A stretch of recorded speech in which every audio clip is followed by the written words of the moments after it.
You're more American than me. I mean, that could be true.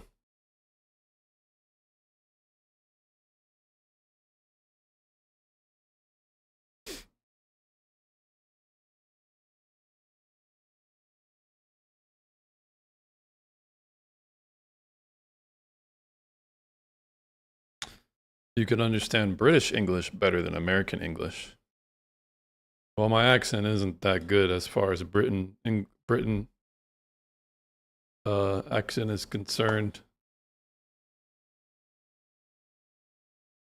Let's look up some feminist. Let's look at some feminist principles that I can argue against today.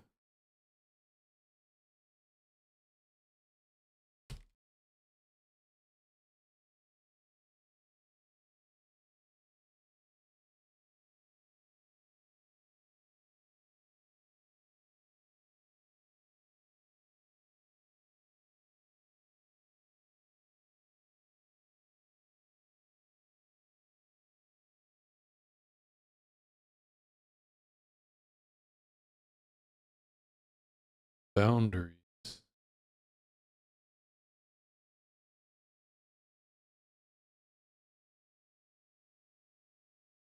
You know, oh, well, here we go. Hello? What's going on? Yeah, I wanted some relationship advice. How many fingers can you fit up your butt? That's pretty gay. Huh? Fruit. Crazy work. Fruit. Anyways.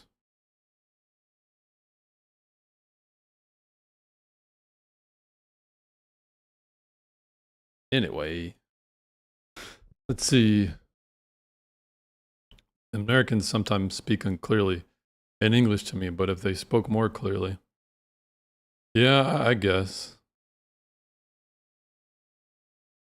Yeah, your mom, one of these moments will actually have a good, somebody was actually trying to have a discussion here. Are you the one giving the advice or trying to get it? I don't particularly need any dating advice. I'm married, but I have some advice to impart to people who are not currently at my point in their life. Memento, thanks for the likes. Hey guys, you guys minding getting the likes up to 1K? Let's start this train here. We are going to need to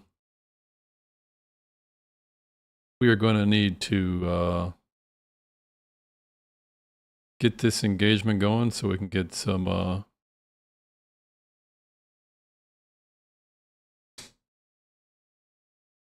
mean, I think we should take, well, it's up to the chat what they want me to do. What's up? It's up How's to the it going? chat. What up, man? How's it going? Dude, you're like, fuck, I don't know how to say it. You're the whitest or the blackest looking white guy I've ever seen. That is a fair observation. I will take that. Okay, why are you anti-feminist? I don't like any of the waves. I think fourth, the third are pretty harmful to dating. What is your age, Dating. Christopher? I'm 20. All right, great. When it comes to, we'll let the chat decide because I know you asked a question in the chat. Oh, no, it wasn't you actually. It was actually Chloe. Why wouldn't you want women to vote? That's a good question, but let's let the what questions you got, Christopher? Well, voting is like that's prior to feminism. It's like 1920. That's like before even first wave feminism really like represented like a majority of the US, but fair enough. Yeah, I mean, I think there's a difference between like feminism, like the psychosexual progressive shit that like people on the left support, which isn't really feminism. It's just like, you know, the degradation of society. But I think like general feminism is just like, you know, like being like, because a lot of women in the world that are in like third world countries, they get pretty fucked up by all the powerful people in their country. So just like advocating against that and shit, you know. Yeah, but one doesn't need to be a feminist to, be a protector of women. You don't need to assume equality in order to do that, do you? Yeah, it's rather descriptive. Like, I assume you go to the gym. If I called you a bodybuilder, regardless if you like classify yourself as one or not, it's just a descriptive term. So if you're somebody who just supports, I would say if you're somebody, wait, are you albino? Yeah, Oh shit, me too. no way. Nah, no way. I'm just a lot of people. Super pale with blonde Yeah, hair. Okay. yeah. I But a feel lot it. of people, they support women for the most part. And as long as you're not like with the fourth wave feminism shit, I don't think there's anything like if you let people who are on that fourth wave shit claim feminism, you're basically gonna get painted as somebody who is anti-feminist or anti-women, or and that kind of creates like this divide that doesn't really exist. It's like they don't support women, they just support full on like anarchy and shit, if that makes sense. Yeah, but feminists are not really policing them. And even if they were, they would still be titled to feminists. Anyone who holds the creed of trying to promote egalitarianism or equality amongst sexes, they're at least a friend or an ally to feminism, or they're a feminist themselves. Because feminism is defined Yeah. as the promotion Wait, of equality. what's wrong with equality though? We're not equal. So real quick before we get into that. Oh, okay. So I guess happy days. Oh, happy days. What's your age, Happy Days? I'm 23. All right. I guess it's 2v1 right now. It's us against CRISPR since you're on the. I can No. just present a simple argument for Crisp so he can understand why it's a joke. All right. Well, Sure. I'm gonna hear that real quick. Colombo, How you doing, sir? doing all right. What's your age, Colombo? 47. How are you doing today? Yeah, I'm fine. I just got the back end of what he was saying. Are you a feminist, Colombo? A feminist. No, I respect women, though. All right. Well, let's hear Happy Days argument. Okay, so first things first, are you religious by any chance, Crisp? Yeah. Okay. So when it comes to the situation, we understand that we have to enact force inside of society. Do you disagree with this? We have to what? Straight Force? to it. Enact force, yes. We have to enact force? Yep. What does that even mean? So, for example, let's just say in our hypothetical, United States goes to war or has some type of conflict with someone in the Middle East that follows Sharia, right? When it comes to the situation, men have to enact force because men, on average, have the monopoly. The minority does not make the rule for the majority when it comes to the situation. Do you understand this so far? The minority does not make rule for the majority. Well, okay, Yeah. there are two things. You can say that like men have a monopoly on force just because we're stronger, but the minority would be that wouldn't be represented in who wields the power of force, rather who wields like political power, which is like neutral. Like, and in the case that we want to talk about who the minority is in this case, it would be men because women vote more than men, so their political expression. I'm would not be- talking about voting here because a lot of You're people. talking about going to the Middle East and fighting wars. That's This is just gonna be hypothetical. dictated by women. Just Yeah, it's the just- hypothetical. okay. All right, Because all when right. I say the minority does not make the rule for the majority, because a lot of feminists make the argument, well, I've seen women be able to knock men down a peg or two. That's why I'm saying, well, it is the case that the minority does not make the rule for the majority. Females will not win fights on average versus men. Do you disagree with this so far? Okay. Do you disagree with that so far? No, keep going. I Okay, so almost then said if it is the case that men have to enact force, this just demonstrates that men and women can't be equal. Unless if you're talking about physics or meta ethics, where it comes to the situation, are we equal inside of society? And this would also be a no. You want me to demonstrate that too? Sure. When it goes to conflicts, is it the case that women are forced off to war, or is it the case that men are forced off to war? That's because men start the wars. No, not even that, but let's just engage with the situation first. Is it the case that men are forced to go off to war? Yeah. What does that have to do with like meta ethical concepts? That's because just when like it comes to meta ethics, right, it would be the statement in of itself that men and women are equal. This demonstrates that they aren't equal because No, it they're is not the case. equal because women are more clever. yeah, I would they're so disagree. clever. They have less rights than the majority of all the Earth. They're Yeah. that clever. I would So anyways, disagree. let them They're just trained continue first. before. Let them continue. I want to hear where this is going between Yeah, Chris so and when it comes to even the meta ethics, trying to say that men and women should be treated equally in of itself, this isn't going to be self-evident when we look at history or even present day. We can demonstrate logically that it is the case that women are treated ethically or in society a lot better than men are. There's more homeless shelters. There's Wait, more. okay, you don't understand what meta ethics is. If meta ethics would prescribe it on like moral worth. Like I would say that men and women have like equal moral value, and regardless if that's expressed differently in like under a political framework where women would have more custodial or like guardianship relationships with their children and the family, and men have more like aggressor or like If they've quote got equal moral value, why are there Yeah. more men in jail than women? Wait, Why are even what? if we're talking Why is about the meta prison Oh, rate full of real men? quick, because we're gonna Columbo. Before we get into a thread for a different line of questioning, let's try and stick around. Before this, we get like position this here. is meta ethics because this is going to be asserting What that is what is the principle? What is your insertion? I'm saying Yes, so- human beings have equal intrinsic moral worth, and this is expressed differently regardless of what and this is expressed in a political system.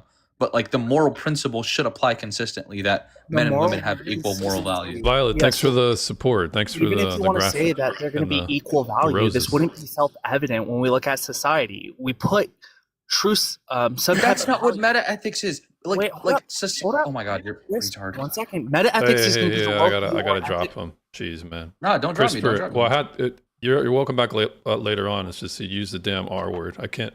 I got kicked like 3 times for doing that. CRISPR what is meta no ethics no shade. You're welcome back up later on. It's just can't use that word or else I get in trouble. Meta ethics is going to be the worldview, or at the same time, you subscribing to a world type of philosophy, utilitarian. I'm a Christian, so I subscribe to Orthodox Here we Christian go. dogma. A guest in your live violated our hate speech and hateful behavior policy, repeated invitations by your blah blah blah. So, sheesh, man. Would you guys mind? All right, so I just got restricted for the comment the gentleman made. Would you guys mind getting the likes up to 5K? Because it might get me out of this like shadow restriction thing. If you can get the likes up, hell, I think that was a good conversation. Good faith on both sides, but apparently TikTok doesn't like when people that I can't control say things that. I mean, I'm not Xavier from X-Men. I can't control what people say. You can't see future outcomes. Yeah, it's so the TikTok enforcement here is so overly punitive. This is the type of environment that feminists create. I would argue feminists and Marxists is this freaking safe space bullshit. Anyways, Star, First wave of feminism came from communism. What's Which up, bro? right? Marxism. Star, welcome. What is your age, ma'am? I'm 18. What brings you up today? Bro, why are you anti-feminist? Well, I'm anti-feminist because I think all waves have been a net negative for society. Which wave would you like me to start with? Or which wave do you like the most? What would you define as the first wave? The first wave was really just the push for equal political authority through suffrage. And Women getting second the is right to sexual vote. liberation? Second, I think is more about patriarchal and family critique as well as workplace participation. And then the I think third, they're both go ahead. important, but I'll go with the first wave. All right. So I'm an anti-feminist because I disagree with all ways, but fundamentally, men and women are not equal. Happy Days was just alluding to it regarding force and how men are really the only ones capable of doing this collectively. Women are not. They have historically never have been. So this means that men are responsible for a certain thing, and that certain thing is the monopoly of force. If it is the case that men have a monopoly on force, then it also stands to reason that men are the only ones who can hold up rights, laws, contractual agreements, any type of enforcement that involves the state or the military is rights exist, because rights are very subjective, and even inside of Western societies, it could be the case that under rights they could get voted out. Yeah, so I'm just explaining how we understand rights, whether I believe in them, which I don't particularly, just how we observe them, and especially how feminists utilize them to get whatever they want as far as equality is concerned. Wait, okay, so you don't believe that like women and men are equal? No, I don't. I think it's descriptively true that men and women are not equal. I'll start first with our different parts sexually, Right, so we're different. and then I'll but start you can be and different and equal. Yeah, so having equal dignity and value is not the equality I'm talking about. What equality women are trying to get is status and role equality. Feminists are trying to get. That's something I don't agree with. I contend with that. I don't grant that. You don't think that like women should like do certain jobs and stuff like that? I think whoever earns something through their merit should be able to get that thing. But this would be different than how feminists promote what they want. It's not meritocracy. It's equity, using the state or the government as a cudgel in private agreements to get what they want. Equity being, even though I didn't earn that job, because I have a vagina, I should be able to have equal participation. That's not what I believe in. But this is basically I don't think any based. feminist is. Go ahead, ma'am. Wait, me? Well, Star just freaking. Star, did you cease to exist? Where did she go? Anyways. Yeah, well, going off of that though, we could also talk about, if they want to talk about like equality like that, then why would they ask for 50-50 if they're so like on divorce? Like they do this, they talk about divorce a lot and they talk about getting 50-50, but they can't put in 50-50 to a relationship, and most of the time they end up leaving for it. Yeah, what they're usually doing is depending on the very thing that they're trying to get rid of, which makes it a really big elephant in the room. The patriarchy that gives them tender years doctrine or funding and subsidy like child support after marriage. These are all patriarchal systems. And if they're not started by the patriarchy, they're at least perpetuated and they consist by the patriarchy. It makes their feminism, in a nutshell, a contradiction. But for the ladies or feminists is there any feminists on the panel currently? Me? We can go anywhere, any topic you want to. I just wanted to be enlightened with anti-feminist dating advice. All right, who's that talking? Can I Me. give some anti-feminist dating advice? Who's me? What's your name, Frog. ma'am? Frog. You said rock? Frog, sorry, Frog. frog. Frog. All right. So Can I give some advice? Please Yeah. enlighten me with this So wisdom. first, don't date a man that will send you downstairs as someone's breaking into the house. Date someone that would actually go down and put themselves on the line to make sure that you are protected. A lot of, huh? Check. I'm crossing off Check. with my actual partner. Okay, good. Making sure that when it comes to physical situations, that they understand that they are physically stronger than women and that they have to hold back even if they're being playful. I mean, yeah, don't beat up your partner. Oh, Good no, not universal even don't beat advice? up your partner. It's just understanding that men are physically stronger than women on average. Do you disagree with this? I guess, but like, you do if, like, disagree if you with get it. a man that's untrained in like a martial arts and a woman that is, I feel like they'd still whip you. We can actually demonstrate an MMA female fighter that was pro that got destroyed by a house dad. For what reason? Because they made the argument that, well, guess what? Women are so much better, even if it is the case that it's a pro MMA female fighter versus the average man. The average man wouldn't win. Guess what happened to the woman in the first round? I mean, she still held up a good fight though. She got knocked out in the first round. It's not about holding up a good fight. It's not about holding up a good fight. It's about who wins, who loses. Yeah, so when it comes to understanding that men are just physically stronger, understanding that, yes, you can be playful with your girl in the bedroom, you can be playful with them by doing arm wrestles or whatever. right? Understanding that you could harm them even if you use a little too much force by accident. Okay. Holding the And doors open. This is another one. Watching the door when you're out to eat with your partner, making sure that if any situation pops off, make sure that you protect them. Feminists believe that men and women are equal, so it would be the case that, guess what? Sometimes I should let my girlfriend fight instead of me. No, fuck that. Yeah, that's crazy. I mean, if you're actually like dating, if you're actually dating and like getting laid and like interacting with a lot of women, this shit doesn't matter.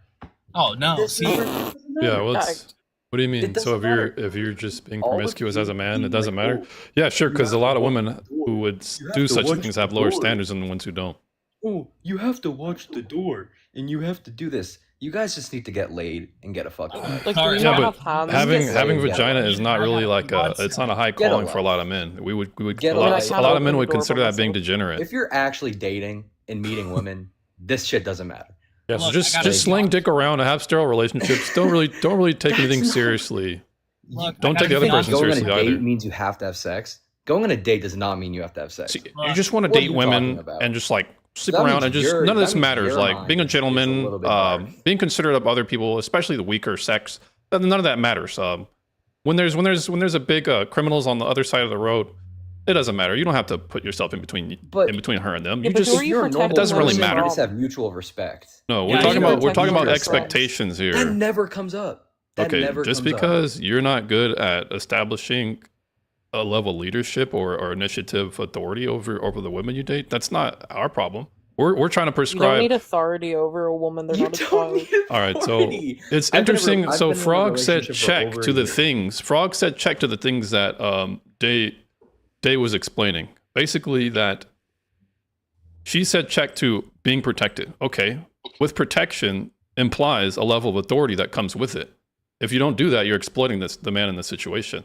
How If- does him protecting me have authority? So I'm explaining to you how authority is necessary for the responsibility that you said check to, that you expected him to do. If you expect of him I to don't protect expect you, him to do it. He did. Oh, He does it naturally. okay. If he doesn't, okay. So you understand that logically he's in a catch-22, because if he doesn't do it, he's a pussy. And if he does do it, that means you have to do a certain thing that follows with it in order to have a healthy relationship. I'll give you an example. And this speaks to your objection about authority and how you reject it. If the man, who you damn well know is more powerful, more capable than you to protect you from danger, if you're not following his authority in that context, you're putting yourself in danger and you're also putting him in danger. So it is in your best interest logically to give him authority that adds with the responsibility that you're expecting him to do. Does it not? No, not always. 'cause Okay, have you not ever always. seen, So like, explain to me a group of concept. lads? Explain to, okay. Like- We're talking about generally Have you ever seen, like, speaking a group here. of guys. We're not talking And, like, about they're an with their- absolute thing. We're talking about generally speaking. Generally, if your man's going to protect you in those situations, should you generally give him more authority? Yes or no? Depends on the situation. Okay, Like everything is contextual based. not everything. You can establish general understandings of things, because that's generally we derive it from other generalities that we agree and build on top of. For example, men being more stronger than women, generally speaking. Are there women with huge ass traps that are bigger and can curl more than men? Sure. But is this the exception to the rule? Yes. We're talking about general here. We're giving advice here.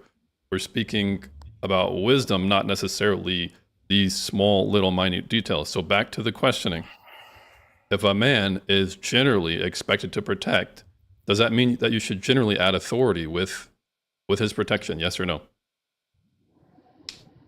Like, not sure why we need authority in this All situation. right, so why? So you're asking me a question. I asked you a question, but I'll just answer your question. Because if you don't, you're taking advantage of him. You're putting both you guys in danger. You're exploiting him, etc. There's many reasons why you would do this that make logical sense, and it's just to do that. For example, if you want a hypothetical, we can keep it simple, right? You and your man are out going to the pub or doing whatever, date night, right? all of a sudden a group of women just come up. There's 5 of them, and they start pushing you around, punching you for any reason under the sun. It could just be something petty. Oh, I don't like her hair, and they start beating the hell out of you. Do you expect your man to step in and try to protect you in that situation? If it's a group of girls, then maybe not. I think I could handle a group of girls. So Yeah, 5 girls. Here comes Mary Jane. G.I. Joe to the rescue. Fine, here, I'll keep it simple. Ready? Let's just say it's a group of 10 women. Do you expect your man to step in and try to get you out of that situation, or do you want him to say, "Hey, you got this, babe, all power"? I think I think he'd verbally de-escalate the situation. Deflecting Okay. again. Here comes a deflection. So It's baked in the here we go. hypothetical that he can't de-escalate. Would you expect This him whole to do that? situation is hypothetical. Yeah, Is it but okay if I you're chime not in? engaging with the hypothetical. You're just Here, being let's insufferable at just this keep it point. simple. Ready? 5 girls, the same build, same strength as you. Obviously, your man is physically stronger than you. This should say he can step in and try to push the girls off of you, but he could also tell you in the beginning, "Hey, this leave," but you decided to keep engaging in the situation. Should your man ought step in and protect you? If he told me to leave and I kept engaging with the situation, I'd be like, no, that's my bad. Okay, so that's your bad, so he shouldn't step in and protect you. I don't really want him beating on a bunch of girls. No, not really. Wow. Okay, this see is how consistent this goes. Ready? You go down an alley, or you see an alley to get to your house quickly, right? There's an individual down that alley, right, that's gonna SA you, do some type of harm to you, and your man said, "Hey, don't go down that alley," and you decided to go down the alley. Should your man step in and protect you? That's a whole different situation. It's not. These Yes are or still no. It's not. In the Why? hypothetical, these are still women who are going to SA you. They're still women. Yep. I don't see that happening, but sure. Oh, okay, so one is a contradiction to the other. You want me to demonstrate it to you? Please. Okay, cool. In both situations, your man said, "Hey, let's get the fuck out," or not do that action, and you are still expecting him to step in when it's about to be the case where you get SA versus being physically abused, which this is also another classification of SA. It's going to be any unwanted attention or touch when it comes to the situation if we're using the legal definition. In multiple of the United States, the UK could be different with their laws and whatever the fuck because Sharia's taken over. But when it comes to the I'm not situation, British. it wouldn't be a contradiction. You're just contradicting yourself, saying in one situation your man should step in, and the other one, no, I believe in myself. Where I'm in Ireland, so basically what we have is we literally can't protect ourselves from anything, basically, without the police getting involved. And It's just not gonna. do you it's not expect your gonna- man to step in if something's bad's about to happen to you, kind of like in the SA situation? It would love to, but that would end like probably badly for him more than the perpetrator, just by our laws. Yeah, but when it comes to the situation, would it be worse if he just sits there and watch it happen to you? Probably. Okay, so that's why there's going to be somewhat of an authority when it comes to the situation. Me and my partner, right? Me and my fiance, we have a kid, everything like that. Not too long ago, we were at a bus stop. A couple drunk ladies were trying to pick a fight with people. Guess what I said? Hey, move over there. Don't worry about the situation. I'm going to keep them between this. And when they tried doing something, I kept them back. It's very simple. That does seem simple, but like, why are you acting like women can't make that decision? Yes, Themselves. because it's going to be simple, right? Men can be able to enact the decision. Women can't. But why though? Like, Because they're stronger. Physically, right? Men's heat goes out, women's heat goes in, uterine, right? Cool. Guess what? Men also have something called muscle, a lot more than women, and testosterone to be able to engage in situations. I mean, all of this seems like everything you in particular, man at the bottom, is saying seems pretty fair. I don't really have much to say about that, but That's very much anti-feminist right there. The statements I'm presenting. how is that anti-feminist though? I feel like a lot of Because we're feminists making just it. want, We're like, making a. We're walking you through your own hypotheticals to show you that we can actually one's make a hardly prescriptive equal. case for men having more authority than women in relationships. That's where the foot's in the door. The foot is in the door at this point. Yeah, because but men. how do you feel about social equality though? I disagree with it. Yep. Hey, who's this guy? Who's this guy? Who's Happy Days, man? Shout out I'm to very Happy much Days. anti-stem cells. The reason why I would disagree even with social equality, right? If it is the case inside of society still has to go off to war and deal with certain groups of individuals, right? Mass immigration where they're coming over, unaliving our women, our children, hurting our population, destroying our churches, destroying what we believe in Western dogma, or at the same time in our values. Yes, it should be the case that these men are very much, hey, we got to protect our women. We have to protect our society, push back these individuals. We shouldn't be sending our women, our children out. As men, we should be able to step up for the situation. But okay, a lot to unpack with that. Yep. Firstly, with I know like what you're referring to, and like yes, that is true. That a lot of obviously women and girls are being targeted by immigrants, but Mm-hmm. acting like white men also don't do that is kind of crazy. Just So when we're it comes talking to about this- proportionality here. When it comes to even proportion, right? When it comes to other populations coming into our societies and unaliving our women, our children, our churches, our beliefs, and then trying to say, hey, it's wrong being white, or hey, it's wrong being black, right? Even though we hold to the same type of dogma in Western societies, guess what happens to our Western societies? They fall. And when they fall, do you think it's going to be a lot better by following Sharia, or do you think it's going to be worse? I don't think any feminist agrees with Sharia law. Yeah, but they Well, vote. when They're the policies in the Democratic Party, people that they align with, let them in droves. It's basically self-destructive empathy at this point, proving your inability to be socially equal to men.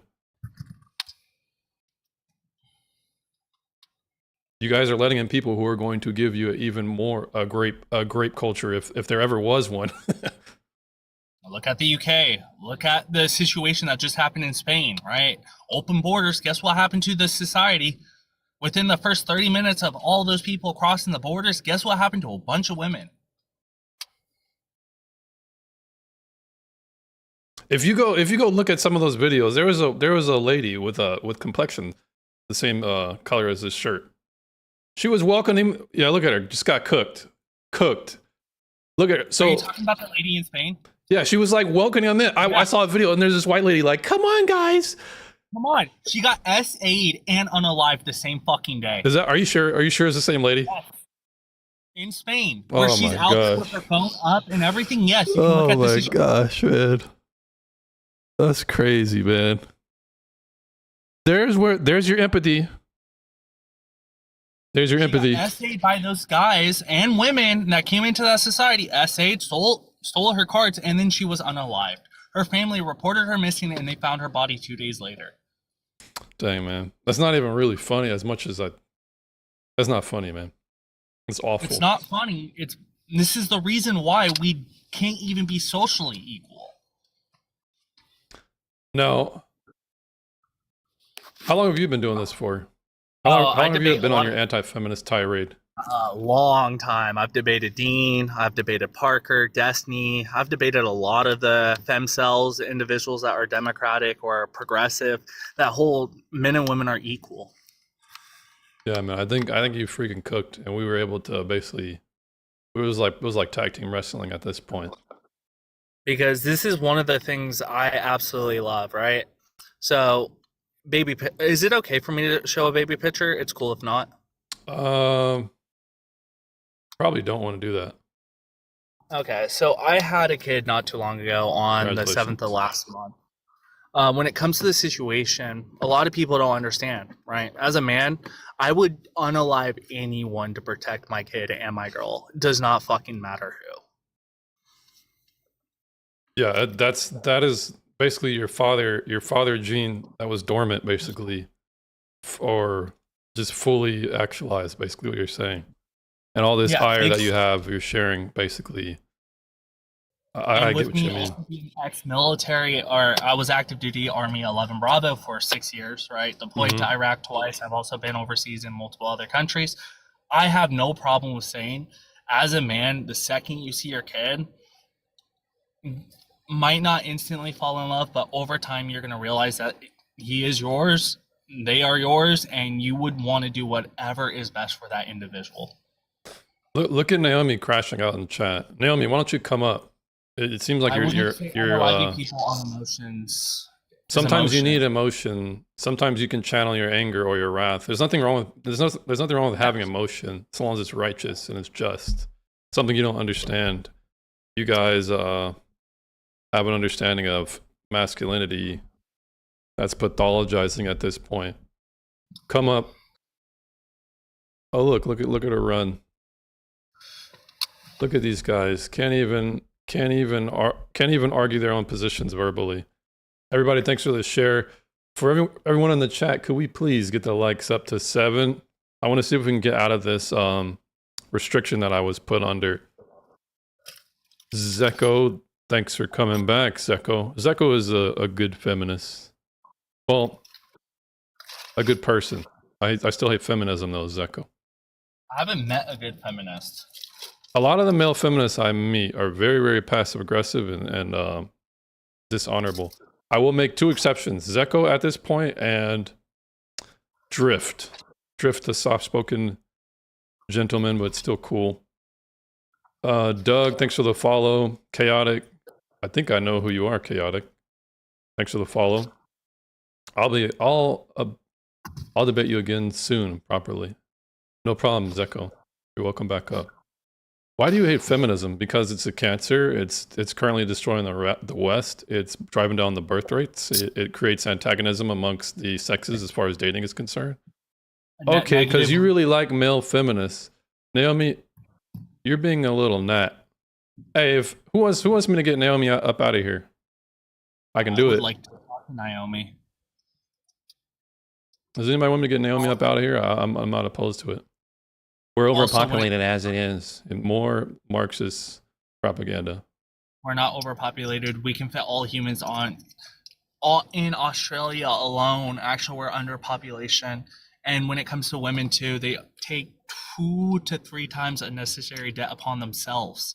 And it's a net negative when it comes to the situation. It affects the government. You know, I'm going to delegate my authority, my kicking power to Chaotic. Chaotic, what you want to do to Naomi? We getting her up out of here or what? What are we doing? Feminism is destroying dating and relationships. I'm a feminist because I think men and women are equal. Same with all races and sexualities. Well, I mean, you can assert that, Tubby, but let's hear your argument for it. Let's have you justify it. Can I come and ask you guys something? Chaotic, you're welcome. Get to 3. Well, dang, I wouldn't call her at 304, but all right. Well, sorry, Naomi, you're out of here. Beat it. All right, Chaotic. Your will has been done. Chaotic, if you want to come up, feel free.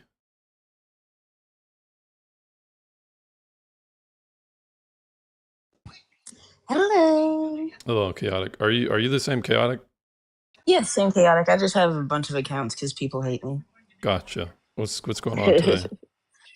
Nothing much. I was on a panel and had the discussion that these men were saying that women could not be predators and prey upon young boys. Like some teachers, for example, will sleep with their students. Mm-hmm. That is just as wrong and deserves just as much outrage as if it was a male teacher sleeping with a female student. He's not any less valuable than the 16-year-old girl. So if you call yourself an MRA, if you care about these issues like you say you do, then you have to keep the consistency. Right. And what is your question about that? Like, do you guys agree, like with me, as in like these young boys can be preyed on, and they're saying the young boys are preying on the older women because they're, how a 16-year-old boy is, But it's like I told them, by saying things like this, you're giving female predators protection, and because they're not looked at, they're not recognized, they're under the radar. And they get to maneuver and use this little boy's, because he's a child, his natural desires and human function against him. That's wrong.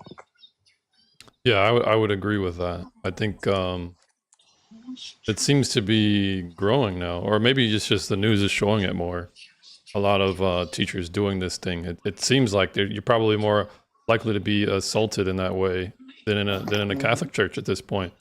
no Mhm. shade to the Catholic Church, but it seems like the education system has a lot of predators, male and female there, and for people to hand wave this, it just shows Oh. a double standard. Not that all double standards are bad, but this one is particularly bad. Right. And the thing that got me is that these people call themselves MRAs and, Men's like rights activists. yes. And they also like, will demonize feminists or women who claim the term. Ugh. When they devalue men. You're doing the same thing. You're devaluing them. Their body is just as sacred and just as valuable and just as beautiful. So why are you doing that? They're probably not Christian. They probably aren't Christian, and at the same time, they're being inconsistent. I'm My not argument- even Christian. Yeah, but oftentimes you take this stance of equal dignity. Everyone's afforded Yes. dignity, like a baseline level of dignity that you're affording to these adolescents, and they are not. It's probably because they don't have the same principles that are Christian in nature. I was brought up Christian. Yeah, it's good that some of it rubbed off on you. They were the ones that like hoop and holler and say shubba dub dub dub and like talk crazy. Oh, the Pentecostals. Yeah, I feel you. Are you black? Mhm. Makes sense. I was in a lot of Pentecostal churches when I was young too. Watching people roll around, very peculiar behavior. Yeah. My biggest problem inside of society is one, false allegations, right? They aren't taken serious. The individual that makes the allegation doesn't have a punishment. Two, when it comes to female teachers, they get away with a lot more actions. You can look at the situation that happened not too long ago in Florida. Female teacher hooked up with a student that was only 14. She got pregnant, and she's trying to get child support from his family. Oh my gosh, man, this is crazy, man. Yeah. That's and crazy then work, man. reverse the roles. If that were a male teacher sleeping with a female student and got her pregnant, he ridiculed, put into the dirt, like unalive him. He wouldn't be alive. Exactly. So where's the consistency? These women are also monsters, and they also need to be held accountable. Well, I do have to agree that women are monsters, but I think men are, not all men, of course, but I think men today don't know how to hold frame, and I don't think many of them know how to be men. Yeah, well, we do live in I wouldn't call women monsters. Maybe like the feminists. I think there's a lot of feminists who are monsters, but not. What you mean by Why is it that women and men in relationship, women seem to take control over the relationship? Why is that? Because they have a natural proclivity to. Or But men why who- is that? Their I would emotionality just say gets the that best of men them have that tries to get them to do. demonized and at the same time attacked for taking authority inside of relationships. We can There's demonstrate- always a saying of happy wife, happy life. Yeah, I would disagree. Yeah, it's just the way that women I- weaponize men's benevolent nature. It's not. I honestly don't think that. Okay, this is twofold. A lot of men like to blame women for bringing up weak males or whatever, but I have to say, men have failed men as well. Okay, they have abandoned their children, especially their boys. It's easy to blame women for everything, but men also have to take blame. Abandon their boys in what way? By not Abandon their being children. absent? Abandon their children. All right, well, let's That be is fair true. here. When it comes to the responsibility, you can't lay that on men's feet, especially if women have more authority in this matter. Why not? Why not? Because women can multiple decide. states Women can decide to end a life if the man does want the kid. Right. She has more But authority. men also But I can. also- Men can also decide not to get her pregnant. Yeah, but that's where the equality is. That's where the equal responsibility is the same. But I'm explaining to you a symmetry breaker here, as far as authority is concerned. Women can choose who gets to live to see the next. What generation gets to exist. That is a power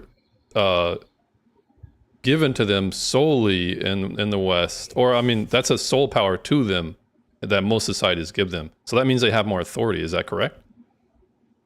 Sure. Yes. Okay, so if they have more authority in that regard, if the man wants a kid and she doesn't, he doesn't have a kid.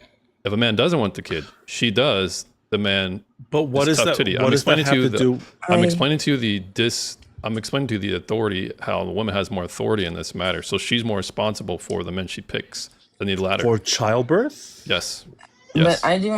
understand. Oh, I'm It's not a okay. Let's talk. situational. Let's. I'm not. Let's move away from this topic that you're talking about. I'm talking about the men who have stepped away from the children once they're born and alive. Yes. Okay. Yes. Women are to be held responsible as well, but women are used as a scapegoat way too many times. I do think the onus is also on men. If you want our boys to become men, they have to be raised by men, not males. Men. Mm-hmm. It doesn't have I to be agree. your father. It doesn't have to be your father. It could be your uncle. It can be your cousin. It could be your brother.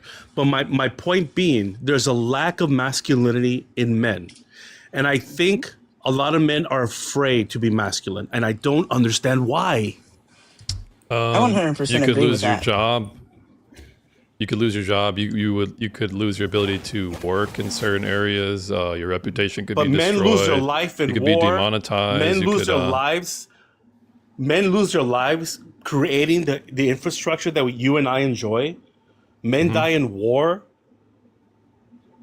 Yeah, I agree that there should Fine. be a high I'm calling just having for a men, hard time but we have to understand the situation we're in. It's not like men collectively as like a hive mind decided this is how it's going to be. This is a minority Well- group of people getting suffrage in by foothold. It wasn't like the nation voted on it, and then from then on, women as a voting bloc have higher voter turnout, and they vote more. They vote more along the blue lines than men. So women have been using Well, I think the men state to have, get what they men have want. become too passive. Well, Men have become too passive. I wouldn't disagree with you, but let me just say, what I think we're going to do, guys, I think we're going to end this live here because I got restricted due to somebody saying something on the panel. So I'm going to restart. Damn. Vato, you're welcome All right, back bro. up. And Thanks, man. no problem. Slay, I think Slave, Divine Feminine, is this you, Slay? Tried to talk a couple of times, and every time we tried to talk, something interrupts us. Slay, I'm going to invite you up when I come. My name is Shay. Shay, Are my you bad. coming back up? What are we doing? I'm inviting you right back up when I come back on. All right, I'll see you in just a moment. All right, bye-bye. All right, madam. All right, guys, I'll see you in a second. Okay. Later, bro. Later. Oof. Shay, this did happen to Shay last time, huh? Hey, whoever's on the YouTube, remember on the YouTube side, if you got a question, I got my panel right here. My panel is right here. I'm waiting for your question. It's floating in the ether. I'm waiting for any of your questions you got on the YouTube side. I will allow it to derail the panel.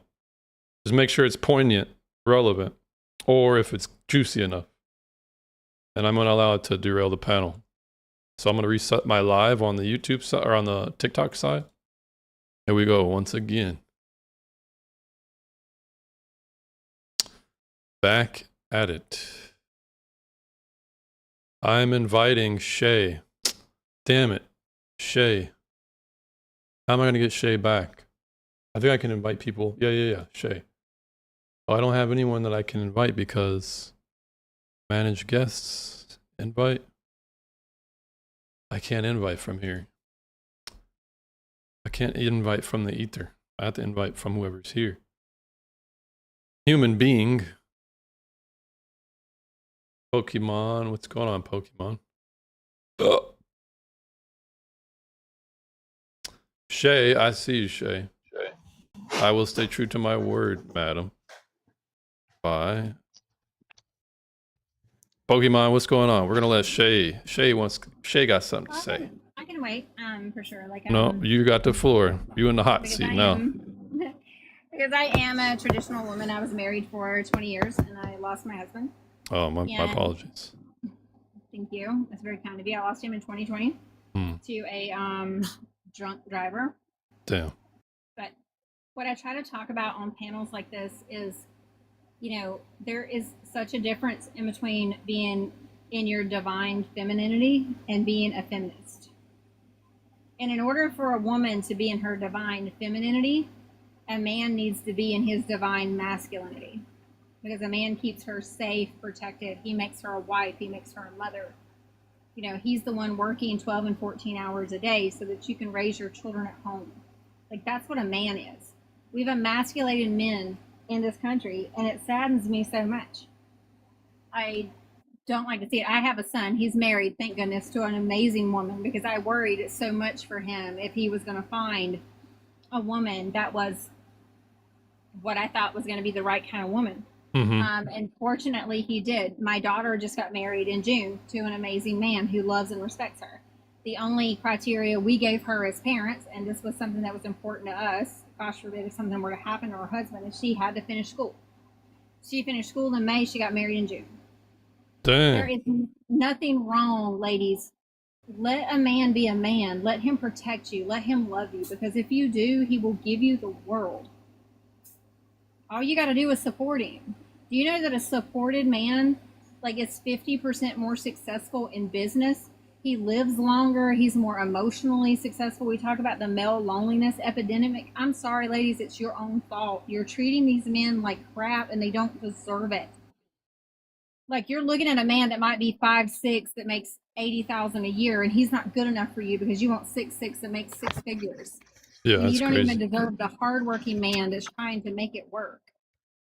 And I'm going to tell you something. There'll be a day when you don't have that spouse, and you're going to look back on your life and wish to God you did. Yeah, you're gonna be on Medicaid and Medicare. I'm not going to be on Medicaid, honey. My husband took care Well, of not me. you, not you, but the woman who you're talking about. That woman, she's not gonna have any family. She's just gonna be on a Here's the government thing. dole. Women have been polluted by feminist ideals. We have taken away the beauty of being a woman, the softness of being a woman, that supportive, loving, tenderness role that can only be given to you by a husband. And ladies, stop this 304 phase. You save that for your husband. That is a gift Exactly. that you can only give one time, and you give it to the man that is willing to commit to you forever. I don't know, and I'll land my plane until somebody has a question for me, because I feel like I'm going on and on and on. No, Shay, I think nothing really that you said I disagree with. Pokemon, thanks for sharing the live. Male loneliness is Can you repeat your self-inflicted. point real quick? I didn't hear it. Who, Shay? Yeah, Shay. Well, Okay. Shay, do you want to repeat your last point? Because you did go over a lot. My biggest point is that modern day feminism has ruined divine femininity. And a man Okay, that's exactly. supported is 50% more successful. He lives longer. He's less stressed. We talk about the loneliness epidemic in men. Ladies, it's our fault. And when we talk about the 304 phase, that's bull crap. That is not okay. Nobody deserves your divine femininity but your husband. Wait for your husband. Wait till he makes a true commitment to you, because then that's a man that's committed forever. Because when a man actually chooses to commit, he is committed. And that's the thing that, like, reality TV shows doesn't want you to see. They want you to see a man, they want to demonize men. When a man is he's a hunter, he's a gatherer, he's a protector, he's a father, he's a husband, he's all the things. Now, you need to pick the right man, but a man that's willing to wait for marriage for you to give him that beautiful gift is usually the right man. I completely agree. You know, Exactly. I mean, it's Modern both feminism is ways. delusional. I mean, she makes a really good point, though. You know, there's nothing wrong with having self-respect and stuff like that. And I think that's what she's trying to get at. You know what I mean? Because she's bringing up a really good point in waiting for the right man. You know what I mean? Because it also takes a man to realize another woman's self-worth and stuff like that. You got to be a man to realize another woman's self-worth. You can't just think about yourself. But also at the same time, you know what I mean? It goes kind of out of proportion with these new age feminists, and they kind of go out of proportion with it, and they try to make it all about themselves. But when she's kind of bringing up is more equality, and I completely agree with that. Well, let's address some of the people in the chat here. There's someone by the name of Tutasia. She says, "What does a woman have to wait for a man to start their lives?" Well, it's not about starting They're your saying lives. oversettable This is a straw man. No one's saying you can't have your education or whatever. You meet a good man and you fall into his program. That's that can also happen too. I think what Yeah, I mean, what the happens same oftentimes is But then Tutasia, vice versa. as well. Tutasia, and who's this other one? Human being.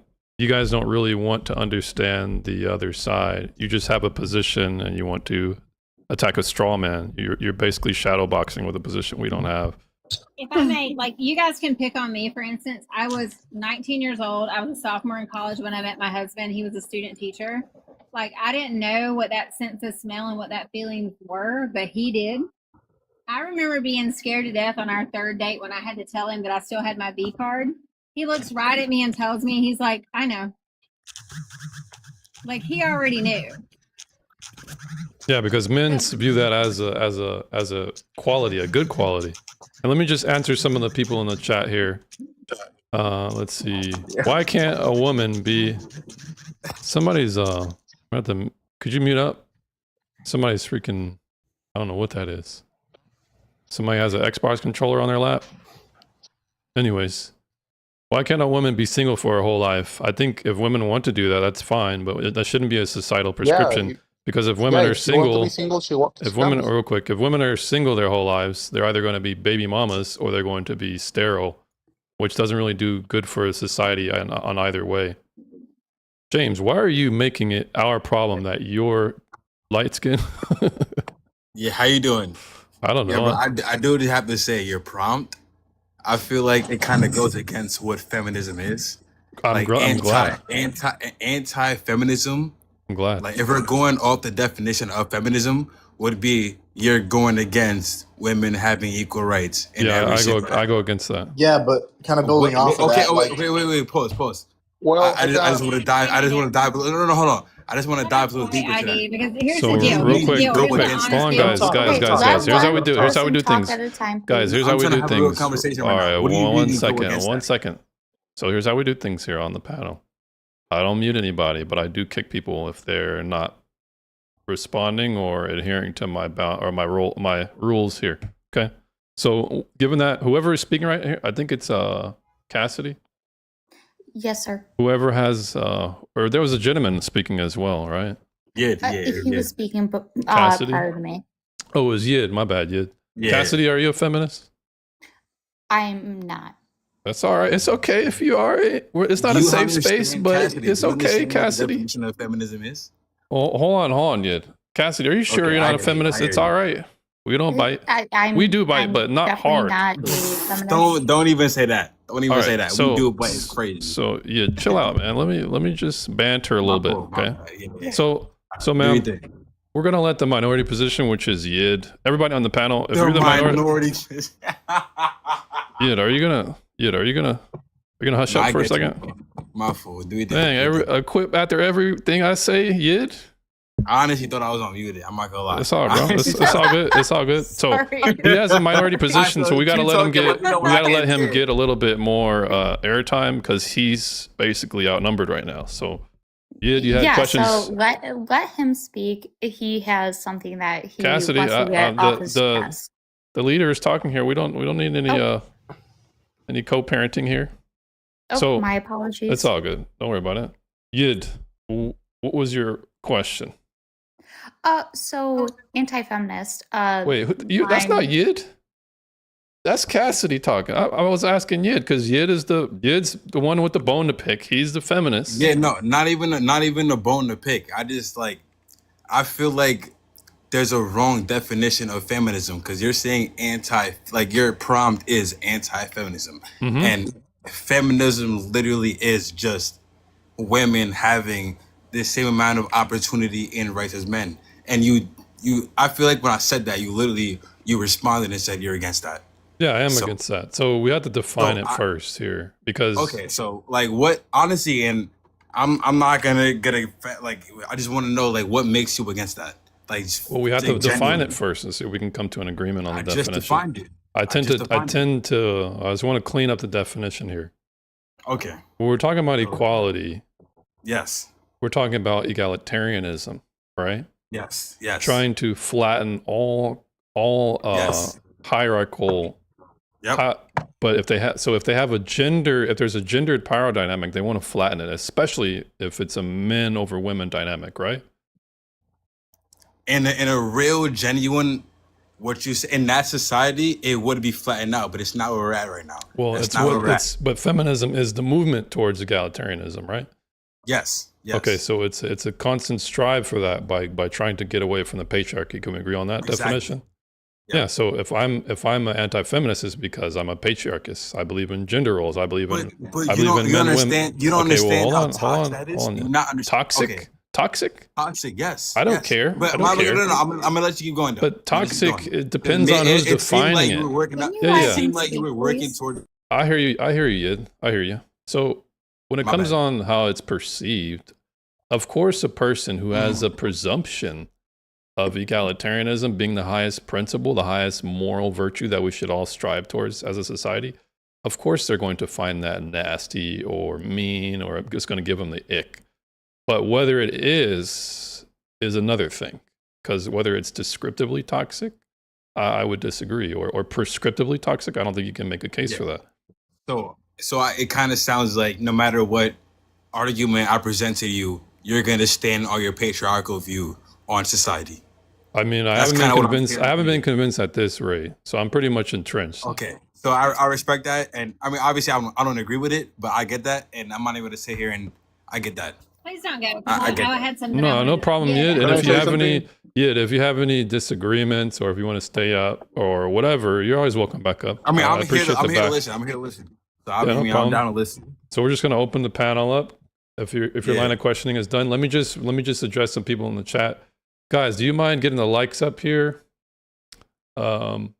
Pretty please. Would you mind getting the likes up? We got to get these likes up.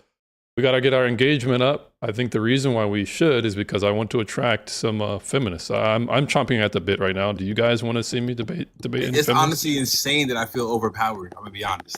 Wait, I Like, can I debate don't for think anybody feminists. wants to feel That's a personal overpowered. feeling. I would recommend you look up the difference between a feminist and divine femininity. They are different. So guys, for everybody who wants, for everyone who wants me to, if you want less feminists, if you want more feminists changing their mind, just get the likes up. I think you'll be surprised how many feminists come back. You'll be surprised how many feminists come back because I'm doing a working on them. I'm doing the Lord's work on them. I can debate like a feminist and try to get more fem cells in here. Yeah, I'm Ask down. me to do what to Tasha? Yeah, all right, Tasha, Tasha, will you answer questions in the chat? Because I asked you some questions. How do I define feminism? Feminism is the promotion of egalitarianism amongst the sexes with the movement away from a patriarchy.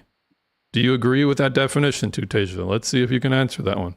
Do you agree with that definition? Can I ask one question, if you don't mind? Yes, ma'am. Thank you. So when I say I'm feminist, like I believe like roles where the man is doing like cleaning the gutters and like all that stuff, like That the would be hardworking stuff that I don't freaking want to do. And I'll make him like a sandwich, or I'll like fold the laundry. Like anti-feminism is more so like where I don't like the like I'm a woman and this is my needs. And I think,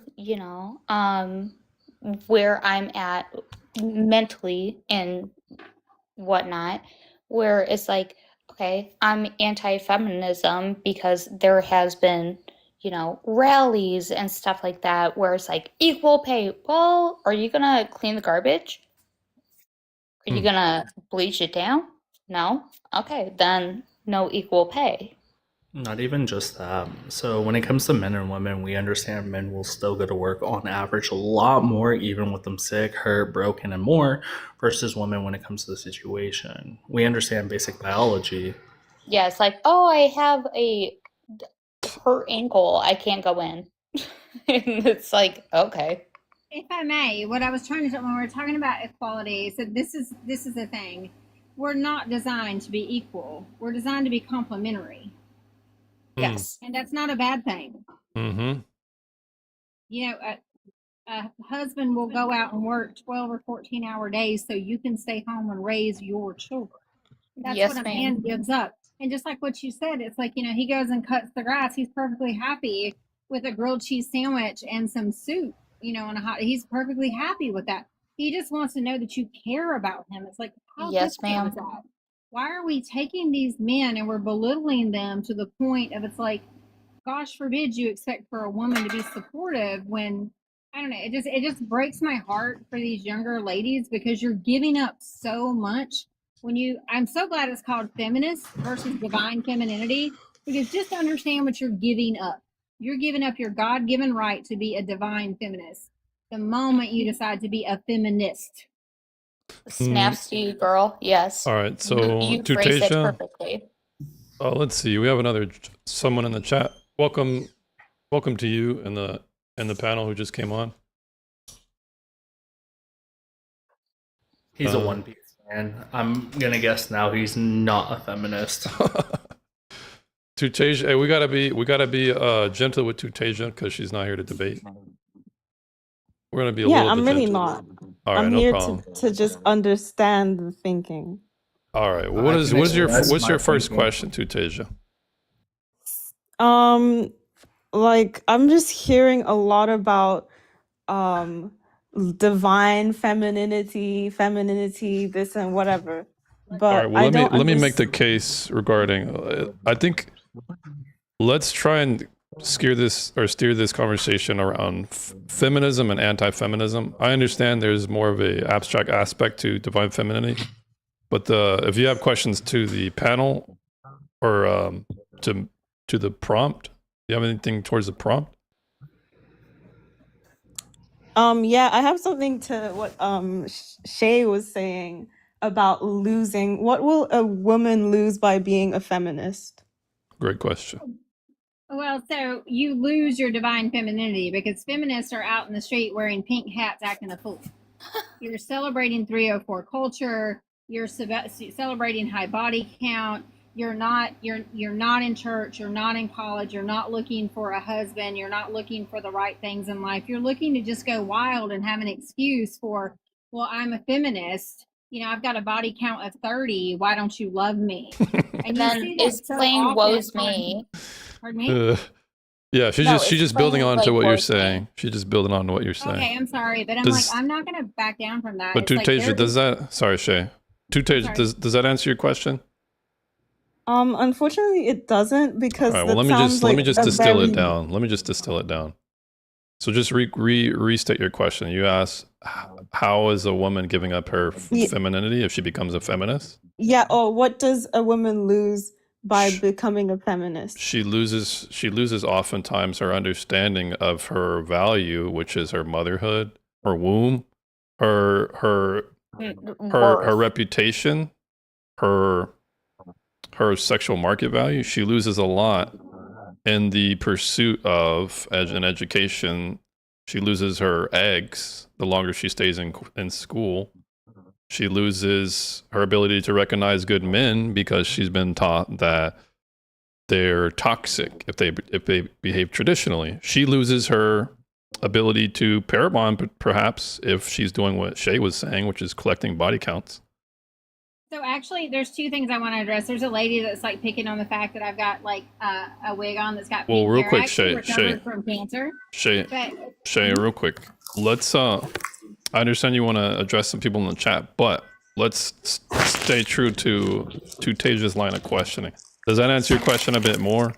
And for whoever has a bag of chips, can you mute up? So I understand what you're saying, but again, we're placing the worth of women or girls or people in college, especially women in college, based on, okay, well, will you end up getting a man after this? Or do you have a man now? Or have you been with a man? And it just always centers back to men. Why can't women just have their own separate thinking, their own separate career paths without it coming back to, hey, actually, men? Okay, here's one. Like Shay we're mentioned, complimentary. We're complimentary. We're complimentary. Hold on, guys. I didn't hear anything about the degree. I didn't hear anything about what you did. So why does it? You're not letting all right. So real quick, guys, time out. Yes, sir. I hear somebody folding papers in the back. Can everyone mute Sorry, up? Medium pumpkin seeds. My bad. Yeah, can we mute up, please? Shay. Sure. Can you answer the questions a bit more concise? I think your questions are good, and I agree Yeah, with them. actually, But I want to apologize with Sarah because she actually was talking. She thought I said something that I didn't say. She thought I said pink hair and not pink hat. And then what was the last part of that? Because I did want to address it because I was trying to chat with her and then I was trying to listen to two. all right. So for everyone in the panel who's a proponent of the panel or of the prompt on the live, let's try and answer the questions concisely that the feminists are asking, so that we don't splinter off into things that are Yeah, not to the too. So question. can I answer your question for you? When it comes to the situation we're inside of a society, men and women get their virtues or values differently. Men get virtue and value from protecting and understanding that there's a biological difference from female. Females get their virtue by bearing children and at the same time making a house a home for the man so he can feel comfortable when it comes to protecting and acknowledging that if there is something that pops off, the man has to go sacrifice himself for. You don't get your value from yourself. I hope you understand that. So women are just made to serve men and are only valuable once they have done Did I something say to that? serve a man. Wait, Absolutely. Because if you're not. having a kid, because you need a man to have a kid, right? So Did I that means say- that without a man, a woman can't be valuable. wait, did I say that or are you adding something? You said entirely- that society places values on women being able to virtues based on a woman being able to have children or whatever we're talking about. Be able to engage with society instead of being a feminist, yes, because it's going to be the case inside of society, women can't enact force. Men have to. On top That of is correct. And on top of that, when it comes to the virtue aspect, and you're saying, well, why don't women just get their value from themselves? That's not how society works. And unless if you're talking about, is it the case that individual can put value on themselves? Yes, but that doesn't make it true.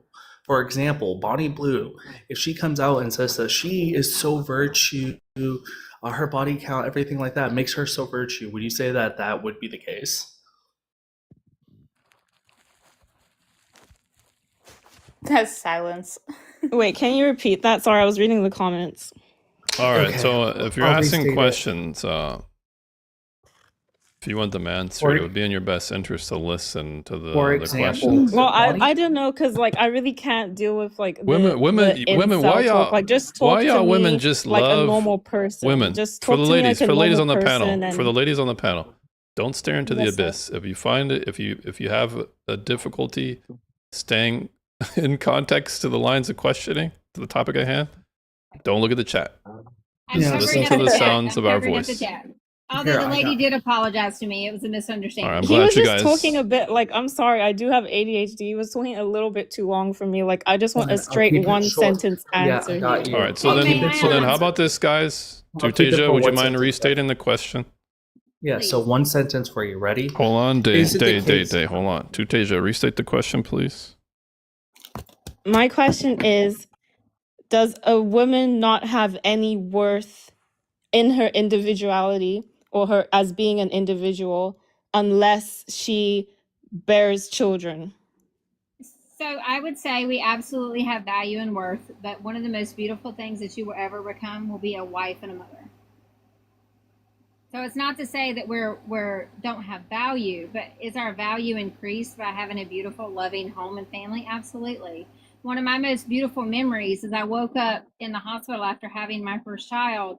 My father had fell asleep holding his grandson in the chair. And I will never forget that moment. It was almost 26 years ago. So I was like, do you have children too? Are you married? Have you experienced No, anything? no, Okay, then absolutely that's part of not. it, darling, is you've not experienced those things. Now, are you waiting to meet your husband before you become intimately active? I don't want a husband. I don't want to deal with men Well, at then all. why are you here? If you don't want to deal with men, if you don't want a husband, then why are we even wasting our conversation on you if that's not what you want? Because I'm trying to understand your point of views about wanting a husband, about this anti-feminist mindset. All right. So That's what I'm so here real for. quick, guys, let me just step in here. So was your question answered adequately too, Tasia? Because I have a question for you. Was your question Yeah, answered? it was answered. Whether I agree with it is different. All right, though. great. So now But it this was question answered. for you: are you a misandrist? No, All right. So you're not dating men. Do you have sexual desires? no. Oh, so you're like Paul the apostle in the Bible. I'm what? You're like Paul the apostle in the Bible. He doesn't have any sexual drives per se. He's just wants to do. He's no sexual desires towards the opposite I sex. guess. Are you gay? No. Okay, so you don't like women. You don't like men particularly, though, right? Yeah. All right. So why don't you like men? I don't know. I just don't. Like, I mean, Is it your I just personal don't really involve experiences? Is myself it with them. what has brought you to such a peculiar human behavior to not like an entire half of the population? I mean, I don't. It's not that I don't like men. I mean, like attracted to them. I very rarely get attracted to men. So you do And get I don't. I'm attracted not to men. attracted to women either.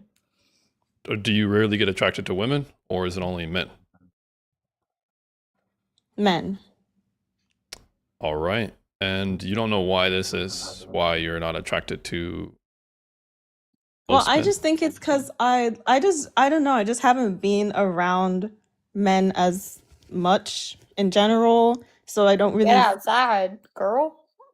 Well, yeah, like I mean, I go like I am in college and stuff, but most of my spaces are surrounded around women. My friends are girls or women, so I don't really deal with men that often. But it's not like I'm walking around hating them like, steam blowing through my ears. They're just not a part of my life, and they're not something that I'm looking to actively involve myself in dating or having a husband. That's not what I came to college for. Then All right. may Do you I think ask you a do you think couple it's questions? do you think it's a good thing or do you think more women should think like you? I actually do.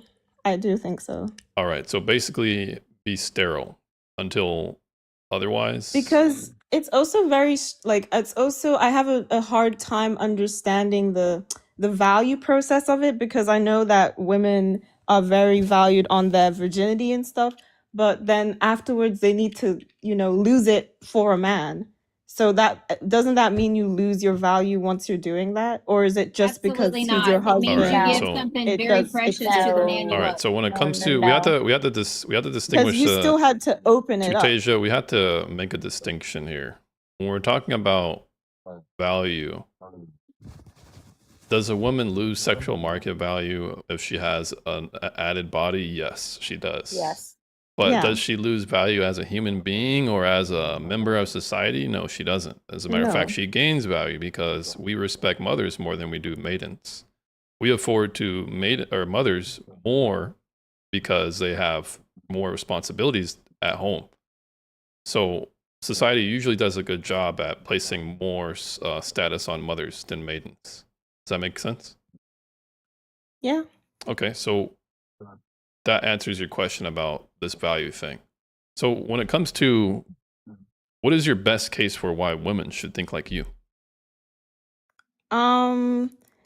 Okay, like I won't say like in my ideal world, most women would think of me like me, but I'm not gonna tell people to think a certain way, or that's not what I'm here for. I'm just trying to understand what it is, and the reason why I think my way of thinking is good is because it hasn't really gotten me into any issues. It's just me focusing on my life, what I would like, and I don't have to like intentionally put other men or women down. Like I'm just okay with everybody, All and right. I don't really how long value do you people. want to be a mother? No. All right. So it would be so So- how many women do you want to think like you? Are we talking about the other? I think I really think it's The a more good the life. better? Like I think if most people thought like me and could be okay with themselves without pursuing a man actively, you would always be okay. Like you would always feel not lonely. And I think that's why also men are starting to feel lonely, because they want to have relationships, but you can be happy without that. You can pursue and you can be a man, and a valued man at that, without having a wife or a kid too. All right. Well, So here's I how have I'll a draw an question. analogy here. But I'm gonna start with this question. Do you know what antinatalism is? Yes. Would you subscribe to that line of thinking? Antinatalism. I wouldn't say so. Like, I think there's aspects that I Do you consider procreation understand, but I morally would wrong? say Yes or no? no. All right. Well, you're at least apathetic to the calling of giving birth and having a next generation of children. You're apathetic to that, correct? Right. All right. Well, the problem with your line of thinking is it's toxic because if more people thought like you, the birth rate would go down. If the birth rate goes down, all the entitlements that you enjoy cease to exist. You understand that? Yeah, I understand that. So how I view this topic is that I'm very biology focused. I think that if like I think about things in like terms of evolution, species, and survival of the fittest, everything like that. I think that if there for some reason if there was some factor, whatever it is, whether it's our sociology that makes us stop wanting to have kids, or oh, there's these gender wars Then happening you're and okay with that's the why we're not consequence. having If kids. society ceases to exist, you're okay with that. If it happens like that, So then what if it's just a feminist? failing What if it's of what us if it's as feminist? humans. What if it's feminist's fault? Does that? It's What if it's definitely not feminist's biology. Well, fault? it takes What, two. hold on, I think it guys. What can't if ever it's be just feminism's one fault and it's person. actually not because they were right? It's because they were wrong. Does that bother you at all? If they were completely No, wrong. because it means that we as humanity didn't do enough to, prevent that, and that's just our failing as That's what a I'm doing right species. now. I'm trying to prevent what feminists are causing, which is lowering the birth rate. But you're saying the And I birth rate also, being lowered is okay, right? Even if it means that all the yeah, like I entitlements that think you we should enjoy let will it cease go to out exist. naturally. Right. Yeah, So like if if you don't care happens about the like that. next generation of people, then why should we care about any of your prescriptions for society?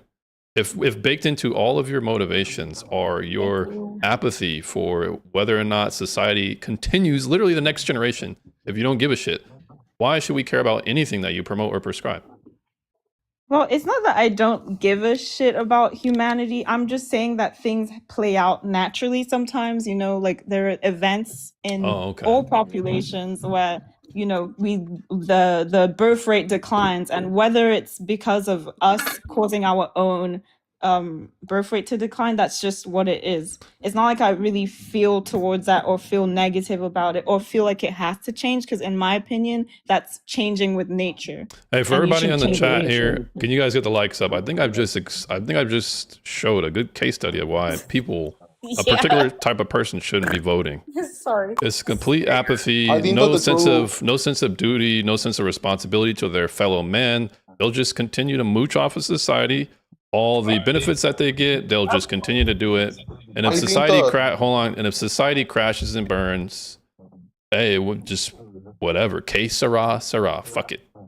I think that's It's pretty science. crazy. It's just letting things be. Yeah, Like I'm not gonna. yeah, but here's the I'm thing not about gonna social Darwinism. Here's the force thing about that. that, or not social Darwinism, but just like the survival of the fittest mentality, is there's no moral there. It's just complete nihilism. So everything that you say about what should be, we can't really take you seriously because you're not even a good participator in society. You're actually antagonistic to the I'll progression. admit, like I'm not here to try and repopulate the earth. That's a big task. I can't do that. I mean, alone. I'm not And I saying don't I'm really not saying want you to got to do be that. a Can I say conveyor. something? I'm not saying but you got to be a conveyor belt of babies, but at least don't mooch. What you're doing is like this. In the insurance So company, real quick, what real quick, can I do to Tutasia. You're help like a society? dad. I Tutasia, wouldn't and like here, know let me what draw you're an analogy doing for you guys. and be Perhaps, around you. hey, for everybody in the Fuck chat, let me know off. if you guys like this analogy. Okay, there's a bunch of people who don't give a shit about their health, and they're really being subsidized by all the healthy people in an insurance company. And if all people were unhealthy, insurance companies wouldn't actually be able to make money. So what effectively subsidizes the profit or the sustainability of an insurance company is, in fact, the people who don't file for claims, the people who are more healthy, the people who take care of their bodies, who care about their future, who delay gratification, etc. But if Yes, I was a sir. person who said, you know what, I don't give a shit. I'm just Can I going say to make sure something? I'm just going to make sure I'm just as sick as possible, and I'm just going to continue to wean or to continue to rely on the system. We would say there's something rather wrong with you. There's an issue here. There's something very peculiar and destructive. I'm not saying you as a person, you're less human, but the way you think is very, very toxic. If I may, because she So brought what up can my I do wait, to help society? Because I don't know. All I don't right. think Anybody me who having wants a to kid answer is a that good question? idea. What can I have a Tutasia? question. Who wants to answer that question? Who wants to answer the question? What can Tutasia do? Me. I want to She answer. needs to just focus on school and graduate. That's what she needs to do. Once she get a little older, she'll probably, have some different mentality about stuff. But she's still But young. she'll have less. But hold on, guys. She'll have less eggs, man. Exactly. Well, But I had a question for Shay actually. Well, close before to the we prompt. before we ask any questions, let's let the. I think it was Cassidy. You said you wanted to answer the question. Sure thing. Yeah. So like the whole process of like getting a bigger, education. That's what I'm doing. So why do you think that there's a hindrance? There shouldn't be. That was effectively another question. Okay. I'm not my sure. apologies. Well, Tutasia, did that answer your question, man? I was that a question or was it like a statement? All right. Well, I understand, Cassidy. You want to cross-examine her, but I want to take someone to the task on the panel to answer her question. How can I contribute to society? Is what she asked. Emotionally, you can be a good person. You can try to practice spirituality. You can try to connect emotionally with other people who are suffering. You can try to contribute emotionally in a way that actually is functional, because a lot of people are suffering in silence. I think that contributing, to society comes from helping other emotionally. You can be like a philanthropist. Is that what you're saying? You can be like a Mother Teresa or kind a of Joan of Arc. like a person, like a mentor, someone who cares about you, someone who gives you love, kindness, understanding, not someone who mocks you, hates you, or discriminates against you, which is what modern society is doing. All right. So his prescription or his answer was just to be more charitable to society and more goodwill. But I really am I'm trying to help people when I talk about these things, because I really do think I'm doing the best for the world here. I think that women need to have a time in their lives where they just know that they can focus on themselves, and same for men. And then I think that men would be less lonely, like if they really just concentrated on themselves for a little bit. Like you don't even need to spend too long doing that. The problem is that, oh my goodness. well, the problem is that women actually add to the male illness epidemic. All right. Well, let's pause that for a sec. Shay. I've been trying to answer this for a minute because you keep wanting to bring up science and biology. If you look at the natural world, biology, in fact, is what makes you want to reproduce. That's a very natural, normal thing to want to do. So, and you're talking about even a man should wait a little longer to find himself. Maybe that's part of his journey. He finds his wife. He has his children. We build a life together.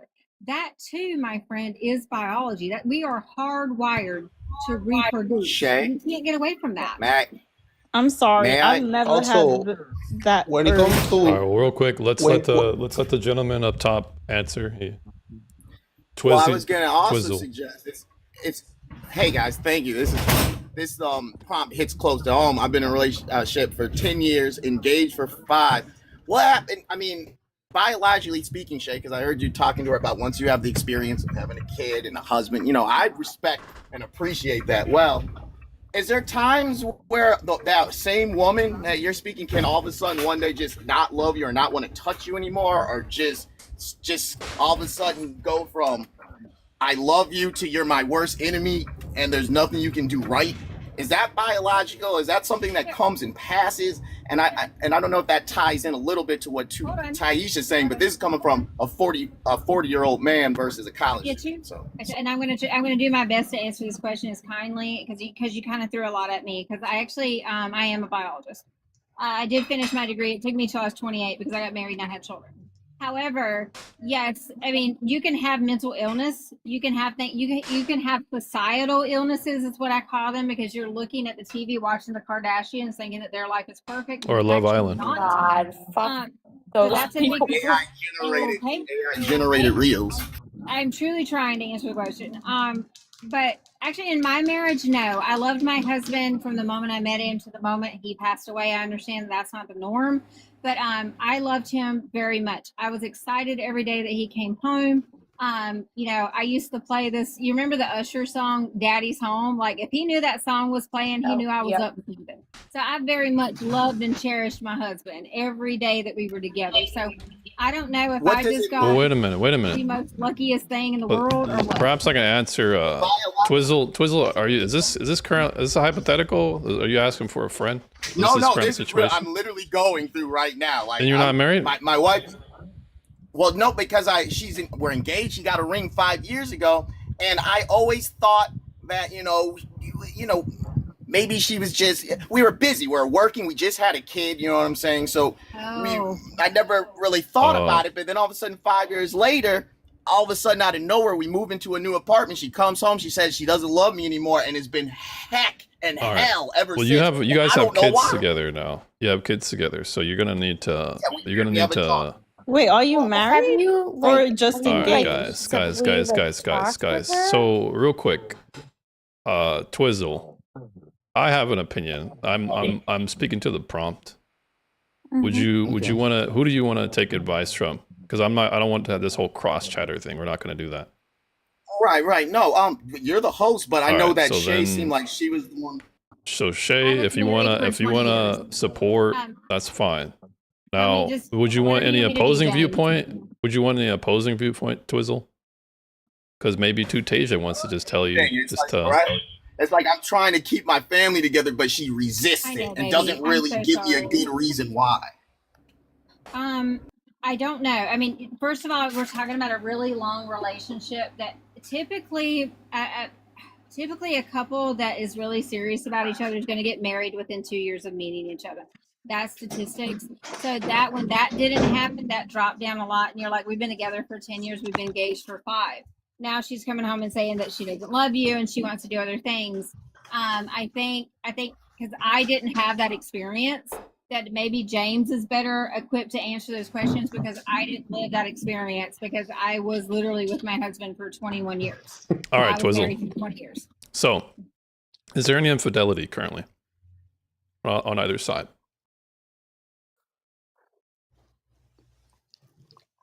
Twizzle, you are currently tabbed out, so I can't hear any of your. Sorry about that. My phone unplugged. No, not on my end, and not that I know of on her end. But it's one of those things where your imagination can start to go crazy. All right, are you a Christian? Yes. All right, so you're not going to be able to do much as far as trying to solve whatever emotional state she's going in by trying to fix it directly. Do you currently have any productive hobbies?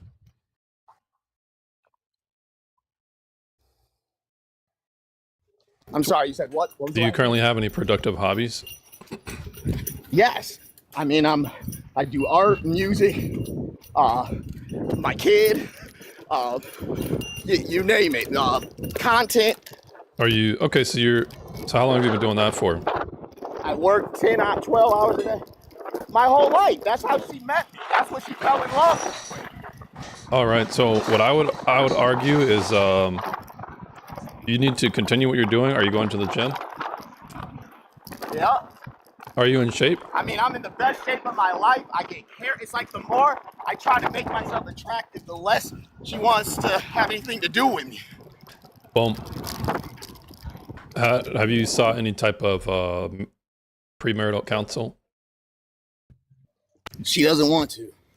Okay, so does she want to get married anymore? She don't want nothing. She actually she doesn't want me to touch. No, but does she want to get married anymore? Kick her to She the got the curb. ring. Well, I mean, you guys, it's been 5 years. It's kind of a long time for marriages to not start, right? After engagement.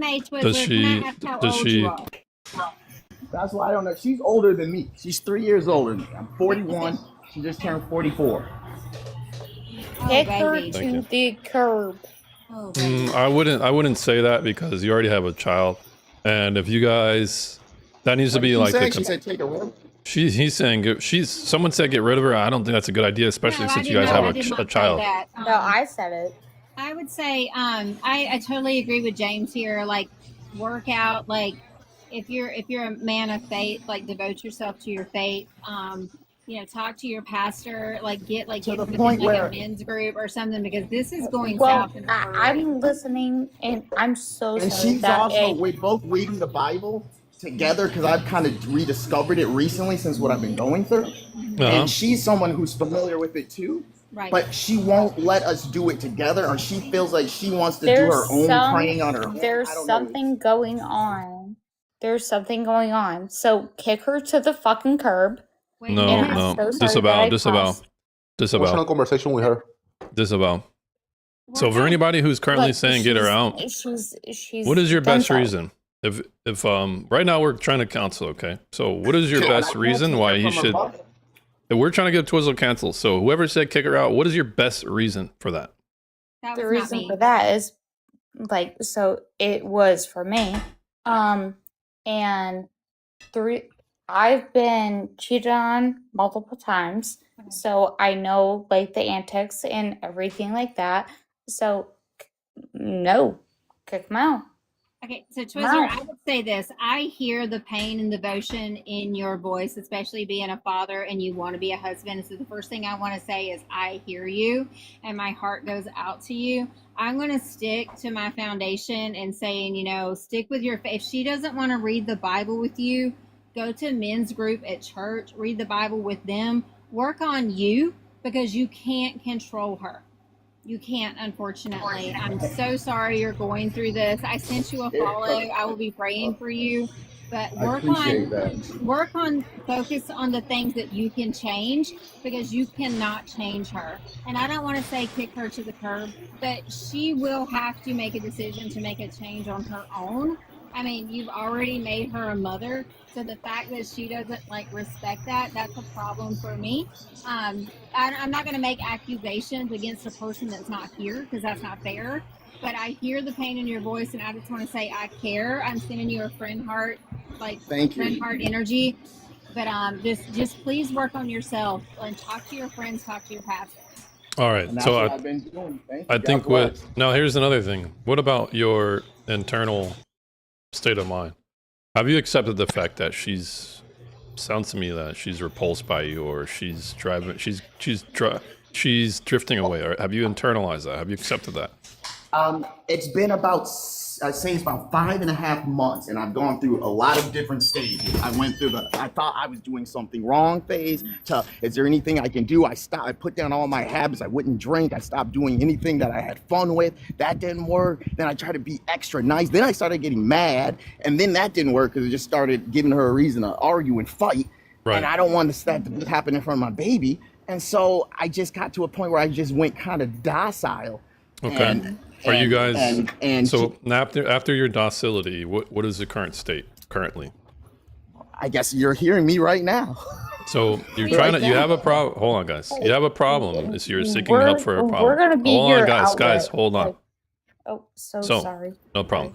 So when it comes to, do you accept the fact that she's not attracted to you, or she's going away from you, or whatever is going on? Do you accept that? She says that I'm attractive, but she says she's almost like she made me feel like I'm an old shoe, just like All my right, shoe, so that shoe, yeah. With so the cool there's no shoe, but now I intimacy. need- There's no affection, no physical affection. Well, Correct. The only affection is get away from me, and Right. That's not can you affection go at all. get some olives from the grocery store? All right. So Do you think that here's hold on, might guys. be Hold the on, guys. Hold on, postpartum? guys. Hold on. Sorry, Well, sorry. actually, that's a good question. I'll allow that one. Good. Okay. Whoever asked that one, ask it again. What was the Do question? you think it's postpartum? Everything. I mean, my mom's even a woman. She's trying to figure out postpartum, menopause. It could be, I don't know. Maybe after 10 years, you get to know somebody that you didn't know. I mean, Yeah, but how old is your kid? They won't turn talk to into a different person. How old it's is your like, kid? Whoa. 5. Yeah, that's too late for Isn't that too late for postpartum? Yes, I was going to say that's a little Yeah. late for postpartum. Yes, it is. All right. So Well, I mean, they say. Well, no, I that don't know, cope. man. Don't cope that hard, Twizzle. Don't cope that hard. There's something wrong. no. She's either stepping out. She's either Right, and we've emotionally. gone through that. She's either emotionally detached. But at this point, you Yeah, guys so are not we married. just cut that said one out. She said she's purposely trying to push me away, but I'm like, Wait a minute. why would you? Okay, do well that? then why? Okay, so she doesn't want to be with you anymore. There's nothing you can do now. But she, Right. Okay. But it's like, why? But she Okay, It doesn't have a matter. That's reason. not. That doesn't That's matter. what she It's said. not She relevant. doesn't need a reason. It doesn't. It's For not a quick relevant. second. For just a quick second, you deserve to love just as hard as you're loving. And if this woman is not giving you that, I understand that hurts and it's not any fun. But the best thing for you to do is to step away and work on your self-healing, because you're never going to find that woman that is going to love and cherish you if you are linked to one that doesn't. Yes, And you're ma'am. and you're talking so fast because you want to get all these points out, because and I'm grateful that we have met and that you found this group, because you deserve somebody to talk to, but like, she is just not the one, honey. She's not the one. All right. So I mean, she's at that's- this point. If she's trying to step away from you, what have you done, or what have you guys done together to make that a reality? What has she done, or Nothing. what has? Okay, so you guys are still living together, right? Well, and she threatens that she's gonna leave All right. every day. but she Twizzle, doesn't. Twizzle. I need you to Right. focus. Everybody else, stop talking from now on. I don't want to hear anything I'm not else. stopping her. Twizzle, I'm asking you questions. Just Yeah. listen to the sound of my voice. Yes. Do you guys currently live together? Yeah. Are you guys? We just moved into this new place. We were so happy when we moved in 5 months ago. She goes to her sister's house for something, comes home, and then this. All right. And So all hell here's the prescription. All right. You guys are you guys sleeping together in the same bed? Well, I mean, Yes yeah, or no, but Twizzle? not. All right. So Yeah, yes, yes. get another With, you know, get yourself another room. Okay. right. Can you do I that? mean, it's usually me Twizzle, falling asleep on the- Twizzle. Yes. Yes. Can you do Yes. that? Yes. Can you commit to that? Here's why. Y'all ain't married, right? Right. And let's just say she wanted to bump uglies, and she's like, you know what, Twizzle, I'm sorry. Here's some Oh, here's God. some cookie in the cookie jar. Would you take That that? would be nice. I mean, I can't deny. Yeah, I mean, All right. I'm So hungry for some here's cookies right here's the problem. Here's the problem. You Uh-huh. guys have already been physically intertwined, and this just Mhm. further complicates things, because now you are actually going to be, if you do that, you're going to be working against your own self-interest. Do you believe that you should be fornicating right now? Should you be in fornication right now? I'm not. So Well, yeah, because she ain't giving it up. right. But do you believe that if she was, do you think that would be a good thing? Is that what God wants for you and her? I mean, What does the Bible say about it? What does the Bible say we should do with fornication? It starts with letter F. FLEE. That means whenever she's trying to give you some, you need to be running like Joshua was doing in the Old Testament. I was listening to you about this Joshua thing. I was like, wait, so is that what I'm feeling like right now? No, I'm explaining to you that the reason why you're going to have a conflict of interest here is because you guys are sexually tied to each other. But Yes. now if she's trying to make up, or maybe she's feeling a little bit emotionally here, and then she's going to go back right after you guys have sex. This is going to That's what further, someone warned me. this is going to further complicate things. It's going to further intertwine you guys. You guys shouldn't be intertwined this way. You need to establish this boundary, Twizzle. The boundary should be, don't sleep in the same room with her. And obviously the child lives with you guys, correct? Right, and the idea was she was getting her own room so she could start sleeping in her own room. But then, she uses her as kind of a buffer in between us. That's fine. Allow her to do that. Okay. So, that's a good idea. If you want to have your own separate room, you guys have 3 bedrooms? The 2. Okay. I mean, it's a bit okay. So it's a bit peculiar. She wants to stay with the kid, but I guess they're young. Yeah, no, I think it's I think it would probably be preferable.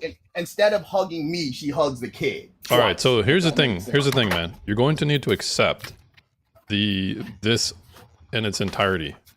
At this moment, she's effectively showing you that the level of attraction or wanting that she has from you is pretty much absent. So you need to move, and you need to start making decisions, understanding that you can be hopeful for the future, but you must be strategic, and you have to understand that you cannot be desperate. You cannot feel helpless. You need to All start that. doing things that put you in the empowered seat. Okay, it puts you in the seat where you can control your actions, but you need to be indifferent of the outcome. Have you heard of the term being indifferent? Yes. How are you explaining it though? Okay, let's just you're not holding on to an outcome. Let's just say you're doing all this, right? Let's just say you separate the rooms from her, and she seems to be happy, and you're like, damn it, she seems to be happier without me. I don't know, maybe I should do another strategy. You should not be trying to focus on the outcome. We're trying to develop systems that are going to allow you for a sustainable way to get healthy out of this situation. So being indifferent is not caring about what happens. Let's just say right now, I'm telling you to sleep separate rooms. And she could come to you next week and say, you know what? After I was sleeping in another room from you, I realized that I just want to be with somebody else. This is a good thing. Do you understand?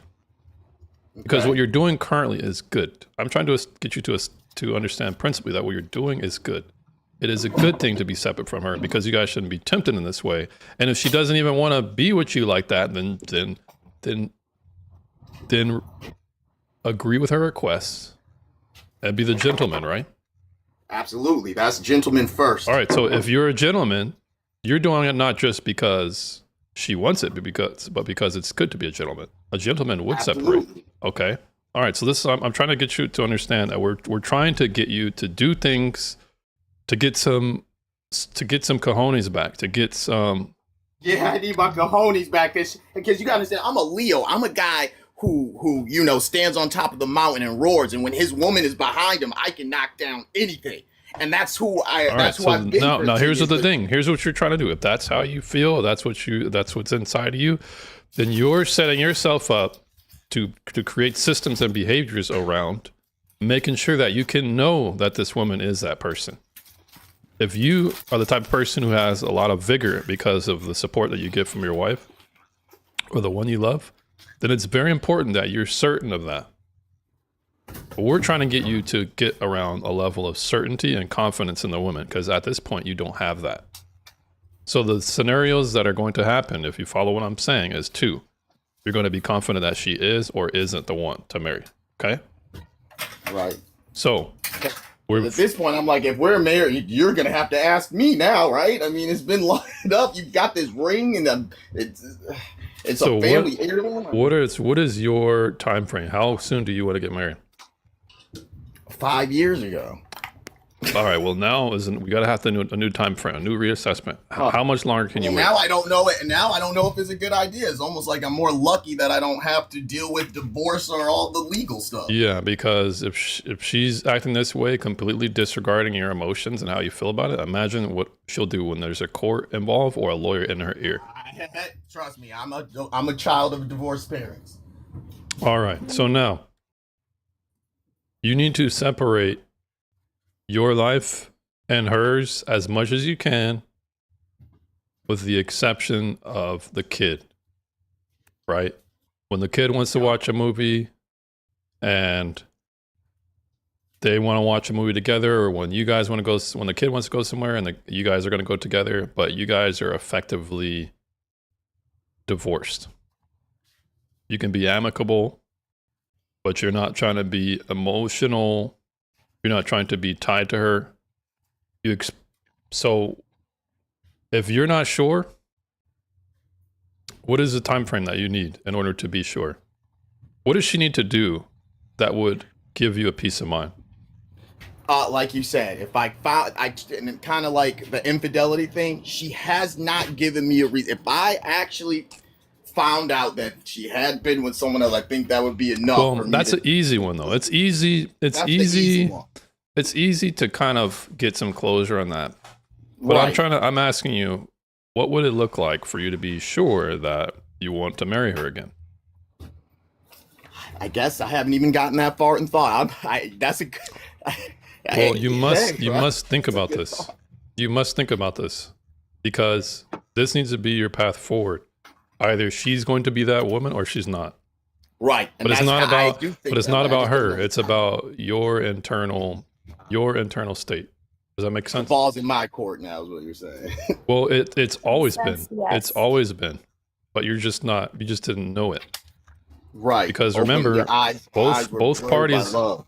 yeah, both parties can make voluntary decisions, but it's up to the other person to cooperate and interact. So we're gonna go back on the two things. You need to separate that bedroom thing. No more of that. No more hanky panky as well. No, there is no. Well, even Never- like I it's- said, even if she's throwing it, you're no longer catching. Okay. The second thing, you need to be basically functionally divorced. You're shared custody. When you and the kids, when she's with you and the kid might not even sense it. Wow, these guys are getting the along kids well. sensing stuff. The Okay, kids but sensing stuff. now that your mentality is different, now that you're understanding that, okay, if you want to separate with me, then that's fine. I'll allow it. I'll welcome it. That needs to be your mentality. If you don't want It anything to do is. with me, good. If you love him, let him go. Exactly. So no longer trying to control the situation. You need to let go of whatever outcome that you want at this moment. It might come around in the back end, but that's not even relevant. What's most important is who you need to become. So you're going to become a person who's separate from her in the bed, not sleeping with her. You're going to become a person that is functionally divorced with shared custody. And the last thing I'm going to add is you need to find out what it looks like for you to be convinced that she's the one you want to get down on one knee with. What is that going to look like?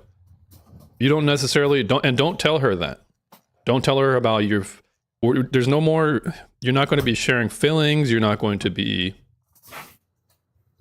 having late night conversations. Everything is amicable, okay? If she's going to treat you like you guys are divorced, then you're divorced. Does that make sense? Right.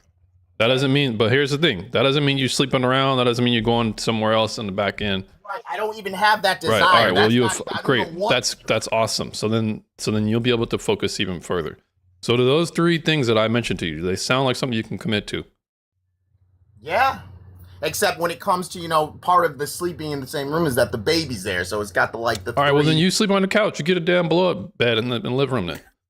No, that's fine. I have that. No, I'm saying part of the reason of us sleeping together is so I can still be close to my daughter, if that makes sense. I mean, you guys all sleep in the same bed, or how's that work out? Well, sometimes, like when the kid would crawl in the bed when she has nightmares. You're not. Well, you guys being together, having a kumbaya moment on the same mattress, that's potentially not going to exist. So you need to start living with that fact. Right. No, you're right. You're right. that's pretty much what I have to start. Oh, God bless you guys. I did not know I was going to. You can still love your daughter from a little bit more of a distance, because remember, the potential reality is she's going to want to drive a wedge between you anyways if she doesn't want to be with you. So you need to start getting familiar with that potential reality. But it's not some type of technique. This is just going to be a consequence of you separating your sleeping state. You must do that. That is the foundation of all the advice I'm giving you. Well, I appreciate that. And with all due respect, I actually have to go face that music right now. I'm leaving work.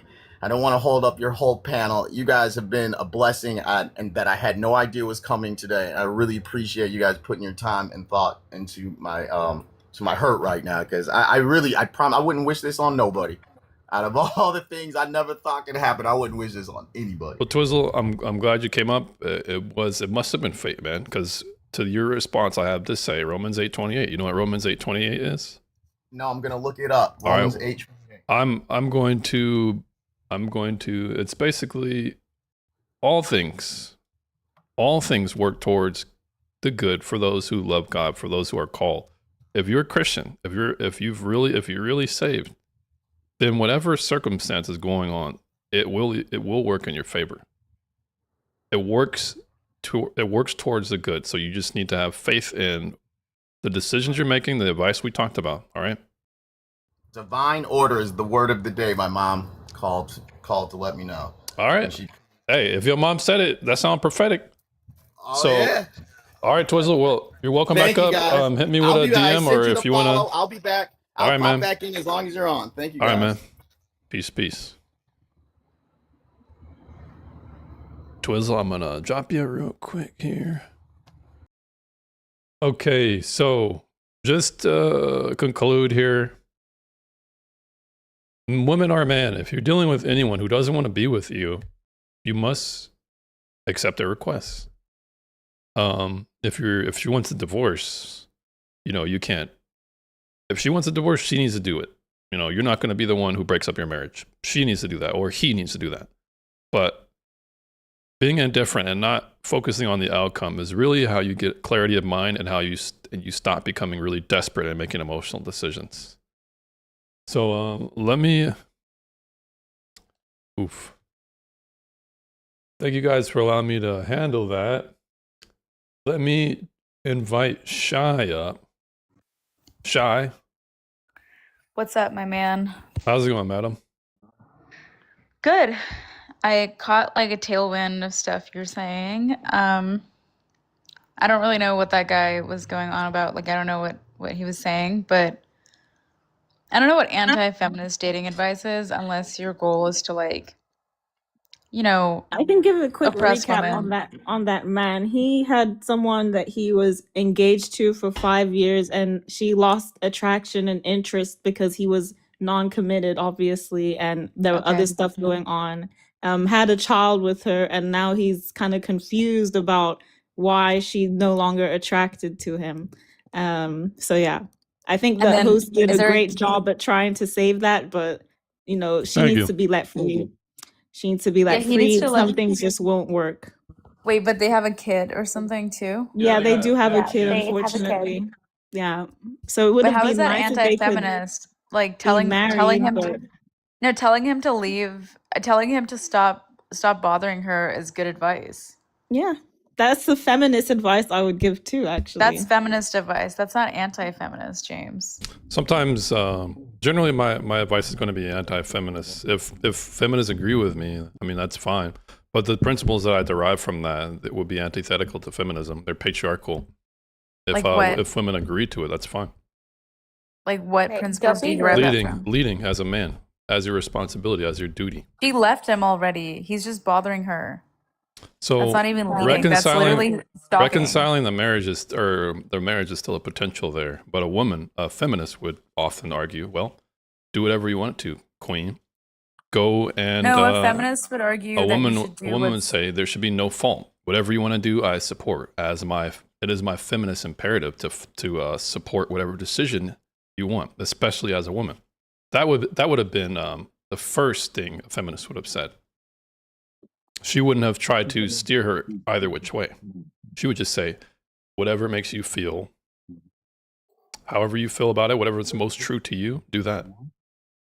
Well, because she would be advising a woman that's being stalked by her ex. You're advising You a don't man who's know it. stalking his Okay, ex. so stalking? that's look how you're framing it. That Look how you're has framing it. You don't even know. nothing to do with anything. You know what? Everybody in the chat, listen to this I thought lady. he was. I thought you were saying he wasn't. Look, leaving look at her how she alone. completely. Look at how she. That's So hold, stalking. hold on, guys. Hold on, guys. Shackles Look how by this a woman. lady. Look how the Stalking. feminist completely assumes malice on the as the man. He just must be That's stalking. literally stalking. If someone That says, is I'm not not interested in stalking. you, and It's so you keep bad that They live in even the bothering same house.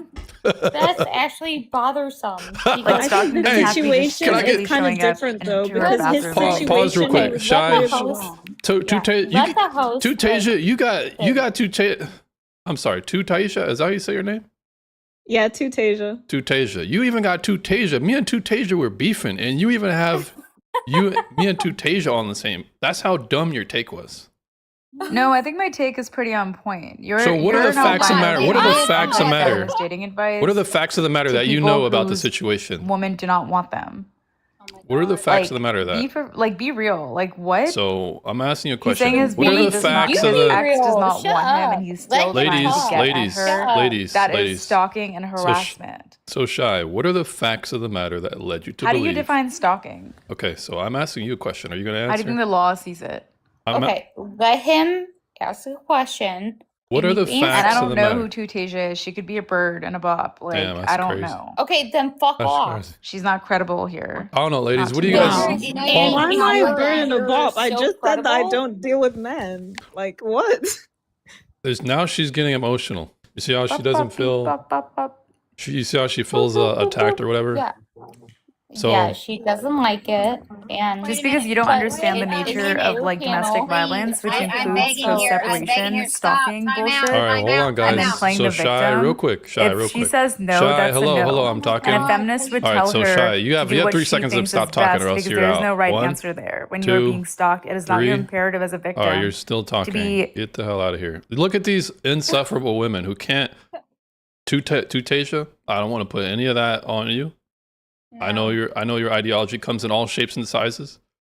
We're not gonna put this insufferable ass harpy on women such as yourself. But look at how the lady came in, didn't know much about it, but she said, "Oh yeah, he's a man. Oh yeah, she doesn't want to be with him. Oh, he's still trying to make it work. Oh, he's stalking." That's completely crazy. Completely crazy. They actually still live in the same house, Shy. If you would have slowed down long enough to listen, and then you call to Tisha a derogatory term because you expected for her to just jump on your bandwagon when you didn't know what you were talking about. It was disgusting. Yeah, she literally called Tutasia a bop Real because she talk. didn't jump on her bandwagon, and you didn't even listen to what was being said. Ladies, Well, that's ladies, hold why on, I ladies. hate Time out, that. time out, time out, ladies. I like that. Ladies, talk your shit, please. Talk your shit. Everybody get the likes up. Ladies, please talk Right. your shit. Listen. I got kind of the agree. comments I'm on your talking. side, Shy. Like I actually am. Actually, the thing is, I form opinions with my own. In this situation, the dude was clearly wrong, and host was, making some points. So that's all. It doesn't mean I agree with this prompt, though. But it You was like sound click, bop. click, click, click, click. Oh, And Shy, it's like, come on now. oh, You know, I would wait, hold never, up. I would never, Calling her never name, deal with a Shy. man like that. Stop it. You're calling her a terrible derogatory name because she didn't jump on your bandwagon. You're a I horrible literally human. cannot deal with men. Like I literally do not Shy, deal. why I do you not why choose why to are deal you with men. Shy? Yeah, and I Tutasia. agree that dude Hold on, was guys. crazy. Hold on, guys. Tutasia, have some self-respect. She come on the panel. She don't even know you from Adam. This. She don't know you from Adam. She calling you out of your name. Are you just gonna try this? Why are you supplicating to this wench at this point? She's calling Yeah, you I a mean bop. that's crazy, but I mean I always get that. Like at the end of the day, you can't prove anything like apart from what you know on That's your own. slander. Like, That's slander. and that's okay. Like In a some sense, people it have is. some hurt in their heart and stuff, and that's fine. Like she can come up here and say whatever. But I don't know if I want her back up. completely. Well, then you have a huge forgiving heart, and I commend you for that. The only reason she came after you is because she expected you to jump on her bandwagon, and you did not, and she couldn't handle it. And that's why I don't agree to extremes of things. I do think that at the end of the day, people need to come together and form their own opinion before just jumping onto one side or another, It was Like, like because a wolf. I agree with what Shy is saying about, like, I don't think that the guy, Twizzle, I feel like he did a lot wrong. At the end, he's trying to save it, but I just think that he was maybe a little too late to change. And, attraction's gone. You can't do anything about it. Yeah, but at they the have a same kid time- together. You are literally like calling. Yeah, they people have a kid names. together. Though, Does that so mean they need to anything? Does that mean sort anything? something out, but there was no I think that he should have married her. That would probably be the better thing to do. Yeah, he should have Like, done why that. wait but 5 years? But here's the thing: it's in their best interest to reconcile it because we don't want another baby mom. First of all, And that's she what I'm literally saying. has, Like, he made her a 82 baby followers. mom. She made herself a baby mom. You can't make yourself a baby mom. But Somebody has to do that too. women have more responsibility in this culture. I'm sorry, they have more authority. They can get rid of the kid. They can AB the kid. They can take a pill against the man's wishes. They can do all Hold on a that. minute, honey. Last Women- I checked, and I love my husband, but I had a whole hell of a lot more than delivering them babies than he did. He was there and holding my hand, but he didn't really do that part. What I'm explaining is that women, because of the society we live in, they can control who is born. This has never really happened at That's true, such a but mass he scale. promised, and this is why I don't think that women should be having children. But that's just me. You a guys minute. know me. He made a promise through the engagement to marry her, and she had a kid with him outside of that marriage because really to it's not a that. marriage until they sign the papers. So yeah, she shouldn't have done that. But he also, should have married her. So there's two wrongs there. And I think that's a fair thing to say. All right, Well, I'll but tell you, the only okay, go time ahead. my husband had anything to control about us having children is I wanted like 6 children. He cut me off at 2 because he like to lost me after the second one. He said, these things are expensive. You got one of each, you are done. You're not getting any more babies. He's like, I Well, like to you so men do control. you respected they him can enough control to that. not. You respected him enough to not disagree with his decision. But in our society, if a feminist like the wench named Shy who came up, if she heard what your husband said, she would say, "Oh my gosh, that's so misogynistic. Oh my gosh, he's so toxic. Oh my gosh, he's stalking her potentially." No, when your husband is sitting there worried whether or not his wife is hemorrhaging or not, and he makes the decision that you can have whatever you want, but we're not having any more babies. Like he drove himself to the clinic to have his surgery. He's like, no, he's like, I'm not losing my wife for you to have a football team. He's like, no, I'm cutting you off. I mean, so sorry. only from the baby part. He didn't cut me off from the delicious part. He only cut me off from the baby The delicious part. The delicious part. Hey, honey, I was married to 6'4", 240 lumberjack. My man was delicious. Y'all speak for yourself. Hey, girl, get it. Get it. Josh or Scat Pack, you said you have 3, but you're done. I hear you, I had Josh. 2. I had 2. All right, so human being. Here's a litmus test for you, human being. Okay. What do you think about Shy's behavior, human being? We're going to judge you based on your answer. Oh. At least I will. Oh. Human being. Who's human being? We got Tutu and Cassie Yeah, and me. I'm Who's human like, Human being? being is lost the this? answer. Human beings This- in the chat who I gotta actually bring 'em agree on with up most here. of the time. We can't get them if you don't bring them up here. Marriage today is not what marriage is being biblically. Yeah, that's true. That is so true, and that's why I'm not getting married. Wait, you better not be a Christian, you can get Tutasia. married. Tutasia, you better not be a Marry the Christian. right person. I was baptized. That I don't mean don't think nothing. I hold traditional Christian views though Okay, at all. but you But I don't- you think don't I believe in am that? the most Christian woman ever. Mm-hmm. Yeah, I believe in God, and I believe in all of the, and that's why I speak like this. I believe in God, and I believe that, you know, if you are to have What a were kid, you you should do it when you're baptized as? married. And I don't think you should be doing things outside of marriage because it's just, you know, it's the safety, it's how That's things good. are meant to be. That's what I do Are believe. you currently That's awesome. are you What currently were you saved for your baptized husband? as? Are you currently saved for your husband if he ever Well, I does don't arrive? want a husband because look at the state of men. We have men that's not all giving men. rings in 5 years. Damn, It's a lot of them nowadays, and especially these Gen Z men. They don't know what commitment is because, you know, we have Wait, TikTok. what Everything's a were you scroll. Everything's a baptized swipe. as? Hmm? What were you baptized as? I got baptized as a Presbyterian. Oh, okay. I was baptized as like Methodist, and my Okay. mom is Catholic. Okay. Ooh, okay. So my mom is Methodist, my dad is Catholic. Oh, okay. Let me throw And you both for a loop. I'm Buddhist. My husband was Christian. oh, Oh, okay. dang. Ooh. Wow. There you go. So everybody can But get we're along all if you want to and you Christian. love each other. I went Yeah, to we're church all with him. He Christian, meditated just with me. Not that we're all hard. Christian, but in like we have different waves of stuff. No, I don't. Shay ain't no damn Christian, and potentially neither is Tutasia. Did you say Shay or Shay? What? You, Me? you're a Buddhist.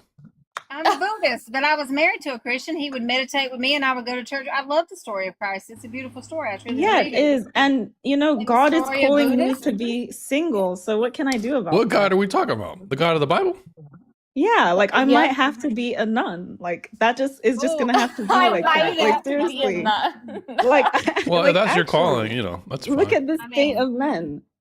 But that's not. But you can't do it because of the state of men. That would be a delusion. That would be based on a lie. There's plenty of men out there. Well, That is true. if And you're then able, if you're that would be a worthy of sin. a man, if you're Oh, worthy of so the man the I'm like right talking man about. will get you closer to God because he'll be having you call out to him when he's doing his job correctly. But I have not found, or like again, I don't, you know, involve myself with men, but the ones that do come to me are not at all what God would want for me. I know that. because it's what you're attracting. You seem to be apathetic. You're apathetic about I mean, love and romance and having to pick a fence and a dog. You're completely apathetic to that. So why would a man who's with his wits be like, oh, what is he? He's gonna try and Like that's the one. you want to fix her? Oh, I'm a fix her. I don't know. I think men should, just, lead things if they do want that. If you're going to involve yourself in my life, then at least bring something to it. But what does he get in return? A woman who's apathetic to marriage and children? So wrong. What does he get out of it? He gets a woman who's like You this. get a very intelligent, very and, funny, and barren, functionally barren woman. You don't get no kids? You phrased it so wrong, Oh, honey bunny. Like it should have been like, hey, like I will fold your clothes, I will make you a sandwich. Hey. I don't want to hold like the dude if you do the gutters, I will do that. Just make dinner for that man on occasion naked. He'll do whatever you want him to do. Yes. That's So all. I'm going to Simple college preachers. to become What up, a hoes? dishwasher is insane. Like I can't do it, guys. I really can't. It might be an ego thing too. I'm not gonna lie. It might be because I really can't. If you're gonna be married subject for a long myself to time, that. you're gonna get creative. All right, well, hold are on. you gonna, Ladies, like, hold on a mow second. the lawn? Ladies, No, you don't time want out. to mow the lawn. So Time out, ladies. yes, sir. King, Yeah, what's up? what's your age, King? Hey, I'm 42. I'm Thanks. married. Nice. Thanks for coming up, King. Critter. Yup. What is your age, Critter? 22, man. Are either of you guys feminists, Critter or King? No, I wouldn't say so. No. All right, I just we'll came bring- up here with one question in mind, really. All right, Critter, you had one question. Go ahead.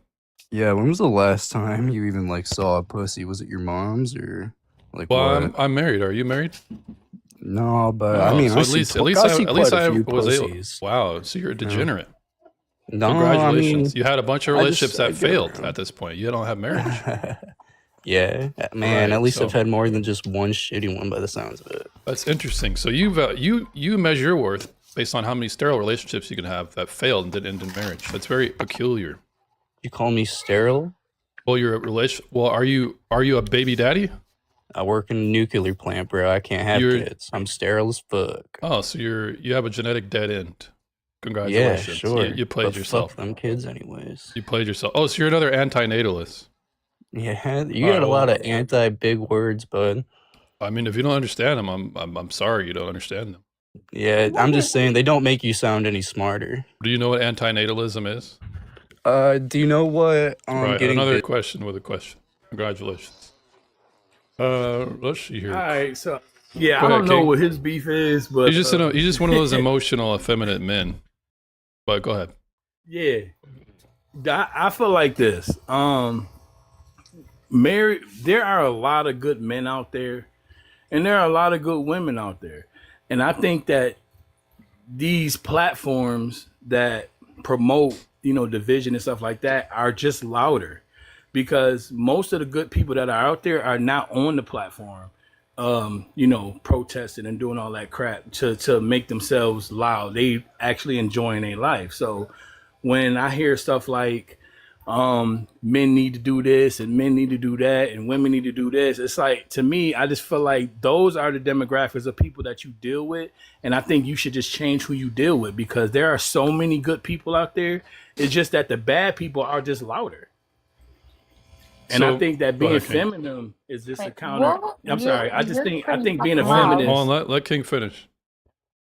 I just think that being a feminist in any form or fashion is just counterproductive when you're trying to look for someone that is equal to you, or at least that brings something to the table to you. I think that being a feminist is counteractive with that. It's because people are not gonna be attracted to somebody that's kind of like always looking for drama or always looking for something negative in a situation, versus someone who is genuinely trying to get to know you and trying to get to understand who you are. That's why I think that there's a lot of feminists, because they're focused on the negative parts of life and they're never talking about the good things.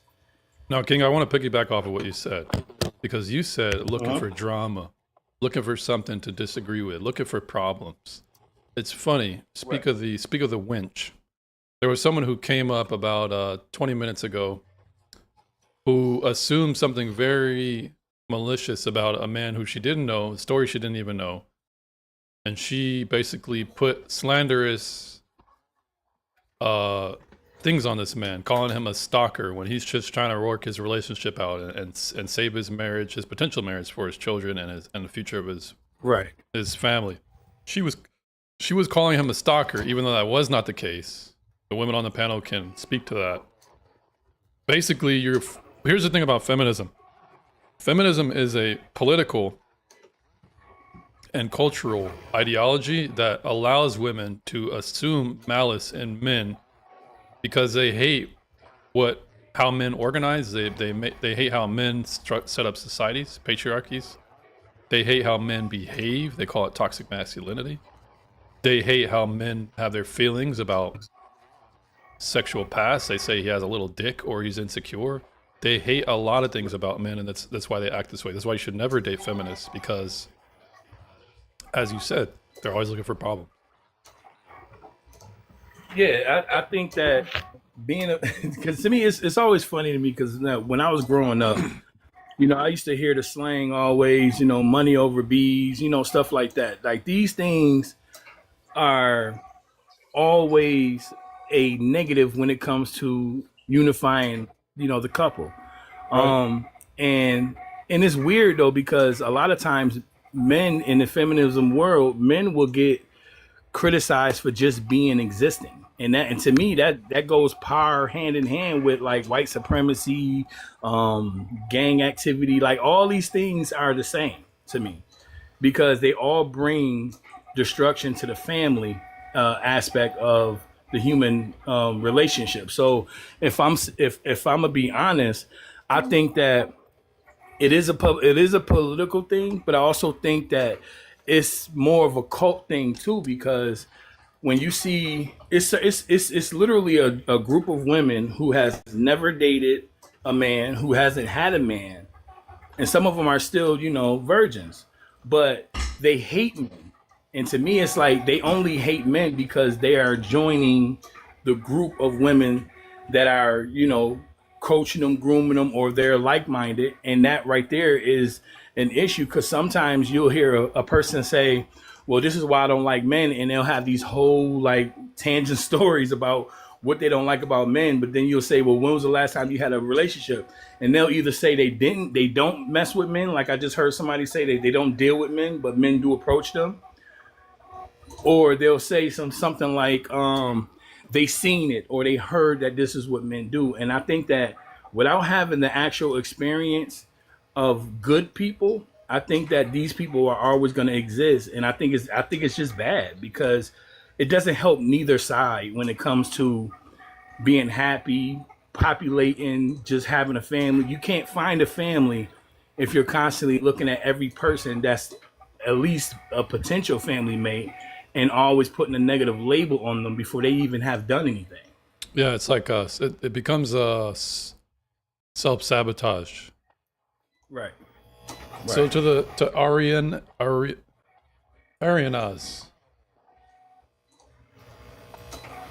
Earth to Arianaz. Hello? Hello. How are you doing? I'm good. How about you? Doing all right. What brings you up today, ma'am? So why are you anti-feminist? Well, I'm anti-feminist, and we'll bring it towards the topic we were discussing now. It's because feminism is a net negative for dating. If the goal is to have people together and fulfilling relationships where the generation can come about through birth, feminism is contributing to lowering the birth rate. It currently causes men and women to dislike each other based off of feminist terminology, and it's driving men and women apart because of it. What do you mean, like feminist terminology? All right, well, let's define feminism first. Feminism is a promotion of equality and the movement away from a patriarchy. Would you agree with this definition? Exactly, because we are advocating for equals. Right. So So not if you advocate for equality, you're not just going to do that in the ballot box. You're also going to do that in your culture, correct? In my culture, Yeah. You're going to have a I guess feminist so. ideology that informs how you behave in culture, correct? I guess so. You'll have a feminist ideology on how you critique things. For example, if women does thing, why doesn't the man do it? Oh, the man doesn't do it, it's because he's toxic or it's part of the patriarchy.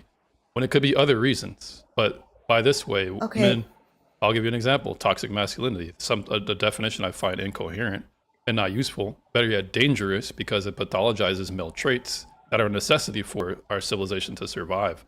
From the family all the way up to how societal expectations are placed on men.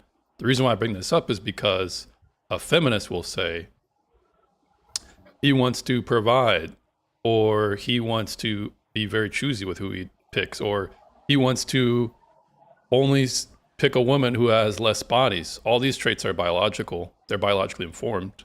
But a feminist just says, no, that's not it. It's just because he has internalized misogyny. This is how women, particularly feminists, pathologize men. And if a woman hears that, she'll just say, you know what? I don't want to be with a man who's a misogynist. If those are misogynistic traits, oh my gosh. Well, she's just deceived, but she will fall with the trick of driving men and women away from each other. That's how feminism is bad for dating. Does that make sense? Okay, so here's the thing. When you're talking about like all this stuff, like how we're like, it's like toxic masculinity, right? When the man wants to provide, we're saying that the woman should also put in some stuff, and it should be like an equal like trade-off, you know, rather than only the man providing all of it, because that's what feminism is. We're trying to make stuff equal. Right. Feminism plays into women's insecurity that a man is going to leave them, and basically informs a woman with that insecurity in mind that your husband might either beat you or financially abuse you. So you therefore must spend as much time getting money so you feel comfortable to be free from that. But what this does is women lose their eggs in pursuit of that, therefore becoming less attractive to men. And in the back end, when a feminist hears about this, wait a minute, men tend to like women who are younger and more fertile. Oh my gosh, this is toxic masculinity. Oh my gosh, this is internalized misogyny. She then pathologizes male traits, driving the men further from the woman she's advising on both the front and the back end. I'm explaining to you in multiple different ways how feminism is harmful for dating because it drives people apart and it effectively lowers the birth rate because that's less people together, less people having kids. I'm just explaining to you how feminism does that. I understand what you're promoting, how it's marketed, but I'm explaining to you the effects, and you haven't really countered anything on what I'm saying. Okay, so that's not feminism, that's propaganda. Because if you look into like actual feminism, we're not necessarily like targeting these men, right? We're trying to empower women and empowering them to get their own money and all that. It's just empowering them that they can work too as well, because this is the real world. They can work, right? Right. It's not necessarily saying like, I'm it's a toxic woman. masculinity. Your man is gonna leave you if you don't have no money. Yeah, so I'm a hold on, woman. guys. Let me just counter with this last thing. When you're talking about that's not real feminism, you're wrong. The personal is political, is a That's core. being a The backlist. personal is a political, is a core feminist slogan from the 1960s, popularized by Carol Harish. Your individual experiences, your private experiences, your housework, your family life, your relationships are actually shaped wider by social and political power. Why is this important? Because right now, in the fourth wave, feminists are focusing more on sexual dynamics and digital activism, critiquing this exact thing. Because this is feminist principle movement. It's a feminist principle practice to critique culture, to critique sexual dynamics between men and women, because they always assume that the highest virtue is to flatten all differences, all power dynamics. They want to flatten them all. They have to make these things evil. You're right, it's propaganda. Feminists do use propaganda. That doesn't mean it doesn't have an effect, and that doesn't mean that it's not feminism. It is definitely feminism. Okay, so what you're telling me is in feminism, y'all want to like flatten out differences in powers, is what you're saying, like with between the men and women. Yes, ma'am. So, okay, tell me more about that. What you mean, and how is So, it bad? so here's the thing. As a feminist, it's not just about your political votes. It's about how you're trying to bring about gender equality. It's not enough that it's only equal representation under the law. It must be, the battle is not won until complete equality is realized. That's why there's many facets of feminism that focus on different aspects of human life, the culture being one. So a feminist critique has been focused on, particularly the fourth wave, sexual violence, digital activism, and gender dynamics in relationships. It stands to reason that they're going to assume equality, but here's the thing, it's just an assumption. Just because I assume equality as my highest virtue, that doesn't mean it's actually true. If men and women are indeed different, and if men and women do indeed feel things differently, or differently enough that it creates double standards or differing expectations, that means it cannot be equal. But the feminists attempt to force things to be equal. Well, it makes sense why they use propaganda, why they use slander, manipulation, why they ridicule and marginalize and perform bigotry amongst the men. It's because we're in the way of their goal. So I've heard feminists say, I've heard many feminists say, if I ask them, if you get what you want, and it just means that society ceases to exist, so long as you can abort as many babies as you want, live your best life and pursue your happiness, will it be a good goal, an end goal? And they say, yeah. This effectively means if society collapses, the birth rate, our entitlements, the social cohesion of our society, they don't give a shit. So you have to be very careful with what you say is feminism and is it, because everything I explained to you is feminism. And just because it's marketed one way, that doesn't mean it's true. It's just called marketing. What your intent is or the effects of it is what I'm talking about. I know it was a rant, but. Okay, I'm gonna be honest.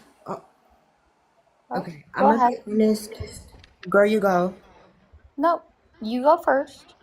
Okay. And I'll be less verbose next time.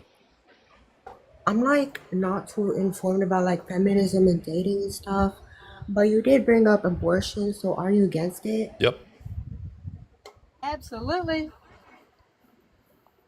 Why are you against abortion? Because it ends innocent life and it drives down the birth rate. I was just doing some numbers and I was asking Google a couple of questions, and it's about 60 to 65 million ended pregnancies. And if all those would have came to fruition, this is from Roe v. Wade to now in America alone. From Roe v. Wade from Roe v. Wade to now in America, 65 million terminations. Well, if by each year those babies were born, we would have a birth rate that's above replacement at this point. Okay, but we don't. But we don't. I have a question. Can I speak? Up to you. Can I speak? So Arianas, you want to let the sauce? Because was that leading anywhere? Did you have another follow-up question, or you want to let sauce? No, Hold on a second, sauce. 1 second. Okay.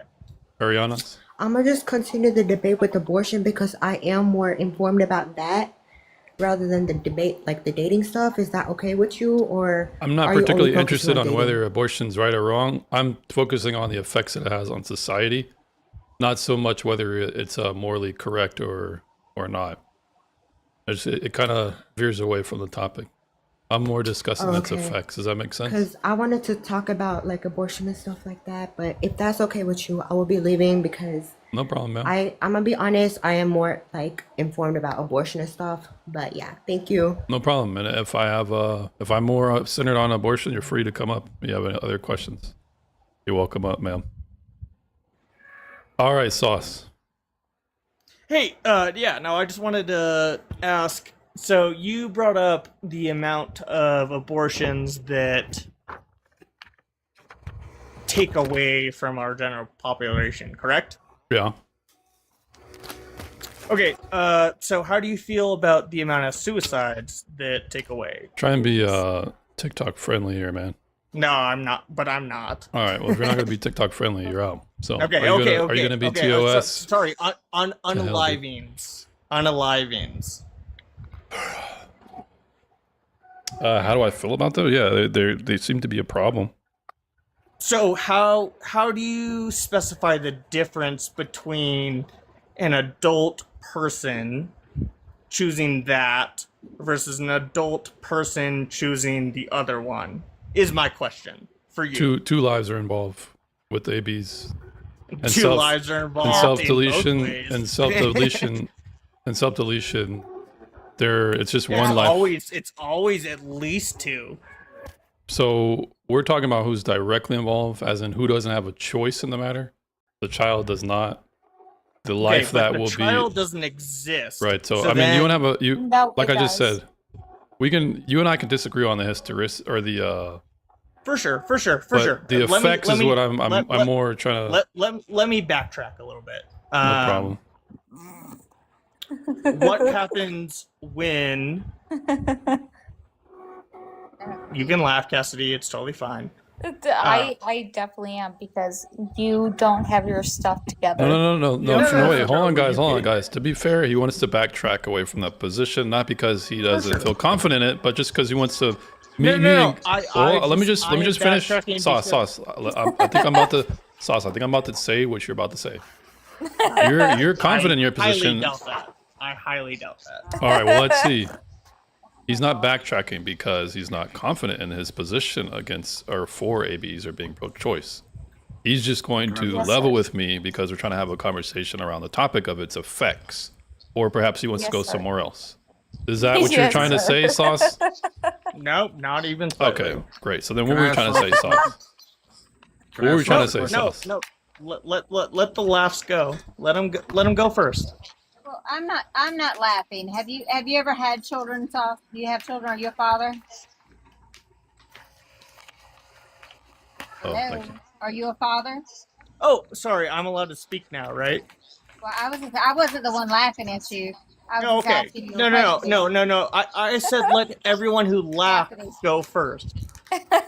Cassidy, stop. You getting off topic, man. Just answer the question, yeah. Sauce, you want to answer the question, Sauce? Yeah, redefine the question, please. Whoa, what? Are you a father?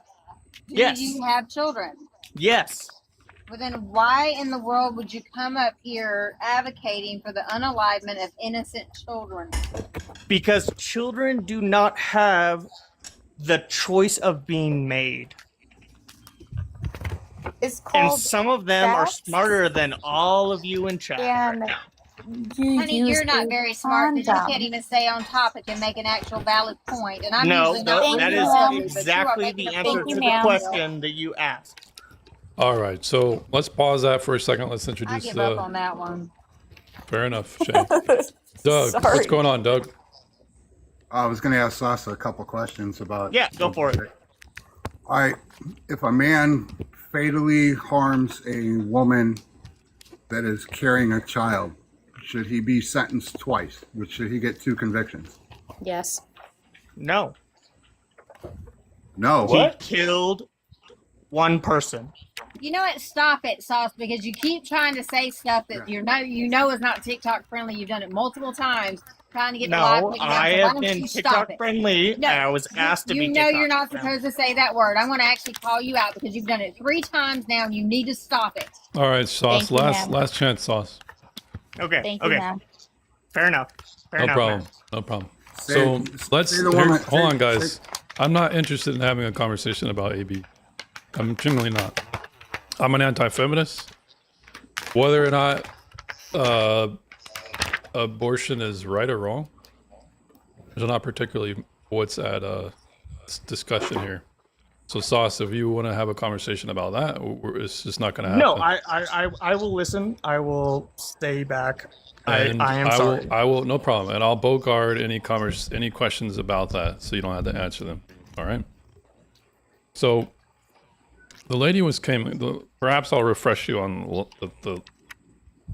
the most recent thread of the conversation we've been having with feminists. Ariana Oz came up.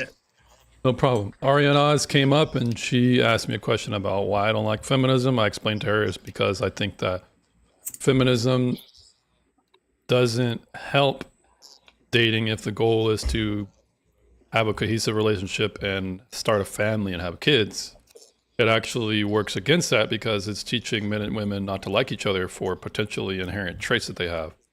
They just say, oh, everybody's a blank slate. These are all social constructions. This is just part of internalized misogyny. Ridiculing them apart. Because if anybody wants to say they have these inherent feelings, oh, he's just a misogynist. Oh, she has internalized misogyny. Oh, this is toxic. Feminism is basically enforcing a culture that is driving the men and women apart.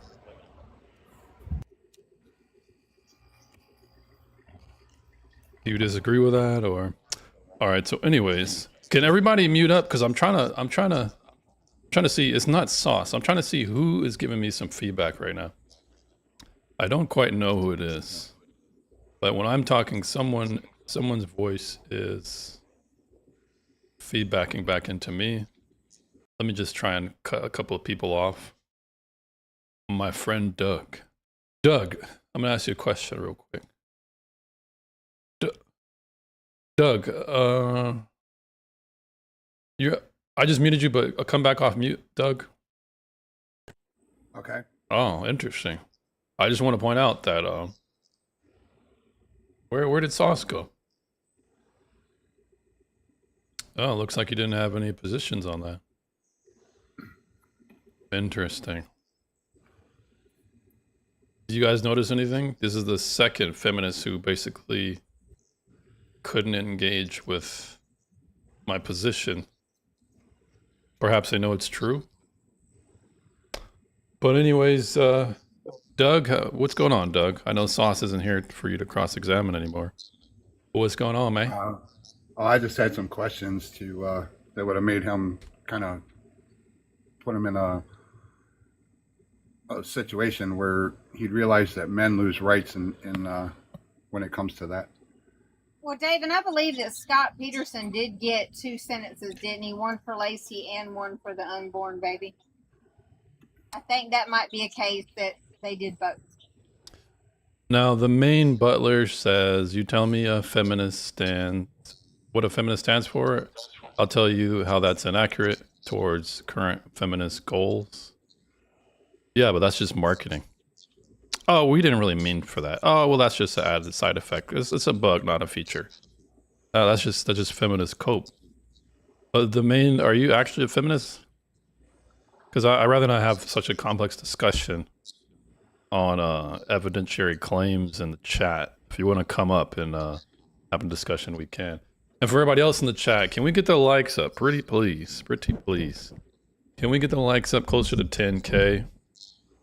I think I've been doing a good job being fair to these feminists, except that one wench. But no, I was even fair to her. Yeah. He was rather dreadful.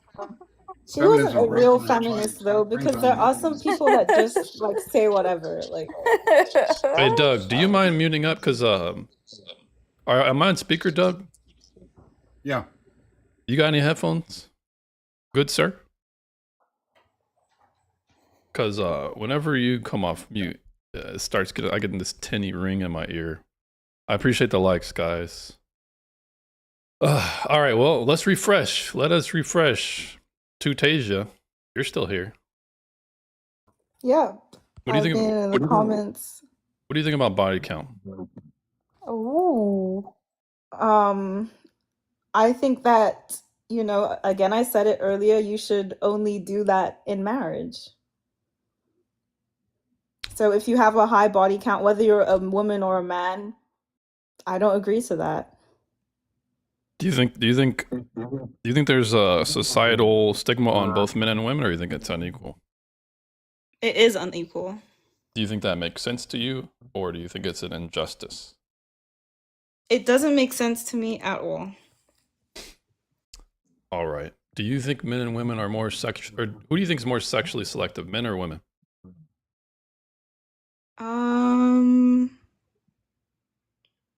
I actually don't know. I think we're about the same when it comes to selectiveness. But biologically, women have a built-in consequence if their selection fails, right? They could be stuck with a kid that there's no father to, or the man runs away, or refuses That's to true. support. Men don't have that That is consequence, true. right? That's true. And this isn't a social construction, right? No. But actually it might be, because men should also take care of any children that they have. What someone should do is not particularly what I'm talking about. So right now I'm discussing what is. I'm not discussing whether it's right or wrong at this point. We're just trying to draw observations about Okay, descriptive reality. okay, then I agree with that. Just from a fact base, yeah. All right, so the reason why I bring that up is because Cassidy, go ahead, man. I was gonna make like a little joke. Are you going to use the key sorry. thing, the key analogy? Yeah. Oh. Where it's like Go ahead. like if like one key fits and works, thumbs up. If one key can work on multiple spots, still works. So that means, like, in a sense, like the woman's body, one key. And that is like That doesn't make sense. Hey, That I makes see- no sense. I Because see one the- pencil, one sharpener, the pencil gets shorter and smaller, and it's All just right. a mess. Cassidy, would you allow me to build on your analogy or your proverb? Yes, please help me. I think it was a good PG-13 way. So the reason why she's bringing that up is the societal expectation on men and women are different. We know intuitively that women are more sexually selective. So if a woman is not selecting and she's being indiscriminate, we would say this is rather peculiar. Whereas with a man, if the man was able to select more than what most men are capable of doing, we would acknowledge this type of man probably has either money, a good personality, a level of competency, or status that allows him to do that. Whereas with a woman who's less selective, well, anyone can do that. Any woman, she could be out of shape, she could have a hunchback, a unibrow. Most women, if they're giving it up, there's going to be a lot of suitors that will take that. But Men doesn't cannot that do say that. more about men than women? Because if you're a man and you're going for a hunchback, I mean, you're going for that. That's what you like. Yeah, but Not this all would men this do would that, though. but here's the thing. This would go to our original agreement of the observation. Men are less sexually selective. This would only further prove the point that men are less sexually selective. Right? Actually, yeah, it does. Okay. So So if it's so then it actually entrenches the position that there should be a double standard, because if men know that women are more selective than them, and they're not being selective, this is peculiar. This is abnormal. Perhaps I should Well, I- stay away from this woman. It's an instinct. I think that's like, I think a lot of men have that idea that because they don't have that selection, that they should go around and devalue themselves, like whatever. But if you actually had, like, if you're a guy with selection, you wouldn't just be going for anything. The only reason men feel like they have to do a lot is to make up for that selectiveness that they aren't able to have. But that doesn't really take away from the fact that it's also as disgusting. Well, That's it's a actually little reinforced. contradictive. Go Can I ahead. add to that Yeah. log analogy? It's contradictive because, like, why spread your legs? Well, that's For a man Why that stick you it in are anything? Why would you do that? Just because, All right. I need to Well, like, real quick, guys, that I because can that was a chat question here. someone? like, That was a question. If I could, Trey. So I'd love to have you up here too, Tasia, but I'm hearing some feedback from you. Oh, okay. All right, thank you. So, Trey, What's going on, James? what's going on, man? I've been joining your live, for a few weeks now. I just never got up here and joined the panel, but Welcome up, I man. just wanted to put my 2 cents in. I'm 26, by the way. I just want to speak on the whole body count portion, and I feel like it's very situational because I've been talking to, a few girls in the dating scene, and the conversation always comes up, and I ask them, like, why is your body count so and so? Why is it so low? Why is it so high? You know, and they tell me they don't mind telling me, and they tell me they talk to guys and they end up getting played with, and I feel like in that situation it's not their fault entirely. It's not their fault because um if they're getting lied to and coerced into giving it up, they might not have the mental capacity to see what's going on. They might not be able to tell, okay, this dude is just playing with me. He just wants me for my body. They don't really understand that, and they give it up thinking this guy is the right guy for them, not knowing the guy's true intention, and they end up getting left, and their body count increases because they don't see the pattern. And I'm like, okay, well, that's a different situation. Trey, this is a female tactic. Women like to play innocent and they like to play victim. Now, I can understand if it was one, maybe two, but how many men are going to be playing with you in this particular way that we're going to hold them accountable? How many? So let's just say you met a woman and she was deceived by one man. We could perhaps forgive that, right? But what about 3 men? You think that's forgivable? Just as forgivable? No, it's not. It's not. Now, Of course, there's a limit. I'm not saying you judge her and say you'll never find anyone, but you just it would be in your best interest to disqualify people who are not good at picking mates, because that would bring your relationship fundamentally in question with them. If they fail to recognize men who behave a certain way, then that brings their ability to pick a good mate such as you in question, doesn't it? Right. And then when she told me that information, it made me look at her differently. I'm not gonna lie. Because she's a because fool. the number was quite high. Yeah. Right. And Or, I feel okay, like that so goes. she's lying then. She's not a fool. She's lying. There's no way Hey, she that's- had that many that was- bodies and Sorry, said, they sorry. playing me. Everybody playing me. They're all playing you, miss. Yeah. She yeah, lying. Like everyone. Yeah. She had a past, and it's not just her. And that's just not the person for me. Like once they tell me that information, I just go ahead and make the decision. Okay, this is not the person I'm looking for. And kick And I her just to the cut curb. ties. You said what? Cassie I said, said kick her to the to the curb. curb. Oh yeah, for sure. Yeah. Now, Trey, I do want to that go ahead, starts Shay. that starts with mommy and daddy. That's when boys and girls grow up in a nuclear family and they see loving parents that are supportive and have been together throughout their children's lifetimes. They're not products of divorce. They see a little bit different side to relationships, where a lot of these children that are raised in single parent households, they seek attention through their sexuality, and that's where it starts to go downhill in a hurry. So a lot of That it is starts true. when they're little teeny, not when they're 18 and 19 years old. Yeah, because like I've been fortunate enough to have both my parents stay married, stay together. That's what So really you've seen helped that. me. You Right. want that. Exactly. Exactly, and I believe in marriage. I believe in true love. I believe in that. But this generation, like they were saying earlier, is hard to find that person. And Trey, you can still have love for these women. You can still pity these women. That doesn't mean you need to be with these women. You don't necessarily need to feel sorry for them per se, because women have more responsibility in this matter. We live in a society where the dynamic is the man initiates. The man is the one who tries to push forward a relationship dynamic, and all the woman has to do is accept.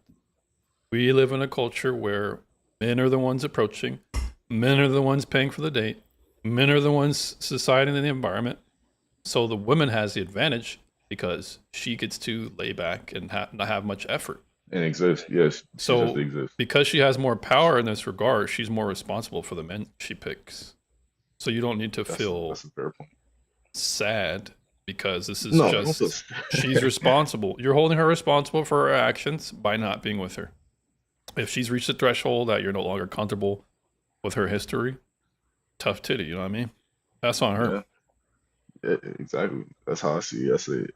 It's your loss, Yeah, you know? like I said, like not trying to be rude by any means, but kick her to the freaking curb. Because if she's not hitting you up, she's just gonna be like a sidekick. Well, if she is hitting you up, you probably want to be even more. If you rejected her and she's Or still hitting you that. up, you probably want to Yeah. be. Let me just I- introduce the next guest up, and then Trey will let you continue. Self-devotional ambassador. Ooh. Welcome, ambassador. Hello, am I on? You are on, ma'am. What brings Yes, you you up are, today? ma'am. I just was scrolling along and just figured we'd chat and see what you guys have to say. You don't sound I like want to you're hear what friendly you to the have to prompt. say. You don't sound like you're Wait. friendly to the prompt. Oh no, I've been running around doing laundry and I really didn't expect you guys to Wait, you've been doing laundry. Are you a feminist? Do feminists do laundry? Maybe for themselves. Do they do it for men? For the men in their lives? I have. Why I should have. a woman I'm just joking. clean a doo-doo stained underwear? Because it's her duty. No. Not her Yes, it duty, but is. D-U-T-Y. It's actually the they washer don't need to machine's do that duty. for You your just throw own everything kid. in the washer. Then the washer call does it for their you. ass out and be Like like, men hey, do, you got doo-doo men stains. expect too much from women. Like No, really. they don't. Wait, Yes. men expect too much from women? What should men expect from No, women? they don't. We just want you to You keep your body expect count her low, to keep give your weight birth to okay. a kid, Keep your body to count cook, low, to clean. keep your womb count high. Have a lot of babies with me. Keep your waistline low, and keep Yep. your sandwich making high. It's not that. And they don't have any of that sandwich. for themselves. Like I don't know. He missed Like it's the top just with that. you He ask missed for the a Well, lot lot while having here's the nothing to patriarchal. Here's give. what the patriarchy can do for you. Okay, we will die for you. We will risk our lives for you. We will work our knuckles to the gristle for you. We will provide for you, and we won't complain about it. I have never It's experienced a lot any of of that. princesses these days, though. Like really. Yeah, it's a lot of women who are ladies of the night looking for gentlemen. You're correct. Those would be Yep. feminists, though. And it's like, so it's like, oh, the toilet is not looking good. Oh my gosh, like, I'm so sorry. I'm gonna make you a sandwich and then I'm gonna clean the toilet. Wow, And then compliant. I'm Just a gonna turn compliant on like woman. Wow, I'm Cassidy. gonna turn on like your favorite TV show, pop squat, and there you go. Yeah, a lot of men. What you just said.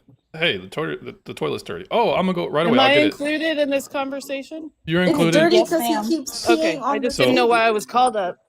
Who calls you up? Well, I don't know. you You guys some- weren't talking to me. answers. Ambassador, who summoned you? I have no idea. So if you want to talk to me, let's talk. If not, All right, I will move Ambassador. on. What are your questions, ma'am? Sometimes, what comes to mind for me is I think we have a problem in understanding what these different words mean. And for me, a feminist is just someone who wants Not equal rights for liberal. all humans. That's literally all I want. Ambassador, I hear you. 1 second. Let's let the ambassador's outnumbered. Let her be an ambassador for feminism, okay? Don't want to I'm an pile too much on her. ambassador for equal rights for all humans. Yeah, whatever feminism. whatever you want to call that. Feminism. So liberal. which is that a bad thing? Like I really seek these opportunities to talk with people who are anti-feminist. Like why is that bad? All right, well let's see. For everybody in the chat, which wave do you want me to attack? I can do wave 1, 2, 3, 4, feminism. Which one do you guys want? Put a 1, 2, or 3, or 4 in the chat. What do you guys want me to attack from? 3. Yep, pick in the middle for me. 3, okay. So from my understanding, third wave is intersectionality. Just double check real quick. Yeah, intersectionality, inclusivity, individual choice, sex positivity, reclaiming culture. Yeah, this is all lame. So sex positivity and reclaiming culture, I mean, that sounds like being a happy wife to me. So I. Well, yeah. Well, the thing is about Yeah. feminism is they market it a certain way, but in reality, it's inverted from what you would think it would be. It's actually the that's opposite. weird. So, what speaks to you most, Ambassador, regarding the third wave? Intersectionality, inclusivity, individual choice and sex positivity, reclaiming culture, activists using dress or music. None of them. All right, so you don't care for either of the third wave That's stuff. not what I said. None of them have a draw for me. That's not what I said. Well, what about he asked what you a about question. individual dress and sex positivity? It promotes the idea that personal choices, including how women dresses or expresses her sexuality, are valid forms of empowerment. What do you think about that? You think that's true? I think that a human being is allowed to dress in the way they desire to. All right. God, so no. here's the thing. In the appropriate setting, right? I think we would have to really I draw lost some. brain cells on that one. Try to be nice, guys. I think the insults are yeah, okay. I wish this. I'm I think the looking for a insults are okay dialogue.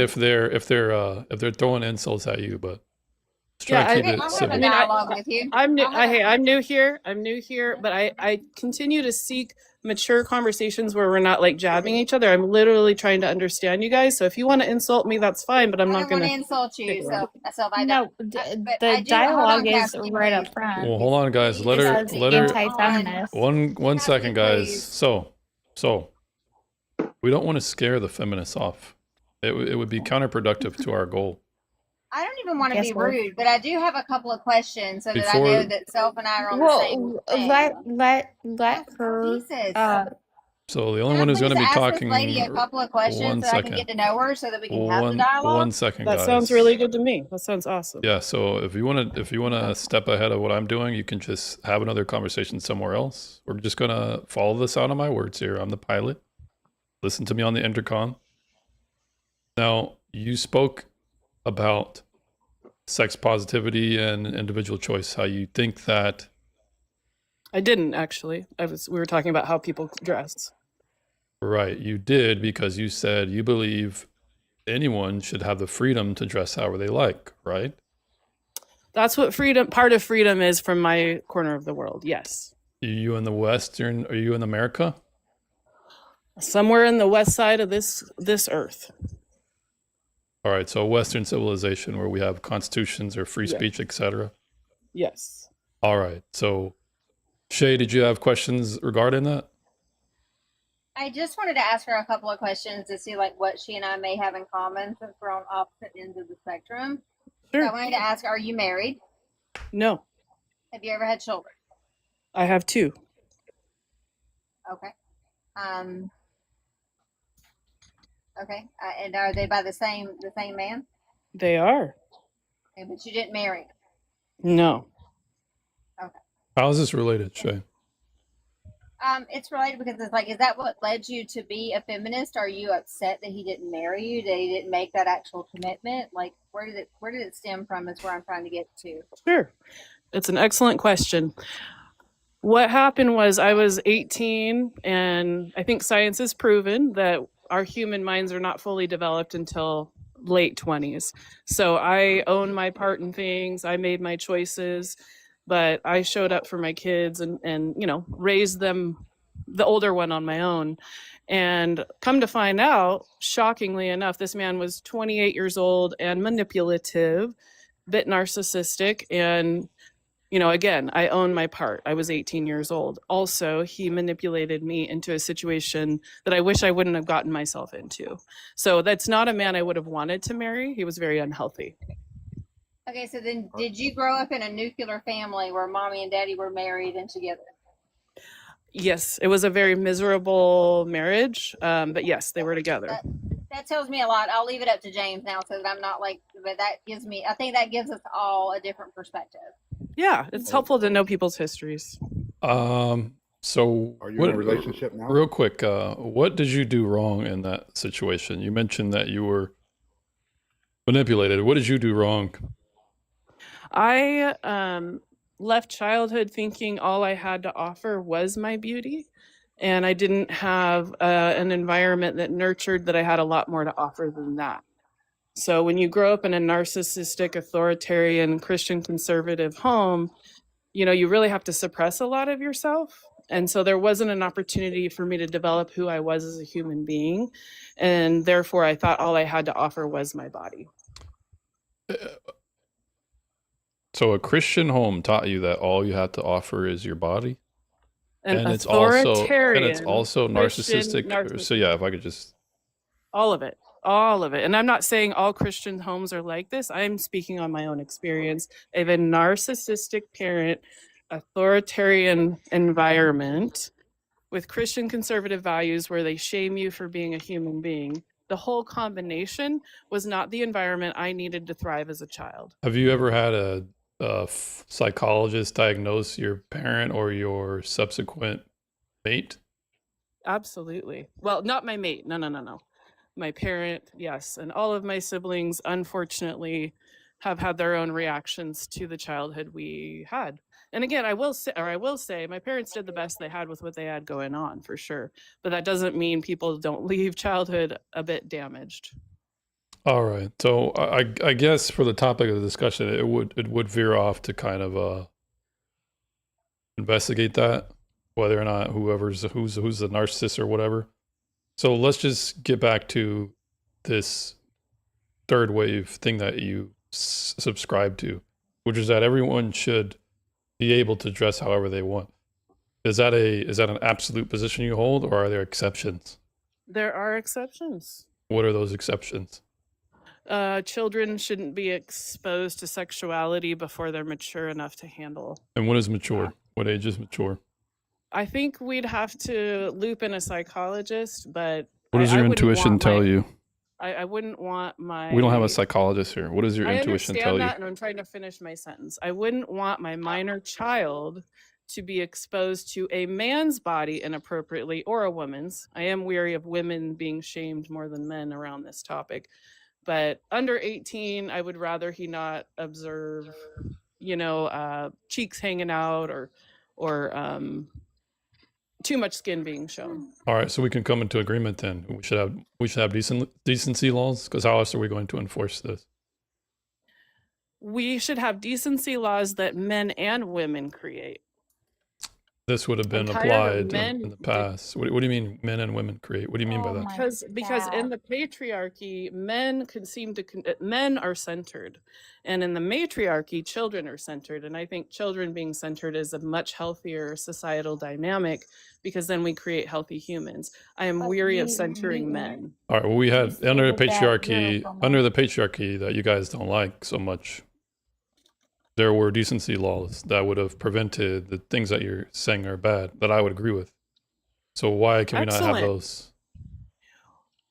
I'm not saying we can't. This is why it's a very nuanced conversation. I get weary of feminists being all put in the same box. Well, they would be in one box. They're either going to be in the box where they are for or against. There's only two boxes, right? You're either going to be. Life is not black and white. Okay, Life so what are is the? Okay, then there's another box. There's another box. We can say apathetic or ignorant. 3 boxes. How many other boxes do we need here? That's a bigger conversation. Again, life is not black and white. It's in the gray. All right, so most of the time. All right, but we're trying to have societal prescriptions, and we can't account for every detailed minority occurrence. We have laws that try and do the best at broadly addressing a certain thing. So going back to these decency laws, would you and I be in agreement that, because at this point it's not really men going around dressing provocatively, right? It's women doing that, correct? The culture of the patriarchy encourages. All right, real quick, guys. The culture of patriarchy has encouraged women to show off their body for attention. That doesn't mean they don't. They are at fault for choosing that path, right?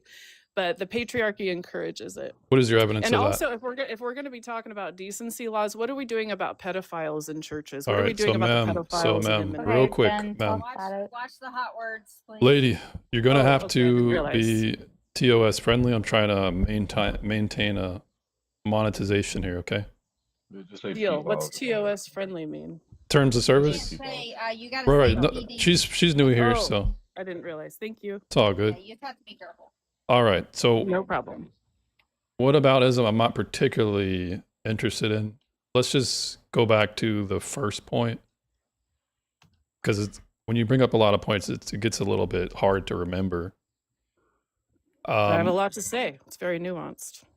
Great, but it's in order for us to not filibuster each other. I think. Would you want to go to just point for point at this point? Let's give it a whirl. I am not a black and white thinker, but let's give it a whirl. You sounds good. All right. So I asked you about. Do you agree that women are the ones who are generally dressing provocatively, and you said it's the patriarchy that causes women to do that, right? A contributing factor, I should say. Is it okay? Yes. So is it the majority factor, or can we? Who's more at fault? The patriarchy at large, or individual choices? That is a very choose your adventure. Like corporate America, it sells more if they show more breasts. It's like choose which path. It's all over the place. Wait, It's he asked sex you a sells. question, so it's a yes or no. Or either or. I don't think this is going to work because I am not a black and white thinker. Well, So I perhaps you appreciate don't. the time. Perhaps you don't have a way to. Well, you just at this point, Ambassador. I understand you feel maybe that it's cornering, but in reality, you're being squirrely, and you don't want to hold to a position because Okay, then ask potentially me it's again. not This is defensible. Okay, ask me again, and I'll do my best. Well, Jesus Christ. do you, Cassidy? This is really okay. This is not a mature. Okay. Oh my gosh! Well, hold on a second. Hold on a I'm second. actually listening to you. I Time just out, wanna hear what you have to say. lady. Stop being so damn sensitive. You see, I'm trying to police it. Why are you being like? We I don't. wasn't This talking whole to this. you, I was talking to her. No, I'm just explaining to you. This is not a damn safe space, Ambassador. Yes or no? Cassidy, hush up. Hush up. All right. Yep. This isn't a safe space. All right. So if you don't Good like the with that. tone of the conversation, do you not like the tone? Because at this point, I don't care about that, but I hope you guys, if you actually genuinely want to connect with someone who thinks differently, then those comments will never get you there. So anyway, go ahead and ask me. We I'm all haven't ears. gotten the comments. all right. How about this? How about this, Cassidy? One more remark and you're out. Yep. Ambassador. Yes. What is your evidence that the patriarchy? Are you saying that the patriarchy is most to blame, or is it the No. music industry, or is it the woman's individual choice? What is most to blame?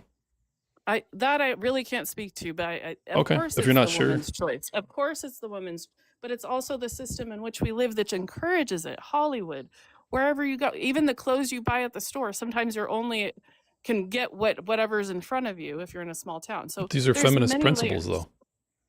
Feminist There's many principles layers. promote sexuality. Feminist And principles are promote. you trying to say that men who subscribe to this aren't contributing to the problem too?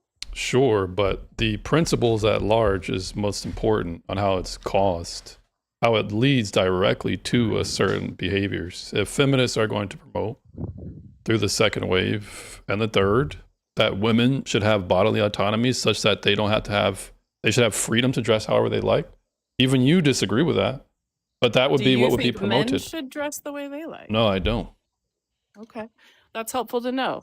I think, if I could get a moment of trying to see my perspective, you get weary of people telling you who to be, how to act, how to talk, and all of that. It gets old, and that's what the patriarchy does to so many people. Yeah, so the patriarchy, at this point, you're bringing this up a lot and you're referring to it. So what is your evidence that women are Existence. informed by the patriarchy to act in a sexually provocative way? What is your evidence of that? Movies, media, TV, corporate America, sex sells, show your cleavage. This will happen. These are the kinds of clothes that are cool. We've been over and over time desensitized to it as well. It's many things. I cannot point at one thing. Let me ask you something. If you lived in a system that only centered men versus centering children, What do you think is better? If we take care of children's spiritual, emotional, physical, food, education needs, we end up with adults that are healthy. I am tired of centering men. I want to center children. All right, so centering children, what does that mean? Well, I don't know what that means. I have to understand what that means, because these patriarchies that I observe, they're the ones that keep the system and they're the ones that keep the system sustained. It's the only way you could really have a system. That's very sick. Right. It So sustains a sick what type of system. archy is centering children? What type of archy is this? Where our entire culture is based on what children need. And again, I mean spiritual, emotional, physical, education, downtime, you know, everything. If we're taking care of everything that children need, then All we right, tend to Cassidy. create adults that have their needs met. I wouldn't want to live in a woman-centered world. Yeah, so we need to get back to real family. quick, guys. It sounds very noble, but what type of society does this that currently exists that's not a patriarchy? Because it sounds like a bunch of pie in the sky at this point. They do exist. I don't actually have a specific country in mind. I wish I did, but I don't. If you have the desire later, Google it. They exist. This is your burden of proof So here. I picked up on a couple of things that I maybe wanted to touch base on you to maybe Yeah. try to bring us back to center to try to understand each other, because you're very passionate about your childhood, and you say that you were raised to think that the only value you had was your attractiveness. So do you feel like being made to feel that way has led you to some of your adult beliefs and decisions that you're making right now, where you're like totally getting away from that, like the patriarchy is bad, and that we should be very just focus on the children and leave all the other stuff alone, but we can also just wear whatever we want to wear? Because I think- yeah. Yeah. Go ahead. Oh, Sorry. Go ahead, I please. didn't mean to interrupt. I was just trying to help. That's all. No, that's good. I would say I've navigated the patriarchy from my upbringing, from my lens, until I was about 40. And now I'm in my late 40s realizing, oh, that's actually not working well at all. And so I've done a lot of deconstructing and healing around this topic, because I've been trying to do what I've been told is right, you know, pursue a man, love him, or be available to a good man. But the problem is the nicer I am to a man, actually the meaner he is to me. But that's a whole nother topic. So the quickest way I can answer your question is I've navigated the patriarchy as best as I knew how. It did not equate to a happy life, and so I'm trying something different. Okay. Well, Oh. maybe that helps you and James understand each other a little better. No, it doesn't. It didn't help. I'm sorry. I tried to help. I mean, it just shows a bias at this point, but that's about it. But it was, But I also like your perspective, sir. I'm not sure of your name. I My actually name is will James. validate. Thank you, James. I No problem. validate your perspective, because I would never sit here and pretend like I know what your experience is as a white man in America. I'm never going to pretend like I know what your experience yeah, I'm is. black. So and I would I don't appreciate- need your validation. My position No, doesn't okay, need to I'm go not- forward for any validation. Hell, women's What rights I'm at this trying to say point, is women's don't rights at this speak to point my are currently being Don't repealed, speak to my and I like experience. that. And we don't need women's validation for that. We can do. I know you don't need it, but do you see my point? I don't want people to tell me what my experience is here, because I'm not going to tell you what your experience is Well, here. I'm not. Look, if you're bringing your experiences as proof or evidence for bringing a conversation forward as arguments, then they're up for critique in any way I see fit. That's fine.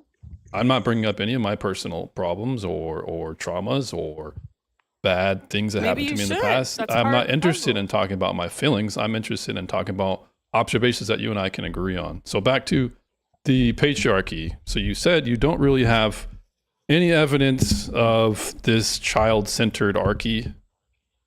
Do you even know how to define such an archy?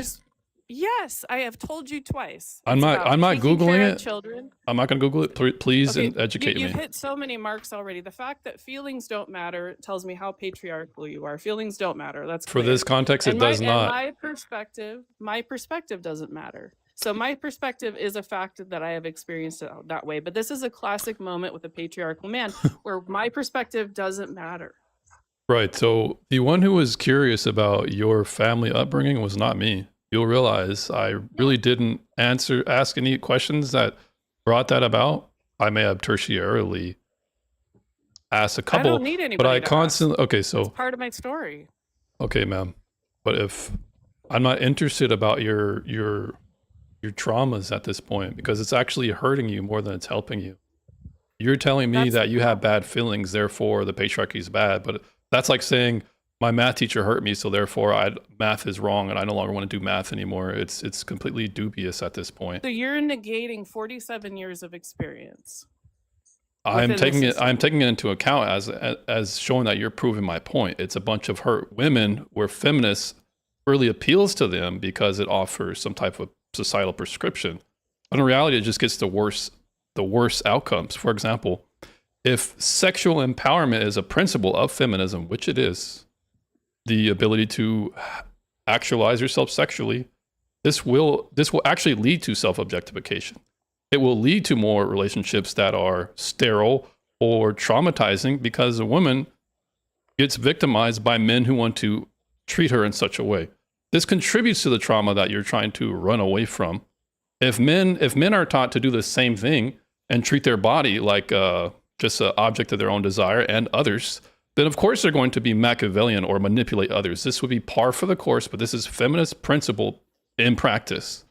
So you're only proving how your principles are actually worse for you. You just don't know it yet. I heard you loud and clear. Why do you believe that every action has a reaction? A consequence, yes. So this is women reacting to the patriarchy because we're tired of being suppressed and told what to be and this, that, and the other thing. This is women's reaction. I am fine with acknowledging that there are women that have good experiences within the patriarchy. I can see that. I'm good with that. What I don't like and don't care for to entertain anymore is for people to just blindly pretend like everything's okay, as if there's nothing to fix. There's definitely something to fix. At the very least, it would be the birth rate, which is currently collapsing here in the West, particularly America. Why do we think that is? Because women are tired of procreating in these situations. Women married to survive. Yeah, and this is how women as a political collective are, at this point, ignorant or incompetent. Because if they don't have any babies, the migrants who are coming in, oftentimes who don't share your beliefs, are going to outpace you and have ideas in their culture that are not friendly to feminism. You guys are actually going to be the system of your own doom unless people like me step up. So I mean, you guys can do what you want. No one's asking you to procreate if you don't want. Hell, if you die alone or if you don't have any kids, who cares? Not you particularly, but feminists such that you promote. That's good for me because we generally out-reproduce you guys anyways. But are things going on? Yes, it's just not what you guys are saying is going on. This toxic masculinity is not going on. This oppressive patriarchy is not going on. I have experienced it. Okay, ma'am. But ma'am, here's the thing. Your anecdotes is not a proof to prove any generalities. You can have your experience, but it does not speak to what we can generally observe. This called exception to the rule does not disprove the rule. Can you please give me some general? Yeah, that would be. I'm happy to hear the data. Are we going to ignore that, or are we going to? I would be interested in seeing the data at first. I would be interested in seeing the data because feminists are liars at this point. That's what I'm talking about. Like if I ran the country and 25% of the population had an issue with it, it's time to check myself. It's time to say something is wrong here. That's part of the issue is that people want to deny my reality. And all right, well, you're personalizing this again. Can we speak? I'm not. You are acting as if my experience wasn't real. I never said that. I said, I just said it can be a fact that these wait, ma'am. I said it can be. These are things that happen to me. Right. You don't understand how important it is to validate somebody's experience. You could get a lot further with them. So I realize I can't. I'm done. I'm good. You are. All right. Here goes your violin. Here goes your violin. Thank you. Look at that. So if her experience is not enough to disprove the general statement I'm making, then I don't care about my feeling. Oh my God. This is emotional manipulation 101, guys. Let me explain something to you guys. Perhaps people on the panel don't agree with me. Women don't beat up people, okay?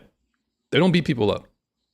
They're not violent in the way that men are. But what they are good at is manipulation.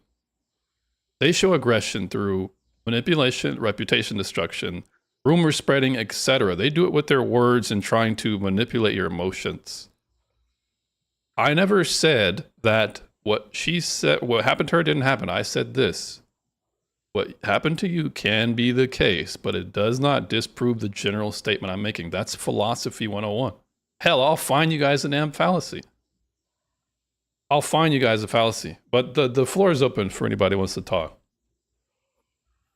The reason I asked her, the reason I asked her about her childhood is I was trying to understand where she was coming from, because I did hear like a lot of like pain and frustration in her voice, and she's my age, and that was just where I was coming. So she's just now, because she said it took her till she turned 40 to start having different thoughts and going to counseling and things of that nature. So I was just trying to find some common ground to try to understand where she was coming from.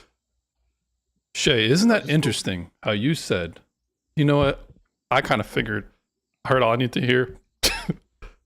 It's interesting because when you said that, I thought to myself, is she going to be another one of these women that internalizes the problem that she had with in her failed relationships, that she chose to now adopt some interesting ideology that only appeals to her insecurities? She did exactly just that. And on top of that, she didn't like that manipulative man. She didn't like that narcissistic man. Well, why was her narcissism and her selfishness and her trying to emotionally manipulate the panel and the audience the way that she tried to win the argument? Interesting. Yeah, you can never win an argument based off of emotion. That's why we're having this conversation right now. Is, you know, a man is a little bit more. I'm a mom, so I'm obviously going to be a little bit more like sympathetic than you're going to be. Just because I truly try to understand where somebody is coming from, but you're not wrong in what you're saying. And I do tend to be like, I try to be, my rule of thumb is kindness first and judgment last. Sometimes that gets me in trouble, so I apologize if I messed up there. No, that's fine. I mean, women have different ways of attacking problems and investigating. That's fine, you know? She was bringing up the point about protecting the children, but if you want to protect the children, we need to get back to the nuclear family, because that is the best outcome for children. Right, and that would be a patriarchal mechanism, right? Yeah, but they're against that. That's why relationships and divorces are so high now. The fallacy of an exception to disprove a rule is often called the appeal to the exception. That is the fallacy here. Appealing to the exception is when you try and use a smaller example, whether it be anecdote or a minority occurrence, to disprove the general statement. Me calling out that fallacy is somehow hurt her feelings. Well, if logic is hurting your feelings, you probably shouldn't be voting. You probably shouldn't really try and have you probably shouldn't have an entire ideology that you stand behind if you can't make those simple distinctions. I think she was way hurt way before you ever said anything to her. I think she didn't get the reaction that she wanted or needed from the panel, and I think it just went south from there because she wanted like sympathy versus like actual like opinions of what you thought of the situation, and I think that's kind of where it went wrong. And you don't always get that. I can't, if I call you up and ask you for advice, I've got to ask you for like truly what you think, not for what I want you to say to me. Does that make sense? Yes, ma'am. Yeah, that's what he was saying. She was trying to emotionally, right, manipulate us. Emotional intelligence and emotional like accountability. That's the word I'm looking for. Emotional accountability. That's what I'm looking for. Okay. But she brought up the fact that she wants to take care of all the children. That's her main priority, right? There's There's nothing wrong with that, right? But wouldn't if you allow everyone to wear what they want, wouldn't that trickle into the school system? Wouldn't that affect the teachers? Wouldn't they wear what they wanted to wear in front of the kids? That's not something I would like if my kid was in school and the teacher was wearing something provocative. Like, I don't think respect that. Absolutely. So for everybody in the chat, guys, Doug, my bad.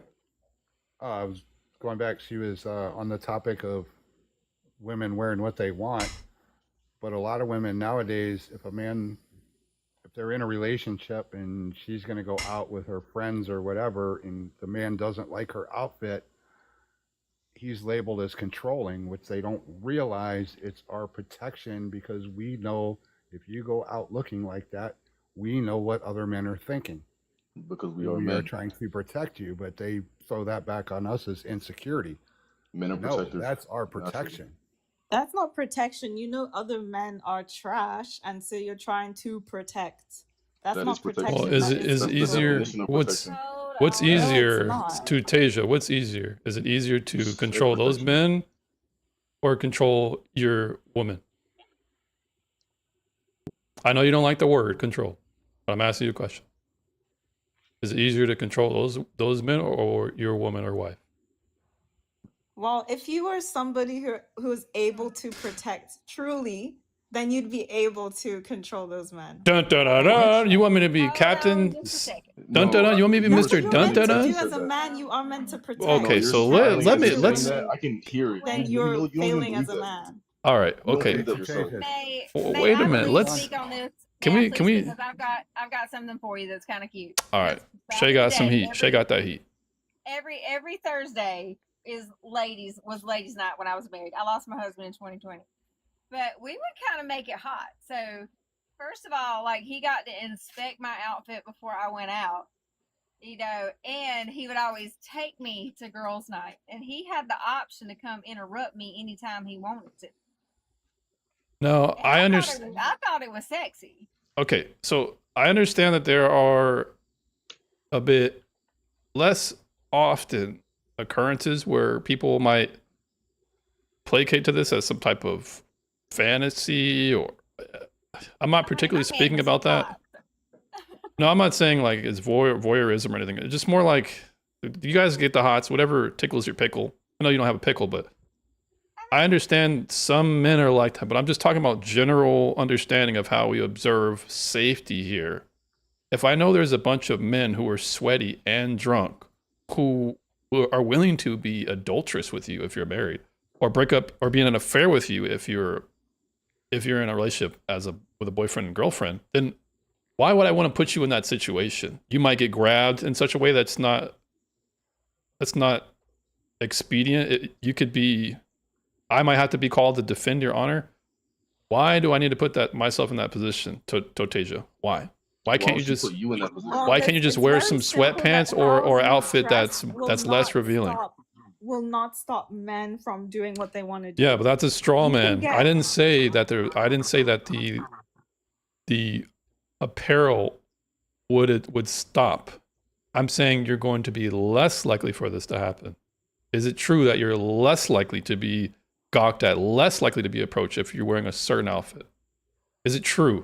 I'm gonna have to do an experiment on that, or like some study. Please don't because I really experiment. can't Please don't say experiment that with yes. yourself. You ain't got no man.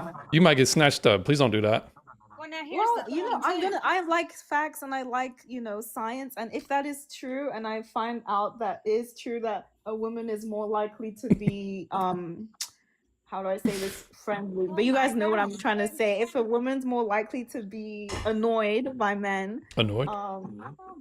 when they're dressed in certain ways, then I will say yes. But because I don't have the facts about that, I'm going to say no. And because of my own personal experiences, I'm going to say no too. All right, well, perhaps we can draw some inferences that we can agree on. We can build from those inferences. Y'all are way overthinking this again, because that man has got the option to convince that woman to stay home, and it ain't that hard, gentlemen.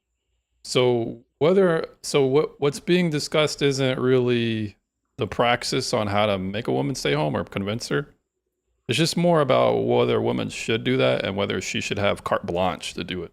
You know what I mean, Shay? Well, I mean, I was married for a long time, honey, so it worked for us. But, Well, you have more of a traditional marriage, but you're dealing with women who have rejected this tradition. They hate this tradition. They almost hate you for holding to that tradition. I thought it was fun.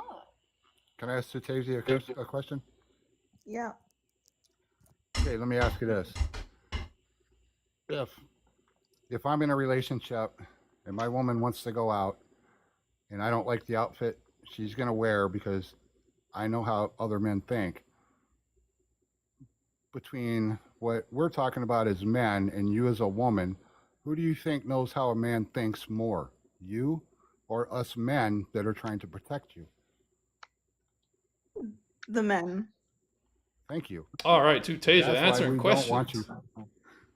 That's why we don't want you going out dressed provocatively, because we're trying to protect you from the other men, because we know how they think and what they But they know might that. do to you. They know that though. They know that. They know what they're doing. Everything they do is intentional, bro. Like if you tell a woman, I don't want you wearing that because when you go out, men are gonna approach you. They're gonna think that you're single. They know that in the back of their head. They want that. So how can you control a man approaching you? Like if somebody does that, is that the woman to blame? It's not about who couple of approaches you, it's about what you attract. So a couple of things. You can choose to dress classy and not trashy. You can also have your wedding ring on. You can also tell somebody very politely that I'm happily married and I'm uninterested in anything that you are selling, darling. And that my husband is going to be picking me up here a very short period of time. So I highly recommend you remove yourself from this situation. That's a classy response. I like that. Okay, but you know what I think about this in general? I think that if you are married, I don't know what you're doing in a club. I'll be real with you. So we didn't You go to should- clubs, honey. We would go to piano bars, or we would go to downtown Sullivan's. We would go to very classy establishments, and we would have like our 2 hours of girl time. My husband would always take me and pick me up, and a lot of the other girls, their husbands did the same thing. So we weren't drinking and driving, but that was our 2 hours of hanging out with our girls, and we weren't going to clubs. We were going to nice establishments where we could sit down and have a cocktail and an appetizer if that's what we chose to do. That sounds like a good event sanctioned by men who are protecting the entire environment. They're actually securing the territory for such an environment. It sounds like I a didn't want to good be away from baby, first of all, I want to be in bed by 9 o'clock because my husband's in the bed. So I mean, yeah, about 7 to 9, I was ready. And if you really want to get his attention, I ain't gonna tell you all that because that's grown folks' business. Y'all don't need to know everything. But anyway, yeah, about 2 or 3 hours, I was done with that, and I wanted my man to come. I thought it was hot, and he always had the option to come interrupt me anytime he wanted to. Yeah, and I think that's a good middle ground or an obvious freedom or sandbox. I mean, when you're in love with somebody, when you're truly in love with somebody, like he's never interrupting you, it's not irritating you. If he's coming to get you, like, I mean, maybe he did think you were extra hot that night and he wants you to come on home. That doesn't offend me. That gets me excited because I knew my husband wasn't doing it out of control. He was probably thinking the same thing I was, like, why is she going over there when I think she's hot? And I'm like, why is he letting me leave when I think he's hot? We could just go home and do this together.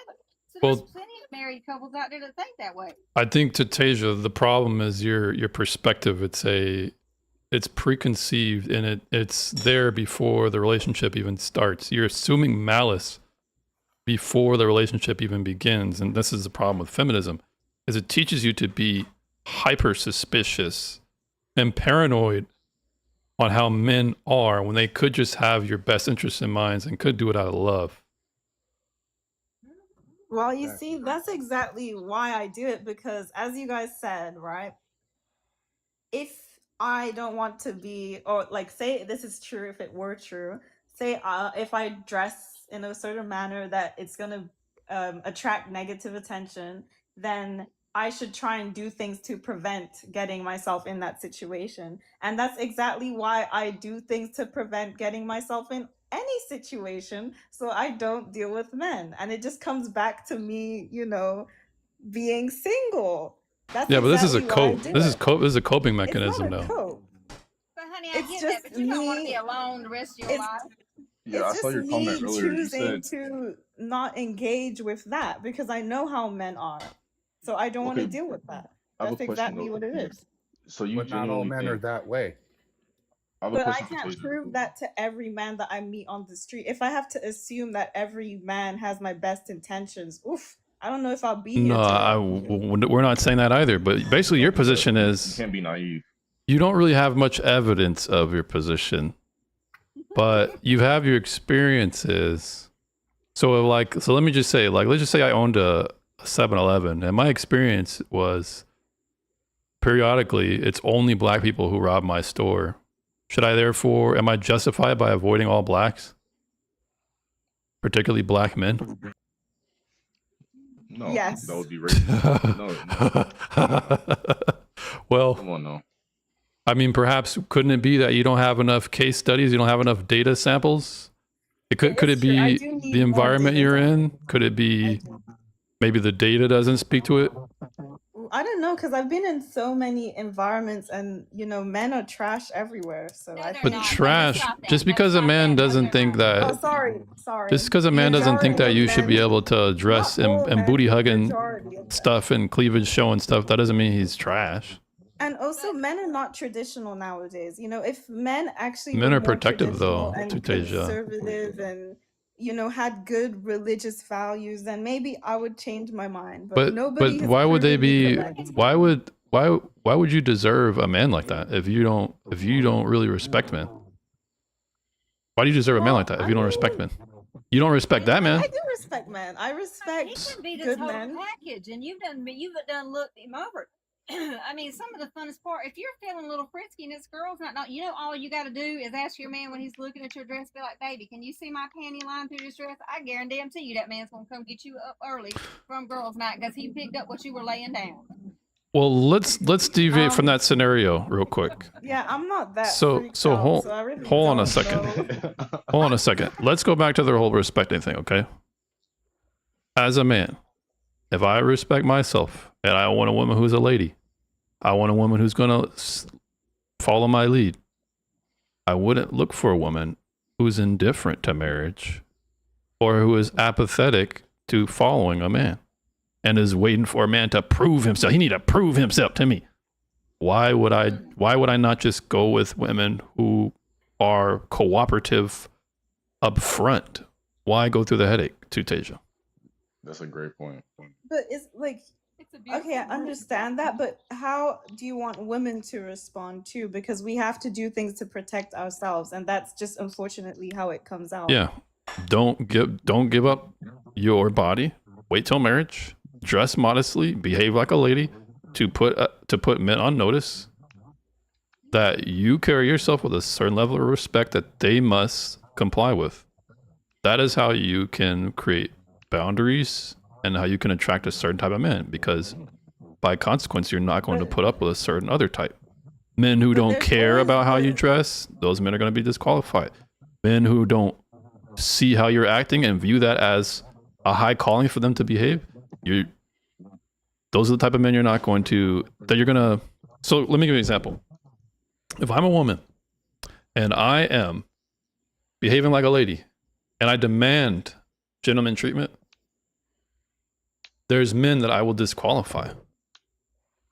But behaving like a lady and standing true to that gendered role, that's called internalized misogyny. You can't do that as a feminist. You can't do that because you must act like, oh, y'all need to prove it to me. Oh, what are you guys bringing? No. The man that you want, this man that's willing to die for you, protect you, and be a good father to your children, you have to behave a certain way. Does that make sense? Okay, that makes sense to me. I do think that, you get what you give kind of thing. But, there's always that first initial stage to things where you need to filter it out. And unfortunately, you can't just go on thinking, hey, this man is probably a good man. Let me see how this is like. No, you're going to have to ask good questions. You're going to have to get to know them, whatever, and make your own conclusion from there. Yeah, you're right. But also your reputation can precede you, right? Let's say you meet online, which I don't think is particularly wrong in and of itself. But let's just say you meet online. If you pop in that thing on Instagram, your reputation precedes you. So whatever standards you're trying to hold, you have to make sure that you're living congruently on what you're trying, on how you're practicing based on what you're trying to get. So if your reputation is such that, okay, well, if you're saying on your Instagram, down with the patriarchy, or, oh my God, men are so controlling, they won't let me throw it back on Instagram. Those men are going to see that and they're going to say, she might be pretty, but nah, she's a feminist. I promise you, those good men are watching everything. The men right now are probably they're watching in the chat. You never know what man is watching you. You know what I mean? I know, and Yeah. that's really just a terrifying idea. So I really don't How want is to it terrifying? I don't want to deal with that. It sends shivers down to Taja's It spine. literally sends shit. I have goosebumps as we speak. But then I gotta start asking you some Shayla type, some Mrs. Shay type questions like, what's your upbringing? Where's your father figure? My mom. I'm gonna start acting like Shay and start psychoanalyzing you now because it sounds peculiar. Well, now see, there was that side of Miss Shay, and there was that side of Miss Shay that was very much in love with her husband and thought he was very smexy and couldn't get enough of him. So there's two sides to Shay. Yeah, well, I'm talking about the shrink Shay. The mother Shay. So to Tasia, what, like, do you have like a father figure that you look up to, or a ideal of masculine leadership that you look up to? Yeah, I have my dad, and he's a bald dad. So you know, I get What the treated hell? very He's well. bald. So I what? get treated very well, you know, and he actually That's gives a good me one. everything. I'm not gonna lie, I'm very spoiled. Very spoiled. And That's all my you mom gotta say. too. My Me mom too, works. I get you, My girl. mom works, Yep. and she actually, you know, I would not say that my dad is a traditional man because technically my mom shouldn't have been working. He should have been the provider, whatever. What? My mom did work for a period of time, and Yeah, but in the know. black community, there's plenty throughout all of American history. Women worked, but that doesn't mean they didn't submit to their husband. Yeah, Because like my you're parents, for example. Well, Like I'm my just saying that, you know, a man should, if you're gonna go traditionally, you should provide. Trey. Do you think That's this is a how good they were in question? a. Oh, go ahead, Trey. Go ahead. Oh, I was about to just say, like my parents, they were in a traditional marriage. My dad, he worked. My mom, she took care of the kids. But then when we got to a certain age, my mom decided she wanted to be a teacher again. And she went back and taught school. Now that we're all older, we grew up, we moved out the house. She wanted to go back to teaching. That's her passion. So of course, my dad didn't have a problem with that. My dad's still working himself. So once the kids are of age, there's no issue with that, you know? Yeah, a good man is not going to care what your income is if you work or if you stay home and just be a housewife. A man does not Exactly. care. Exactly. And I feel like I take that from my dad. I take that from my dad. And I feel like in order for a good household to be stable, the woman should be with the kids as they grow and take care of them and nurture them. That's their job, you know? And the man should be the breadwinner, you know? He should be the breadwinner and there should be no arguments, there should be no disagreements. It's just cut and dry. Black and white. Plain as that. Yeah, you just optimize your life around your biological advantages. And I don't understand why would you not want to not work and have everything paid for and just have to care about your kids and spend time. Why is that an issue? Why Did is this you a hear debate? me complaining? Well, No, you're I'm not saying you. you're an exception, right? Because Like my mom, like what? Go ahead. Like my mom, right? Mom and dad. I always tell my dad, like, Dad, how did you find my mom? Because I'm trying to find a woman like my mom, and I just can't. Like, how did you find? He's like, well, you gotta be in the right place, at the right time. My dad, they met in college, you know. Agreed. So, Right place, Great, right time. you're attracting these crazy women into your life oh because yeah, I there's am. something that You you're don't even doing know. wrong. You don't even. No, no, no, no. Whoa. I haven't done anything wrong to these women to deserve what I've been through. You don't know that half of it. Well, I've you and been I both stabbed. know. I've been You stabbed. told me you were gonna tell me. Oof. I haven't I heard can, it yet. oh, I can tell you multiple stories, but I'll just tell you one story, okay? So backstory, I was in the army, I was in the military, right? There was this girl that I was talking to, she was also in the military. And you know, military people, we have like a thing, like we like to drink, you know. So we were drinking, we are chilling in my room, right? I get a text that came through my phone. Keep in mind, my phone is unlocked. I have no history of cheating, whatever. But she thought I was cheating on her, right? She was under the influence. She started making a scene, throwing stuff around my room. I told her she needs to leave. I told her she needs to get out, right? She was like, no. I'm like, no, you have to leave my room. And she went to the kitchen, and I thought she left because the way my room is set up, the room is connected to the kitchen. So I thought she left, but she came back into the room with a knife, right? And at Oh that my point, goodness. Try and be TOS friendly yeah, with your next sequence of no, yeah. I won't say anything too crazy, but you kind of get where I'm going with the story. She pulled the knife out and she was making threats, and I have a smart mouth, so I kind of take fault for a little bit of it because I was, you know, provoking her. I was telling her, you know, you're not gonna use that, you're not gonna use it, you got it for no reason, blah blah. And she proved me wrong, and she used it, you know. And I feel like And after the fact, I showed her all the evidence I needed to show her that I was not being, unfaithful. And she regretted it. She was sorry, but I just couldn't continue with the relationship. Me and her were together for almost a year. You didn't get her thrown in the And brick? that's just not who I am. So I What should you have gave her mean, more. man? So Wait I a minute. didn't. Did you say you were with her for a year after that? No. Me and her were together for a year, but after Before the that, fact, okay, before yeah, that. I yeah, was like, what before in that. the world? And I just wanted to tell Tasia that because she said that all men are dangerous and it's not equal. Women cannot be dangerous. Women can be dangerous. I was in a domestic violence relationship before, and it's not that cut and dry to where you can just leave. No. I used to be the type of person to say, "Oh, okay, well, you're in a domestic violence relationship, just leave. It's not that hard, just leave them." You can't just leave them. You can't, because there's things that bring you back together. There's always things that can bring you back together. So, um, it really opened my mind and it changed my perspective on that because I was always that type of person to think, "Oh, I was small-minded, so I didn't know you couldn't just leave that person. It's not that cut and dry. You can't just leave them when you want to leave them, you know?" And I feel like a lot of men, they don't get their voices heard because it's always the women getting abused. It's always the women getting abused, and they always speak out about it. But a lot of men don't speak out about it because they're scared of, you know, negative feedback, or they're scared of being seen as less of a man. But I feel like that's not the case because a real man would never put their hands on a woman. And I feel like in my I situation, would. He you said I would. He said I would. I mean, not but of. that, I see, mean, that's if I'm just how trying I to was. defend That's just how I myself, was and she raised. is she in between me and my kids, or me and a healthy body, yeah, she gonna get rocked. It Sorry, just happened so fast. It just sorry. happened so fast, and I wasn't, Only in the I self wasn't. defense though. hmm I agree, and I should have reacted faster. I should have done something different, but it is what it is.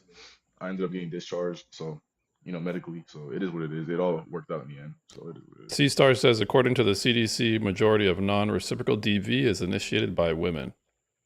It happens, man. Yeah, I mean, there is a calling for men to kind of be a punching bag. And yeah, if a woman's like throwing like 0 damage hits on me, like that's not really, I'm not gonna react off of that. But Yeah. But yeah, it just goes to show you, it goes both ways, and it shouldn't just be pinned on the man. I feel like women can be just as bad.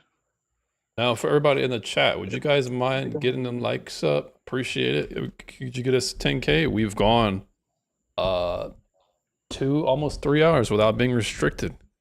A feminist, We're doing good. a male feminist has not done that yet. They tend to be the ones who get me restricted by their mouths. Oh my goodness gracious. Well, you had that one that was trying until we got on to him. Oh, Oh sauce? my jam. That's my jam. No problem, ma'am. So, Miss Shay, are you currently under the influence just a little bit? I am not at all. Okay. I don't even drink, but I appreciate that now. No I problem. will say, as a rule of thumb, like, thanks for sharing that story. I would say, as a rule of thumb, for some reason, alcohol just attracts the most demonic of situations. So, I do hope that everyone here can learn to maybe stay away from alcohol in the future. Yeah, that's a good point, Well, Tasia. Thanks for sharing your story, Trey. It was sobering.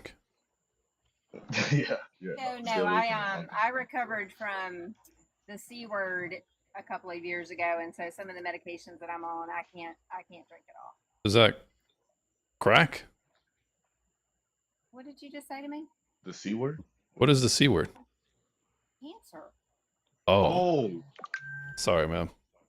Yeah, I'm sorry. Sometimes we should think before we speak, dear. Well, it was either crack or cancer or COVID. I didn't know. Speaking of cancer, I was in an online relationship 10 years ago. Flew up, saw her. She moved down with her son, brought her son with her. And was it 2 years ago? She passed away unexpectedly, and she had undiagnosed cancer, 3 spots on her brain. But when I met her, she was wheelchair bound. And, men are toxic, but I spent the first 2 years working with her because the doctor said she'd never walk again.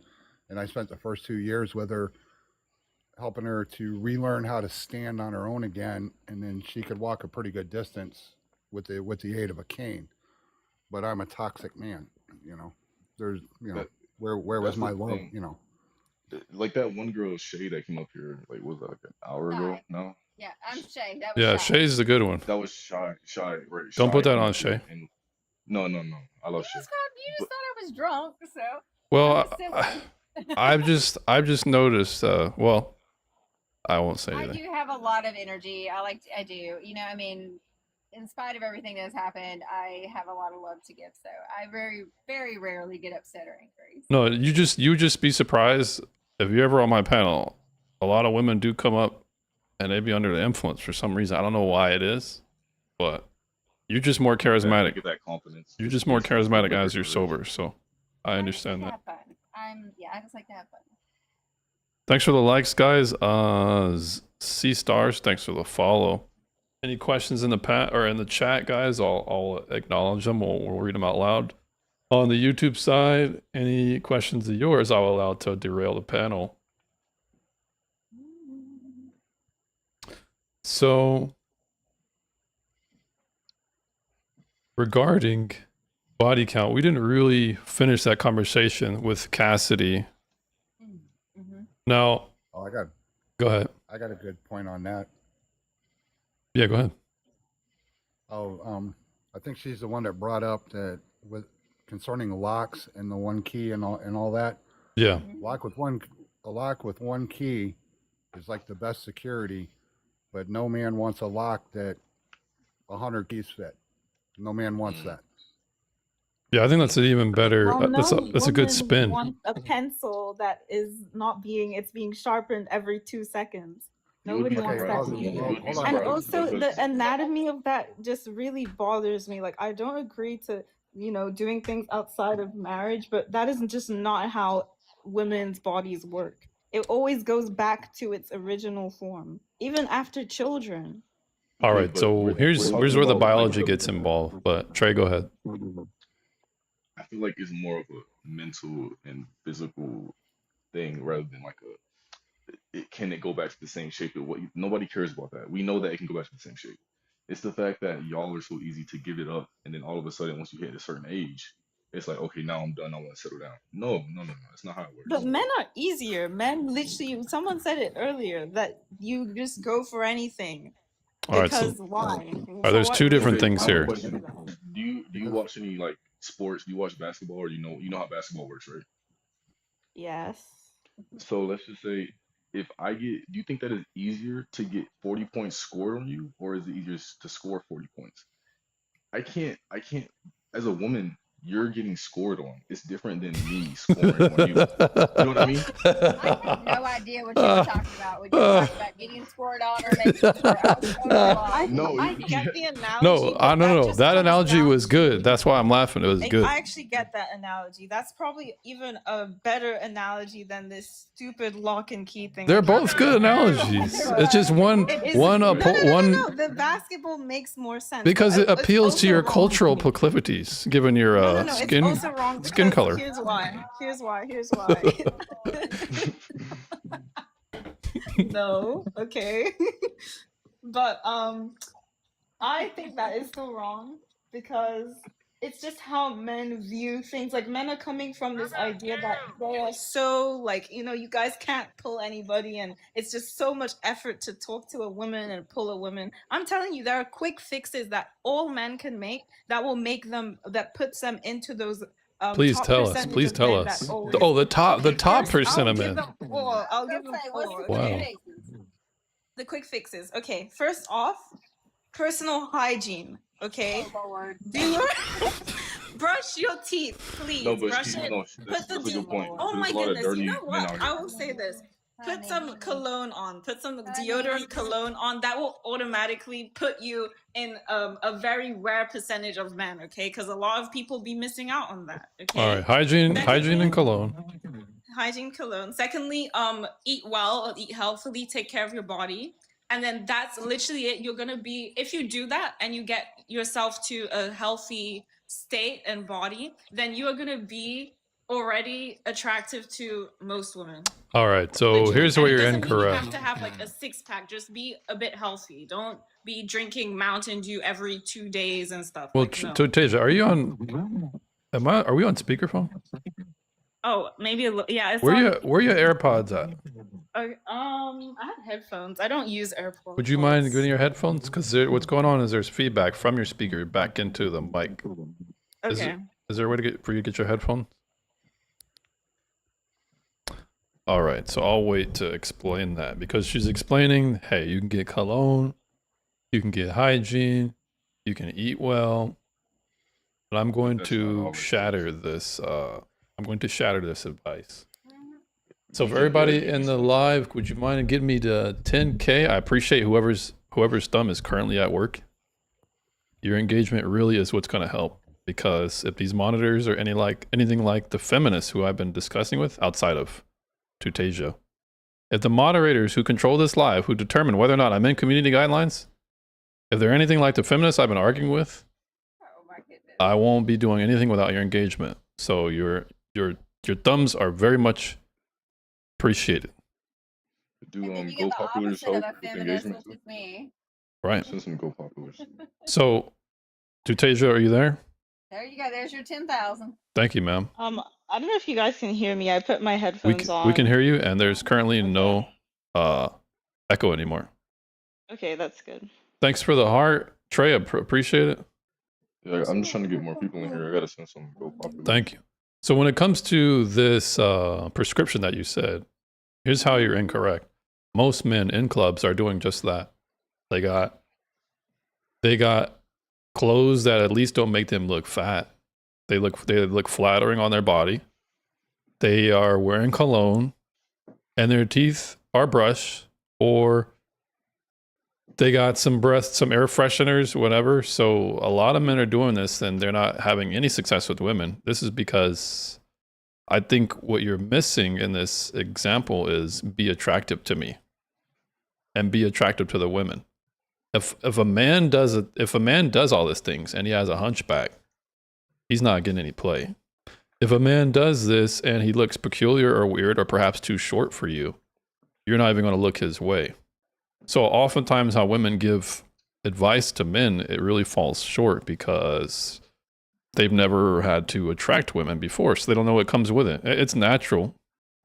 But the reason why I bring this up is because when we're talking about how men are attracted to women, and when body count is discussed, you're saying, well, I want to build on the analogy that Trey brought forth. If someone's scoring on you, that's how men perceive it. But that's not how women perceive it the other way. Women don't perceive men being manipulated or tricked into giving up their body with women. They actually perceive it the opposite. If a man can attract women, it's likely because he's competent, charismatic, has high status, is good with, it has social proof, has a hierarchy within a certain area like the gym. Maybe he's a dance instructor. This level of leadership, they're all qualities that make women say, a lot of women like this man. Seems good to me. Social proof is very important for women because when they're selecting, it just speaks to their sexual selectivity. They're going to select around safety. Is this man safe? Well, other women like him, he must be more safe, or he must be more desirable. Security, desirability, they're linked with women in that way. So I'm explaining to you how women don't perceive, in the way you said, these men are icky that do this. You might personally believe that, but generally, women are the ones who actually accentuate this double standard because they care less. Women generally like a man that they don't have to teach. Women generally like a man that has charisma, a good personality, and is witty, but these are the things that attract women. Fundamentally, they attract women. If I'm funny, if I'm witty, if I'm charismatic, if I'm charming, what? This would mean that within the dating market, I'm more likely to be successful with women. But I'm explaining to you traits that often come with men who have high body counts. Now wait a minute, because my husband didn't have a high body count when I met him. I mean, if you mind disclosing. Good man. That's a good man. If you mind disclosing, how many bodies did he have? I bet you he had more than you. Including me. Yeah, he did. Okay. Including me. He again, I was 19 and he was 23 when we met. Mhm. So I was his fourth, and he was my one and my only. And when that man finally did make his move on me, because my dad sent me to school with this 82 pickup truck that he rebuilt for me, and that thing was always leaking. And I'm short, so I had this little like step stool. I'm like trying to figure out, like I actually knew why this thing was leaking, and I didn't. But I didn't hear him coming up behind me, and he's like, "Hey, can I help you?" It scared me so bad I fell off the daggone stool, hit the ground. He had to get me up off the ground. That's literally the first time he actually flirted with me. He dang near took me out. Yeah, and it's good how it worked out for you. But even you're explaining basically that there's a disparity in count here. You're at 0 and he's at 4, and that really you didn't particularly care about it. Well, he was at 3. I was his fourth. Even if it was at 3, that's still a disparity, right? I was more worried. You were more worried for. I was more worried that he was going to be disappointed. I told him on the third date, I was like, I've never had a real boyfriend, if you understand what I'm saying. And he was perfect. He was just like, I know. He's like, I already know. Right. So here's the thing. Men like this. Men like being somewhere other men have never been. This sounds special. This sounds rare. But if it's constantly shared with men who oftentimes don't care about you as he does at that time that's chasing you, this is very demoralizing to men when we think about stuff like this. Man, I really like this girl. Oh wait, but that dude had her? That dude's a freaking loser. This guy had her? Exactly. I mean, I look better than him. He definitely fixed the leaky truck. He was a mechanical engineer, so he definitely fixed the leaky Competent. truck. Here's the thing. He's competent, right? If he's competent, other women are probably going to look at him and say, you know what? Wow, he could fix a truck. I wonder, he seems like he's going to be a fixer. He'll be able to fix a leak, fix some shingles. Sounds like a good father figure. This is how women will start to ruminate in their minds about a man. Competency, performance. These are things that attract women naturally.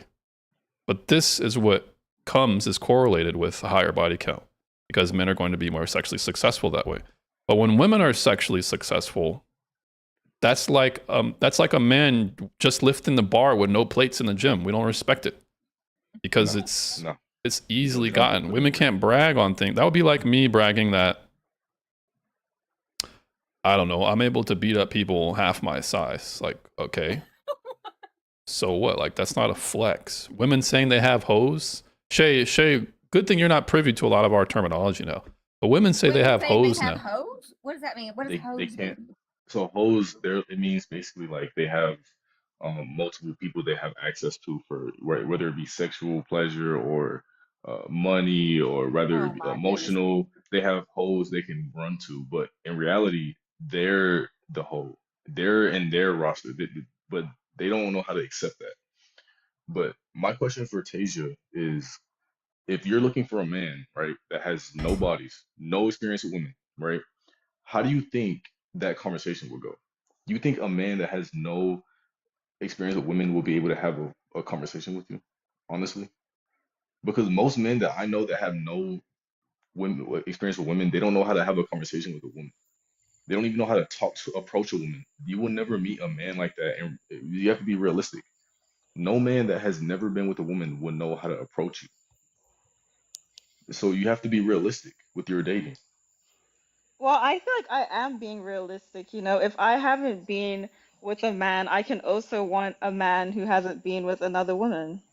Like, that's But that's very the thing. realistic. How do you think y'all would even I meet that? understand that it's a double-edged sword, kind of, because for some reason, men just don't know how to act correctly around women. Like, me as a woman, I know how to talk to men without acting like I'm gonna, like, combust.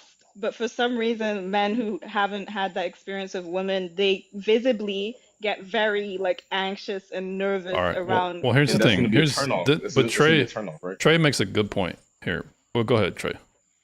Yeah, no, you can go ahead. I was just saying that's gonna be a turn off for her because she doesn't want a man that's gonna be scared. Yeah, but that's the acting all thing. nervous and shy. If Trey, you made a good point, a good response.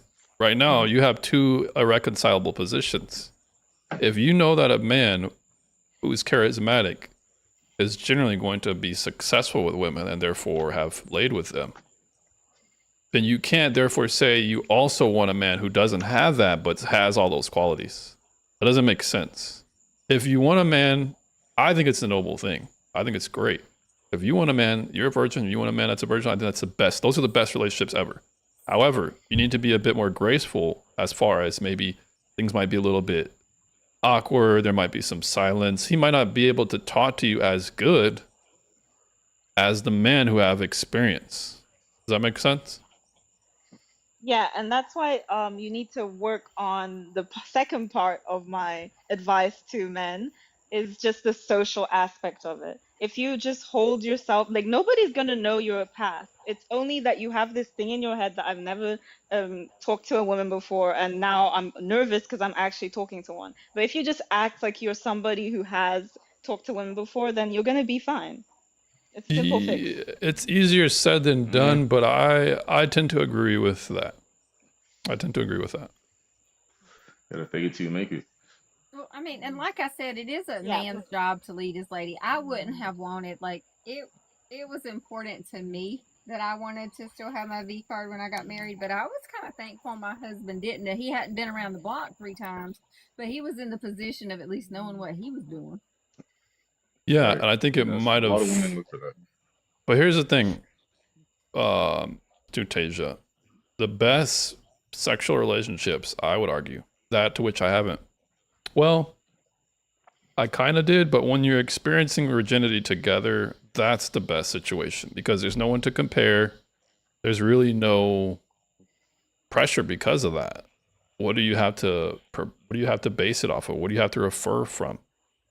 I think those are the best type of dynamics because you're less likely to fall short of an expectation you had based on a past experience, etc. That's a great point because if the more bodies you have, the more likely you will be to compare your partner to your past bodies, and that might block your that might block certain things in Yeah, it might relationships. tarnish it. It might tarnish your experience, even though you should be having like a good experience, it might ruin it. Like, yeah, and then that might lead to possible cheating because you're thinking, okay, well, the sex isn't that great. I miss my ex. That might lead to other things. Yeah, I'm not. I've dealt with certain things in the past where people have cheated. Just stuff like that. But it's always a reason. Trey, that brings up It's always another a point. reason. Here's another anti-feminist dating advice. If women are talking about sexual satisfaction, this is a red flag. If they're talking about it like in such a way like I need a man to satisfy me, I need a man with certain sizes and girths. This type of behavior is peculiar and perverted. Weird. Women generally shouldn't behave like that because if they have, it means that they've been exploring in that way. This would just be proof of their promiscuity. Yeah. I feel like women can be just as bad as men when it comes to controlling their lust and their desires. They can be worse than men. Like I told you, the girl that had the high body count. I'm gonna go ahead and say her body count because she's not in here and I don't care. But she told me her body count was 40. What? How old is this child? She told me. So I'm 26. She's in the military, right? She's No, not her. Not her. That was my ex. She only had a body count of 3. Okay. Me and her were together for a year. But the girl I was, talking to, getting to know, when I go on a first date, I start to ask questions. I start to get real personal. I never cared. And so I'm talking and bringing stuff up. And she told me, I finally pried it out of her. She told me her body count was around 40. And I'm like, okay, that just told me everything I need to know My about heart. you as a person. You can do it. Like I'm not saying that you shouldn't be doing it. Like but it is a way. Like you can get people to say things, and then Exactly. it's all subconscious. But that's what manipulation is. Oh, I don't have Trey. Everything I do it right. So how would you feel if someone you were talking to told you their body count was in the 40s? I would be disgusted. There you go. Exactly. I would have to go. And then to James' point earlier, he said, yeah, like I shouldn't show sympathy. Yeah, I don't show sympathy because how do you not catch on at a certain point that these people are just playing with you? Oh my goodness. There's no excuse. Trey, I'm trying to make They you a have the mod. medical. What, it won't let me? They have the medical aspect of it too. Oh, scientific the thing. diseases. You should be able to click No, on him, and there'll be 3 dots beside his name, and you should be able to do it from there. Oh, Because on the thank you, right hand ma'am. side. Look at Shay. Psychologist last. No. TikTok technical Biologist. support. I was a biologist. Well, I mean, only in education. I never really actually worked a whole lot. Okay. They say a man's DNA bonds with a woman. So the more men she's with, the more DNA that is bonded to her. You know what's crazy? Actually, a vagina is more like a self-cleaning oven. So that's a little bit of a myth, but the DNA does stay in there for up to 72 hours. Oof. And I feel like a lot of women tend to take on the personality of the men they're with. I don't know if y'all have seen it, but I've seen it from my own, personal experiences. I've seen it more Like, from women- men who shift themselves for women. That's what I've seen. I am Well, I've super girly, and my husband was not. So And they also say the more a man is with a woman and the more they do the act, that actually bonds them together more emotionally. it worked. Or for at us least it, for 20. it affects worked the for us. women more than it does the men, but it brings them closer over the longer they're together. It does. It really does. And I can speak from my own personal experience. Like, I cannot just easily leave the girl that was, abusing me. I couldn't just up and leave her like that. Well, it's so sad that she was. Oh my gosh! I mean, I thought y'all weren't going to believe my story and, why would but we not? No, I mean, only I men affected do that. her Only mentally. men would shame you for that experience. Women understand that. I would never shame you for that experience. yeah, because a Other lot of my men, what friends. other men will tell you is, "Oh, you had to stand up. Like how are you allowing a woman to do that to you?" But Exactly. no. But I saw her, like as an equal. I didn't see her as something, beneath me. I saw her as an equal. So I would give her that respect, but I still have the traditional way of thinking to where I still don't want her to work if we have kids, none of that. But it got to a point where I just couldn't take it anymore. Well, thank goodness you left before you actually got really hurt. Yep. Yeah, but it's hard because she's still texting me and stuff. She's still texting Well, me. but honey, she needs to go to counseling. If she's got that kind of violent nature, she's not somebody you need to be with. That's a little on the scary side. What does your But I mama still say care about about her. My mom, she told me to stop talking to her. it? Like, Thank you. yeah. Can you listen to your moms? Because my son is also 26. So just leave that alone. And I'll tell you this: you're going to keep wasting time with her, and it's going to take up time from you meeting the right one. Yeah. Because I guess she got like a new guy she's talking to, but apparently he put his hands on her and she called me crying about it and she was saying like she misses me, like I would never do that to her. Allegedly, honey. Allegedly, but I know something happened, But she's got tendencies, so what we don't know is whether or not she provoked it or if she turned the story around. She does sound a little dangerous to me, and I think you should listen to your mother. Yeah, for sure. I haven't seen her in a while though, so I gotta stay strong. Well, then you need to block her from your phone and stop communicating with her. She blocked me because I told her I tell her what she doesn't want to hear because her friends are like yes, like they just tell her what she wants to hear, but I don't tell her what she wants to hear. I tell her the truth, and she knows that. That's why she comes to me every so often and asks me questions, and I give her advice. But I just can't forgive her for what she did. I can never fully trust her again. She's toxic, honey. She's toxic. Yeah. No, this tends to remind me. Go ahead, Shay. I'm sorry. I know that's not what you want to hear, but it's a fact. I mean, just yeah. the games that she's playing, the things that she's doing. Your family sees it. We see it on the panel. It just would be best instead of her. If she blocks you, fine. Go right on in your own phone and block her phone number too. That way, when she gets lonely and she wants to talk to you, she can't just unblock you and reach out to you because she doesn't deserve access to you. She lost that privilege the moment she tried to harm you. You're right. You're completely right. Wait, is this the poker? Is this the poker chick? The poker, yeah. Hey man, Yeah. look. Here's the thing, man. Shay ain't telling a lie. When it comes to my best friend, who moderates for me from time to time, he says a phrase called practicing insecurity. And what this is even though we might feel that we're not being insecure, how we're behaving actually reinforces our insecurity. And it goes the same way with respect or dignity.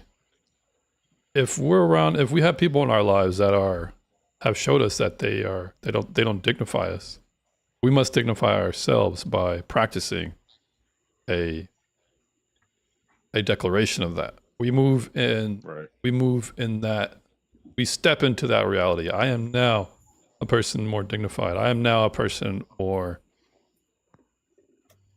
worthy of respect. So you have to act a certain way. Otherwise, you're only going to subconsciously teach yourself that you're not. This is what I deserve. Exactly. And that's why I feel like I needed to go through that to learn from it.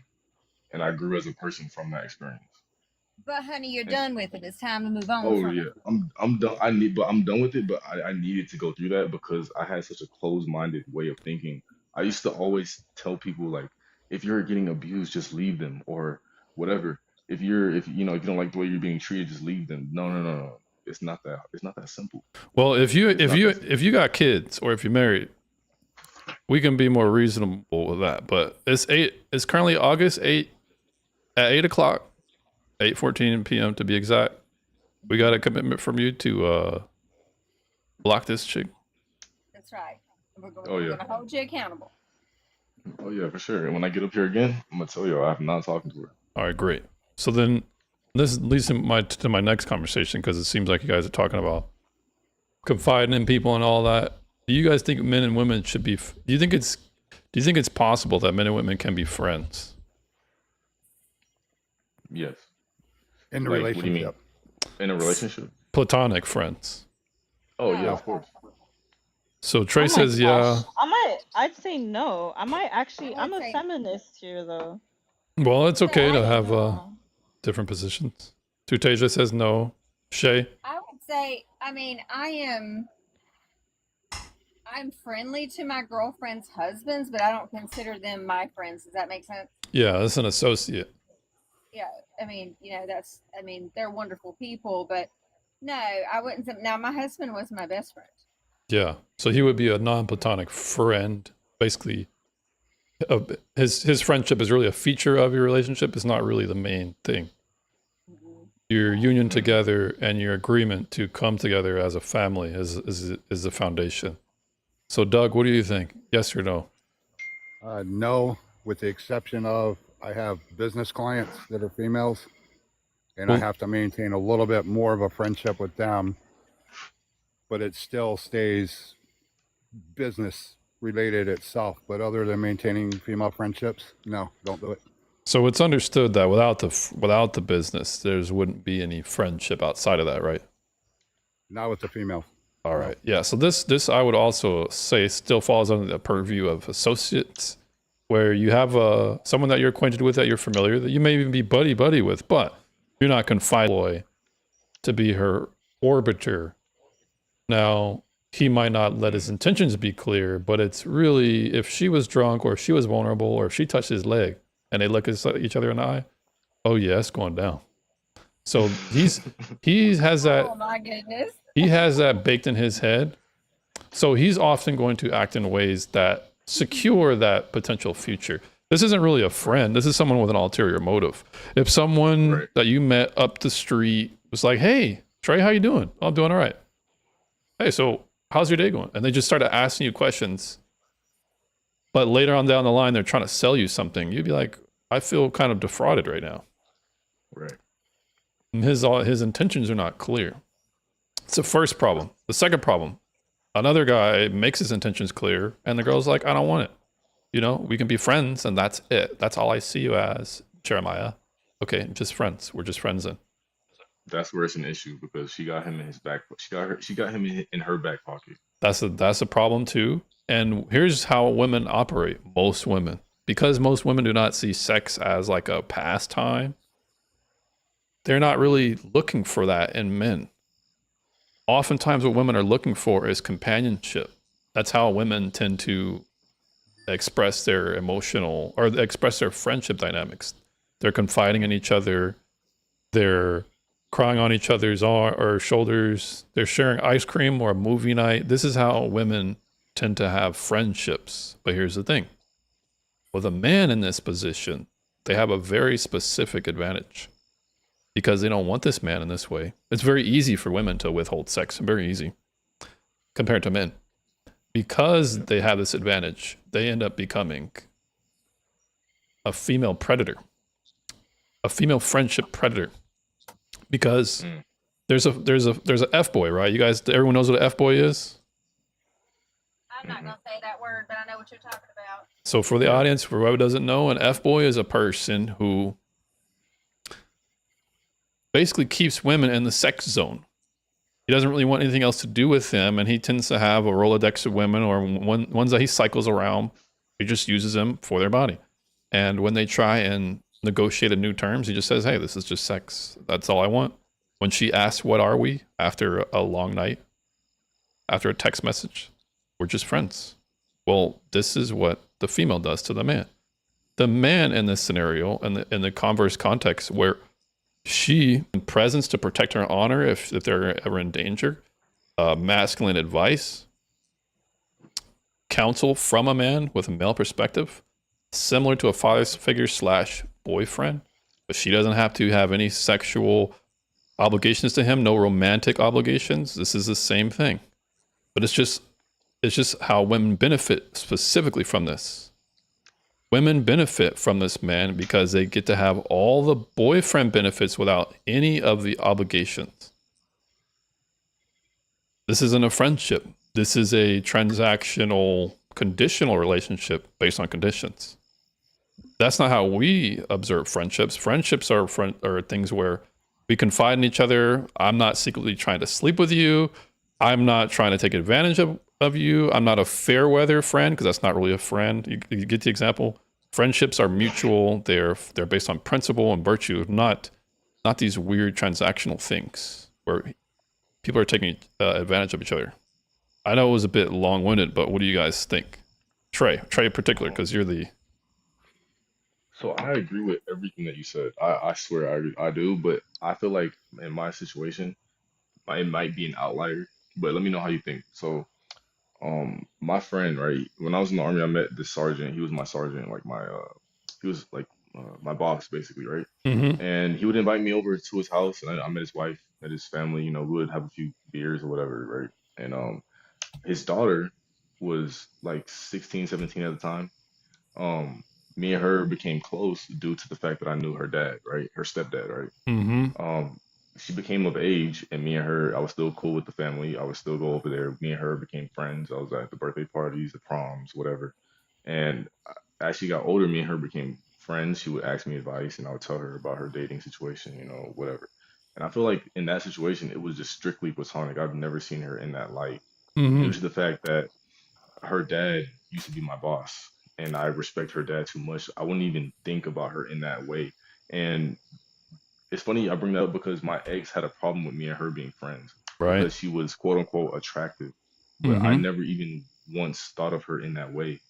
And she knows that. And she comes to me and tells me that she appreciates me being just a friend, and I've never tried to make advances towards her or try to coerce her into doing anything, even when she was drunk or if she's been, you know, sad with her man. I never tried to be like a superhero and swoop in and save the day. No, I never tried any of that with her because I know that me as a person, I would never try to ruin a friendship because you do benefit things from friendships. I'm not with her just, you know, like I'm not being her friend for no reason. Like I'm obviously benefiting something. Like I get a good female perspective on relationships, on dating. I get a female perspective on everything in life from her. And I'm able No, to teach her, and I'm able to teach her as well. I You know, because she's understand you younger. have a friendship based on a relationship. It's a offshoot of a relationship that you have from somebody that you highly respect. I understand the influence or the reasoning behind it, but let's ask a couple of questions here. The first is, if you were in a relationship, would you have any problem with your mate saying, you need to cut this lady off? I wouldn't. I wouldn't because I mean that's been an argument a few times actually. It's been an argument between me and my ex. We've had that argument before. to where I've known her name's Becca. I've known her for longer than I knew my ex, and I feel like it would be a betrayal if I were just to stop talking to her completely. Wait, so if a woman said, "Hey, I don't want you hanging out with your instructor's daughter," you would say, "No, I'm a package deal"? No, I would say it's circumstantial because if I go hang out with my friend, she lives with them, so I'm gonna have to see her. Well, yeah, that's But fine. Being acquainted and being associated with her is different than on the phone at night, hanging out, spending time together, talk about your relationship back and forth with each other. That's different, right? Going yeah, to events where she's there is different than confiding in her, being verbally intimate. That's that's oftentimes what a completely woman would different. be protective about, right? Of course, and when I'm in a relationship, I keep my relationship private. I don't go and vent to other men or women about my relationship because I feel like if I were to do that and I were to get back with that person, it would make me look bad. So I don't tell anyone my business about my relationships. You know, but when I got stabbed, I had to because it was news, whatever.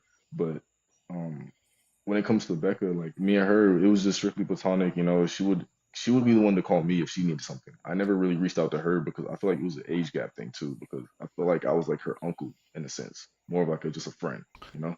Now, you're saying you would be okay with your girlfriend, you would agree with the terms of your girlfriend saying, "I don't want you hanging around this girl if it's you and her. I don't want you really being buddy-buddy with her like that.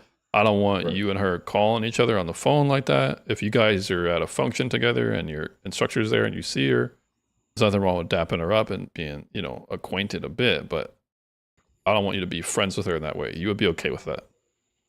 I would respect that. But it depends on the woman I'm with at the time. You know, if I'm dating this woman and and she's actually making logical sense about why she doesn't want me to talk to her, then yeah, for sure. But if she's going off of the fact that, oh, I think you're gonna cheat on me, no, I'm not gonna cheat on you.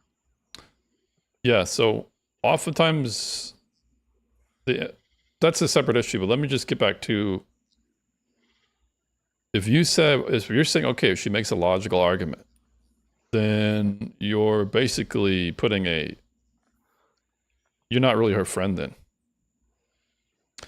If your friendship has a expiration date, that's understood. And if you guys both know, if either one of you guys get into a relationship that's serious enough, you will cut each other off. That's really not a friendship. It might be a conditional or social contract agreement, but I wouldn't really observe that as a friendship.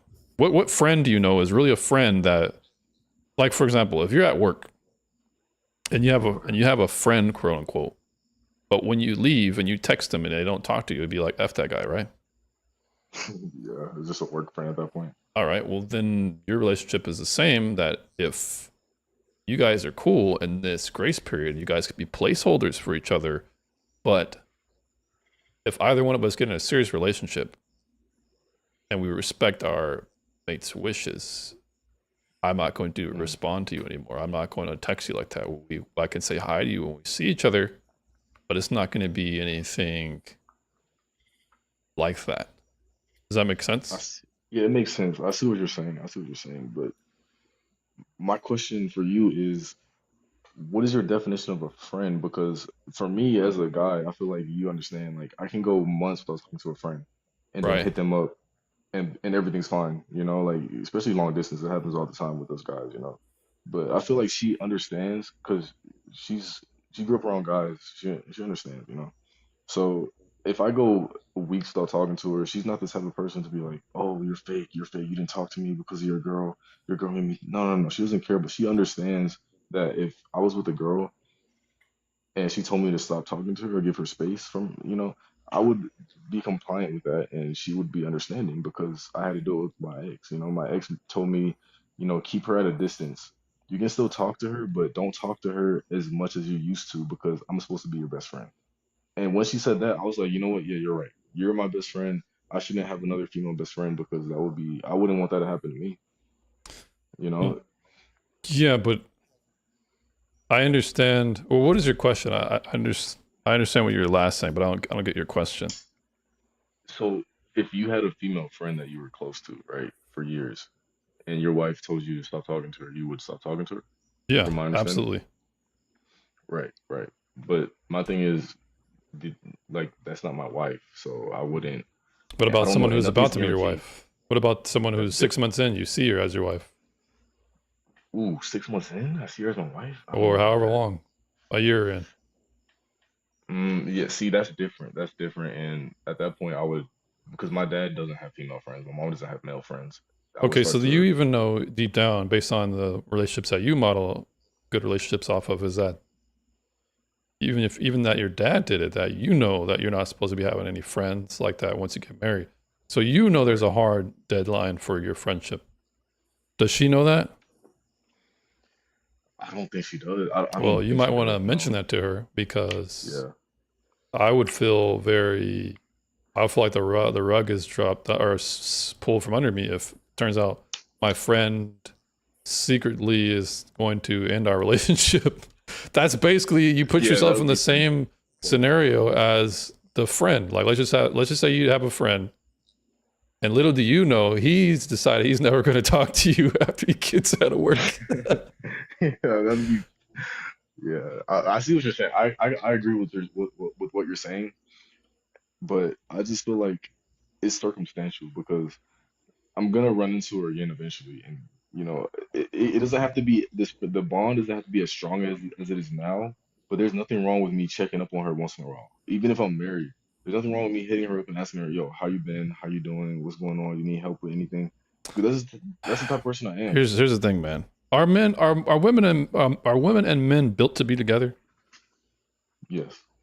Are there things perhaps we might not even Depends. understand that, especially when we're in the same fertility range, the same attraction range, doesn't it stand to reason that there's things that are like perhaps we don't even have words to that kind of attract us to each other? The tension, the things unsaid, like even with women that I've been friends with, that I was platonic with, I still felt, even if it was brotherly per se, there was still some type of tension there. Like there's certain things I can't say. There's certain things I can't do around her. So I'm trying to be like this model citizen around her. I'm trying to keep myself in check. Not to say that it's hard or anything, but it's just a boundary I'm going to draw, right? But the reason I'm bringing this up is to the next problem. You're actually not behaving yourself around her. And here's how.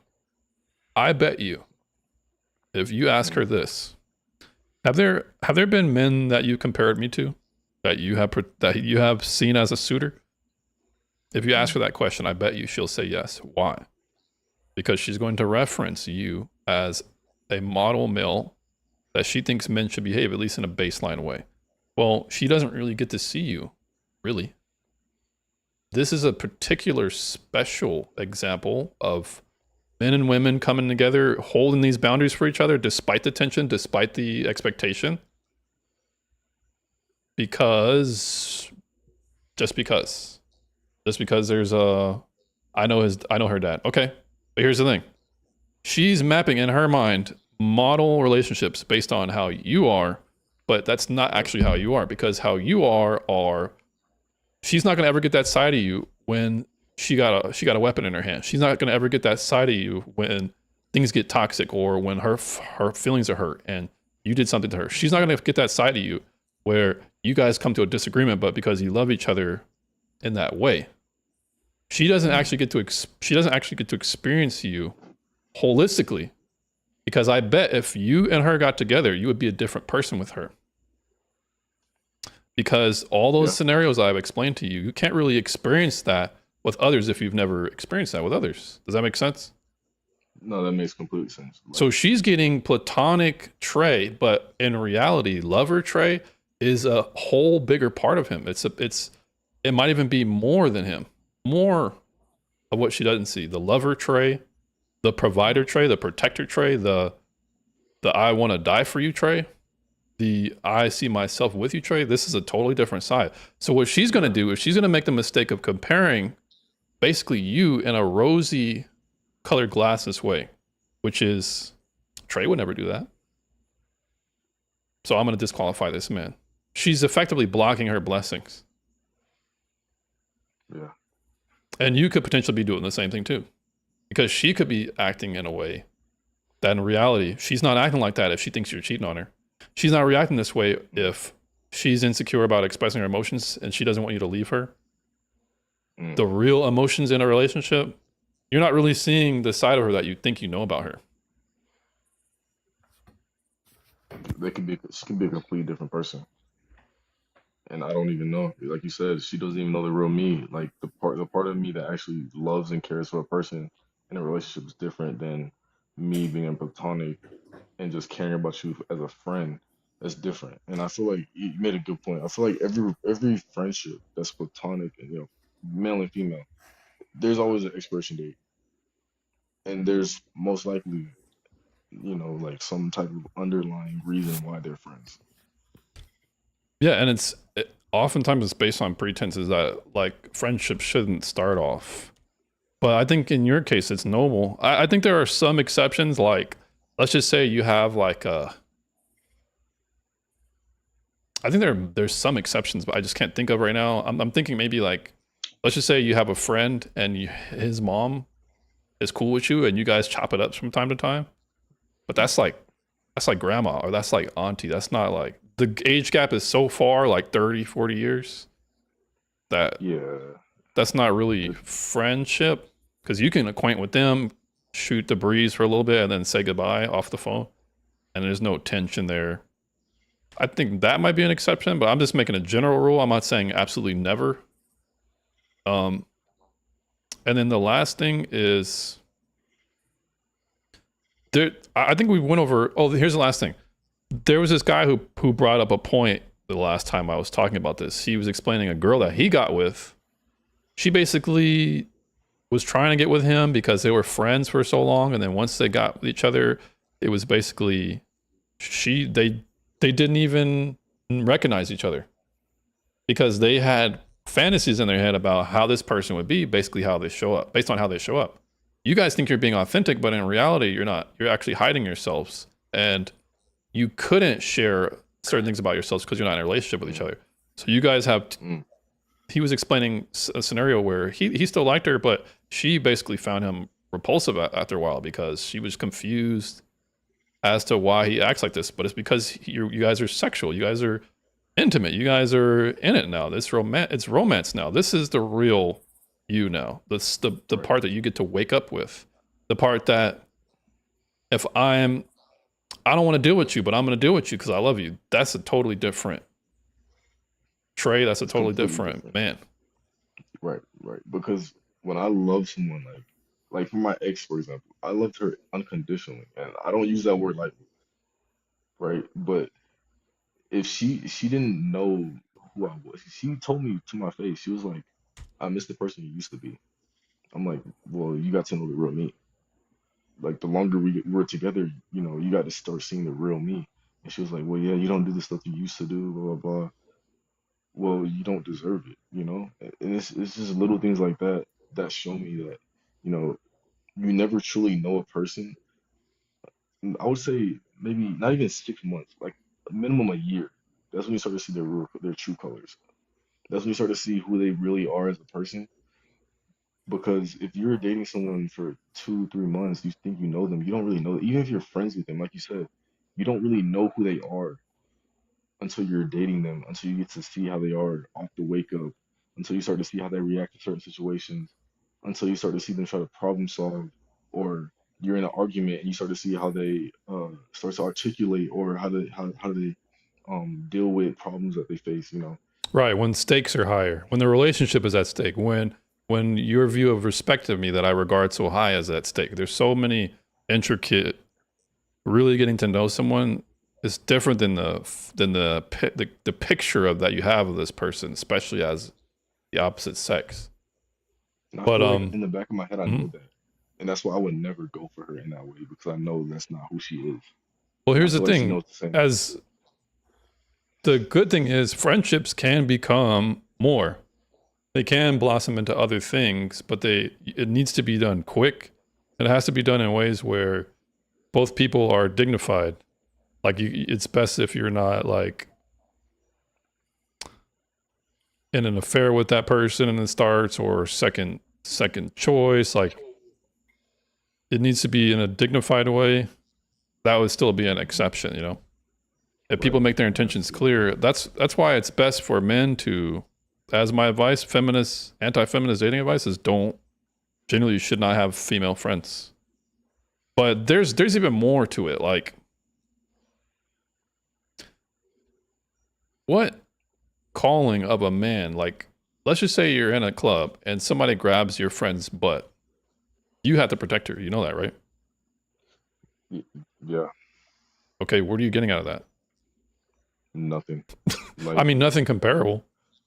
right. You could get punched in the face, have your nose broken. Who do you get that's comparable to something like that? Really, there's no reason why I should be in that situation, but I would have to defend her if someone were to assault her in that way. I would have no choice. But that's the thing. I shouldn't even have to do that because I would only do that for my girlfriend or my wife. You know, Or your bros. Or my bro. Because right? brotherhood is different. You see, even brotherhood, that whole platonic friend, that can't even touch brotherhood.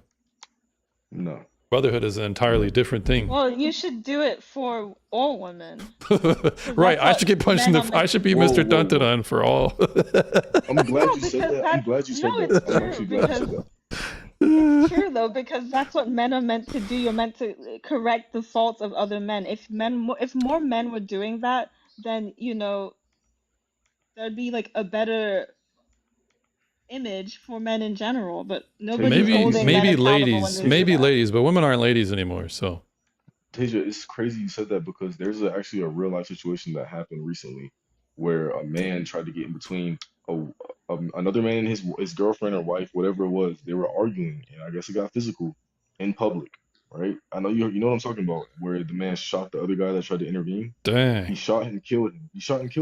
Because he tried to intervene with him and his girl or wife. And I feel like as a man, if I see a couple arguing in public like that, I'm gonna mind my business.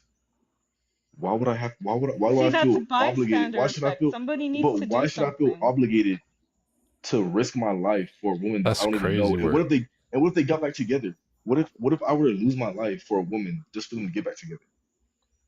Because somebody has to do something. That's the problem. all right, with well, here, how about society. this? I'm gonna Everybody see. just How wants about this? to I'm gonna be walk looking. past and let Look, things I'll be happen. outside. I'll be inside the restaurant looking at them arguing, and somebody's swaying. I'm gonna be like this. 911. Yeah, I like to report a domestic or a public disturbance. That's what I'll do. How about that? That's good, and that's All all right, you but have that's to do. different. No, still that's different reporting and than standing up for that's different someone. than stepping in between. That's different than the scenario that me and him were talking about. Where, please explain your position to Tasia, because it doesn't make sense right now. Yeah, because it's just what a friend would do. If something bad happened to your friend, you're gonna defend them. It doesn't matter about the gender. It If it happened does, to my because guy this is friend, I would is tell off the guy who did that. wow. You're gonna tell off the guy, and you're just okay. What if the guy's like Debo? Or where's Debo? You know Debo hits women, have right? to say something. Then you're putting your friend at risk of getting his ass beat or his butt And beat. that's what a Like, good friend would do. No, a good friend does where's never your- put yeah. a good friend wouldn't ever put that friend in that situation. That's the difference. They wouldn't put themselves in harm's way and look at you with expectation to pick up their mistakes. A good friend would never put that person in that situation. So if I know there's a big Debo looking dude, eyes cocked just like his, and in the movie he hit that chick on First Friday. Yeah. And if am I gonna step up to this man? If I'm a woman and I know my male friend isn't, no, I'm gonna be like, shh, stay away, because I don't want my male friend to feel like he should be. Otherwise, you end up with Tasia's scenario, as he should. What you mean? I should take an uppercut from Debo? As he should. I feel like that would show like true friendship. Wow. And what does That he get would out of show what does that he get you're out a of great it? friend. He doesn't get you. He doesn't get your romantic side. What does he get out of it? Oh, thank you. You Ice get pack. a very funny, kind, intelligent, good advice. Who doesn't put out? Who doesn't want to marry me? Who doesn't want to have my kids? Yeah. Wow. We can be friends forever. That's so gay. Tasia, you don't even believe that. You're smiling as you're talking. I can hear your smile. You don't believe I'm that shit, laughing bro. because it's true. Like it's making me happy thinking about it. 'cause But doesn't that it's true. sound You a can bit? Doesn't happy that sound That sounds a bit? romantic. That sounds romantic. Doesn't that sound a bit conceited? Not romantic. Doesn't that What? sound a bit conceited to Tasia? To No, Tasia? because everybody's happy and we're all happy and we're all laughing. What's so happy funny with about my getting guy. your nose broken, or perhaps getting hit such that you fall on your head and now you're in a coma? What's so happy about that? Because you found a friend who's willing to do that for you, then you can trust them to do anything. Yeah, they're that dumb that they're going to risk their life or their bodily health with very little in return that they get. They could just have you accept an exact version who likes him and wants to be with him. They could also do that. You realize that, right? So this is actually a person who really doesn't respect themselves or see any value. That they're going to put themselves in that situation. Well, I think they would respect themselves, and it's because they have a good circle of friends around them, and that's why they want to do that. I feel But like you don't- if they you don't were wanna to be do around- that, they would have to like you in some type of way. There has to be some type of attraction to make a guy want to fight for you. But you don't want to be when I'm around a speaking- man. So Right. When I'm speaking, why when do I'm you want a man talking to- about my female friend, I wouldn't fight for her. You know, I wouldn't get into a fist fight for her. I don't love her in that way to get into an altercation for her and risk my life. For Well, her, you might have know? to if But- you could take her to a Dairy Queen, and it might be something as simple as that. And here we go, a migrant who's talking a different language, wielding a freaking blade. This will never happen. James tried to tell you on Yeah, TikTok yeah. Live. I'm gonna be dead before. So, guys, I think what I'm gonna do is I'm gonna close out here. Okay. I appreciate you guys coming on. Tasia, you've been a good sport. I'm gonna eventually have a Good Faith Feminist Hall of Fame, and at this point, you haven't been disqualified from that wall. Okay, yeah, it was enjoyable conversations, and it was nice learning different perspectives as always. Yeah, my pleasure. And thanks for sharing yours. And you're welcome back up anytime. Yeah. Yeah, Tasia, I just gave you a follow. Hopefully, I see you up here again. All right, so let's see. The pretty dangerous. Exactly. Women that make male friends last want to seek validation from them. Yeah, that's an entirely different perspective. That's another thing that he brought up.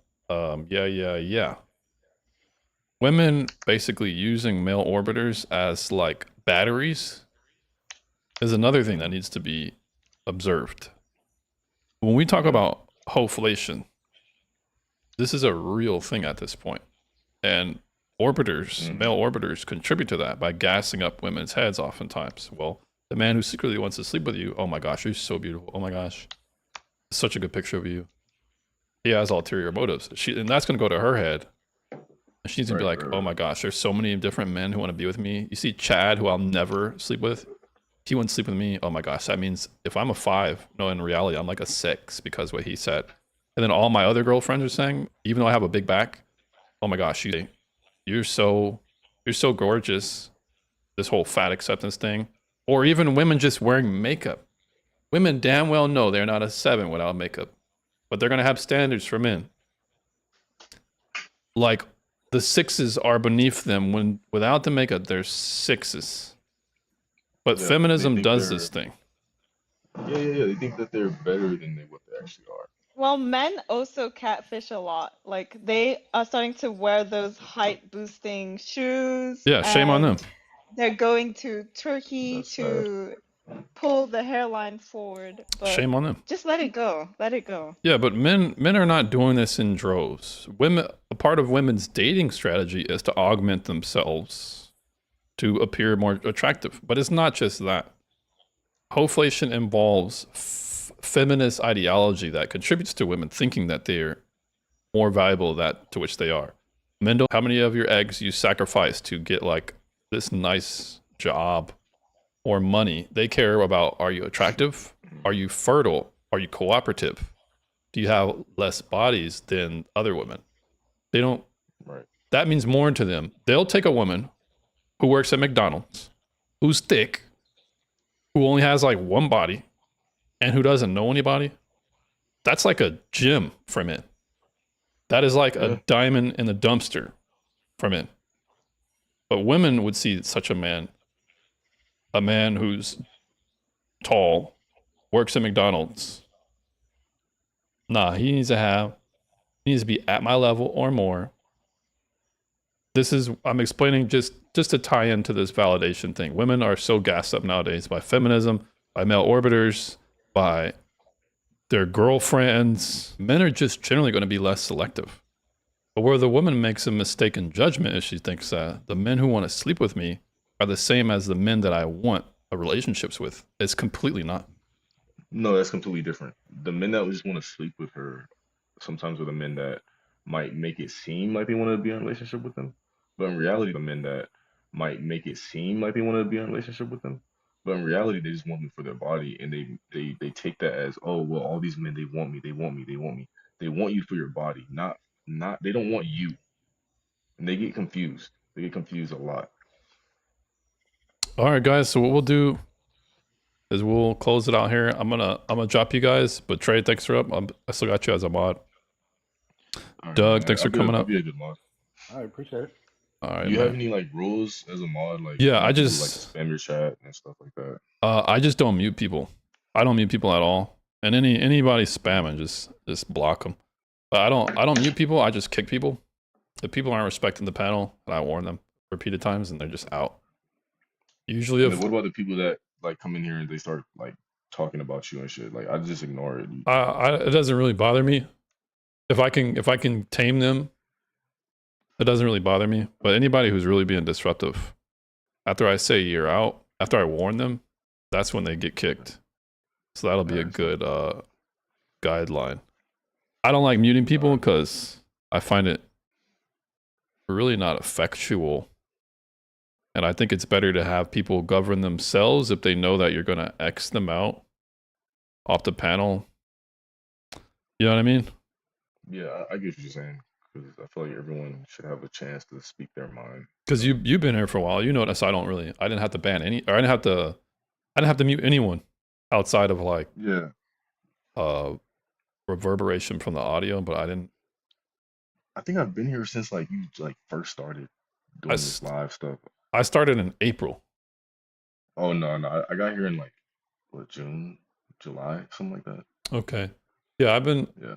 This was my friend was just like, "Hey, you should go on TikTok," and I was thinking to myself, I don't really want to, but I hate feminism, so I'll just put a prompt up that says anti-feminist dating advice. Because really, it's just it's probably just Like a a flashback. continuation from my YouTube channel. So I tend to do this on YouTube as well. But I've been debating feminists since 2023 online. Okay. For Yeah, I everybody just on the recently chat, started go getting ahead. into the debate scene. I just recently started getting into the debate scene, you know, with the feminists around March, April. Same. Okay. Yeah, it's better to be on panels such as this because you actually get to hear both positions fleshed out. Because I'll tell you guys, for whoever's in the chat, I'll tell you guys a story of a panel that I got kicked off on when I didn't think I deserved it. When it comes to women, particularly feminists, women being generally the more emotional sex, but then you add in the manipulative tone policing and political correctness of feminism, you really can't have a quote unquote fair or safe space to debate. Because if a woman gets offended, she will use her ability to tone police to change the entire environment of the argument. I think you might have witnessed this from that lady who came up. Were you here when that ambassador lady was up? Yeah, I was here for that. She tried to use, so you've experienced it, her crying like emotional wolf and clutching her pearls. Yeah, I've experienced that, and I've witnessed it with other TikTok debaters too. So what they'll do is they'll start to stonewall and they'll say, okay, well, I don't consent to this. Or they'll say, did you really just say that? I can't believe you just said that. well, why not contend with the argument I made? Oh my gosh, this type of mentality, they'll just kick you off. Case in point, I was on a discussion with women about war and who is more affected by by war. And she said women. And I'm like, wait a minute, women are not drafted. Women don't have to go to war and get their legs blown off, etc. And I was like, women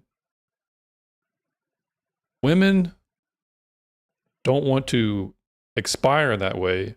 It's why they don't sign up for the draft. It's why they don't voluntarily conscript. And she's like, well, there's a fate that's worse than death. And I'm like, that's not true, because even women in prisoners of war, they do what they need to do to survive. She's like, what do you mean?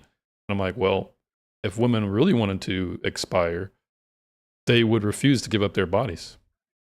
They allow themselves to be violated in that way so that they can survive. This shows you that not even RAPE is worse than death, because if it's what they're willing to trade off, this is effectually them demonstrating that RAPE is less worse than death. She kicked me. Right. I got kicked immediately, even though I was cooking her that entire time. This is how often feminists hold panels. She was like, "Oh my gosh, I can't believe he said that." No, that's just they're just deflecting. They don't know how to.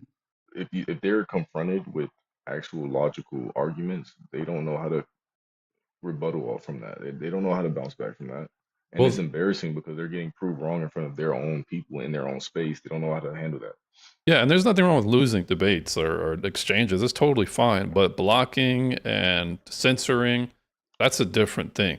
The main butler says, probably not the best example though. Well, here's how it's completely relevant and pertinent.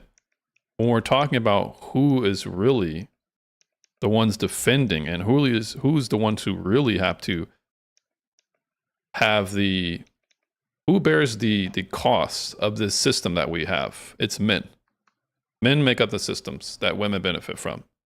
That's why it's important. The Vatican refuses to recognize this gospel and has described. All right, well, the main is talking. What the main is talking about. So, anyways, this is why I hold lives for everybody on the panel, or for everybody in the chat. This is why I do it, because feminists have, for a year and a half to 2 years, they constantly kick me off of panels. So I'm just really a creation of their undoing, really. But all right, Trey. All right, James. Nice talking to you. All right, man. I'll see you next time. All right, man.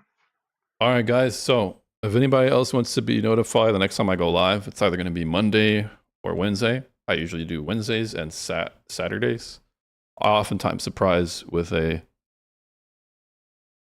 surprise appearance throughout the week. If you want to be notified the next time I go live, just hit me with a follow. For everyone who stayed, I appreciate your contribution. And in reality, your engagement is what's going to help sponsor. So I'll see you guys next time. Stay tuned for my next live and clips. And thanks for those likes. All right, y'all.